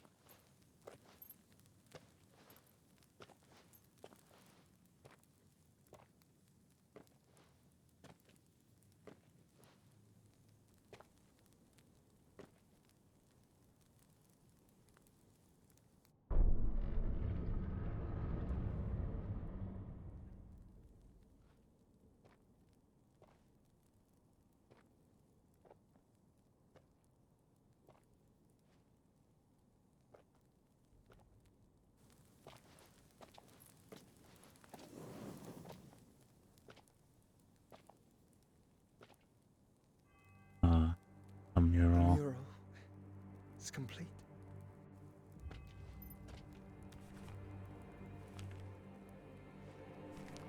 Ultima and his vessel, Ifrit. A Garuda, Ramu, Shiva, Titan, Bahamut, Odin. Even Leviathan the Lost is here. Leviathan? Where is the Phoenix?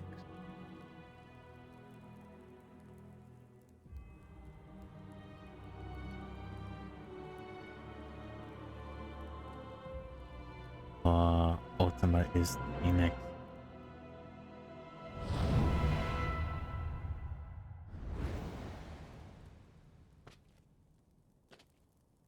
Joshua walked into a trap. By fusing with him, he gave him what he wanted. Damn.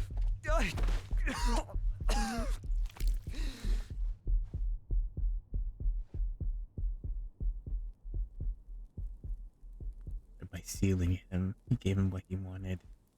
So that's what you want, isn't it, Ultima?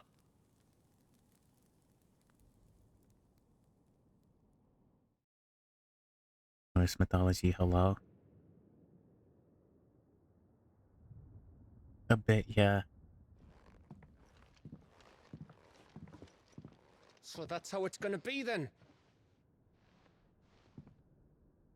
I'm not asking, Gav. I need you to stay with Edda. What? I must do this alone. If I don't return, you're to find Joshua and make for the Enterprise. Understood? Aye.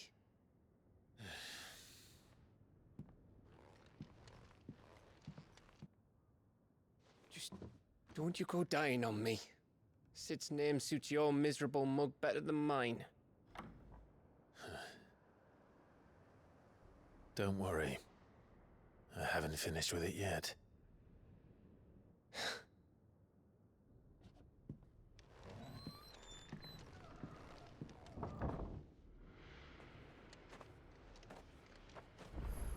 Okay. I think that's a good point to end on.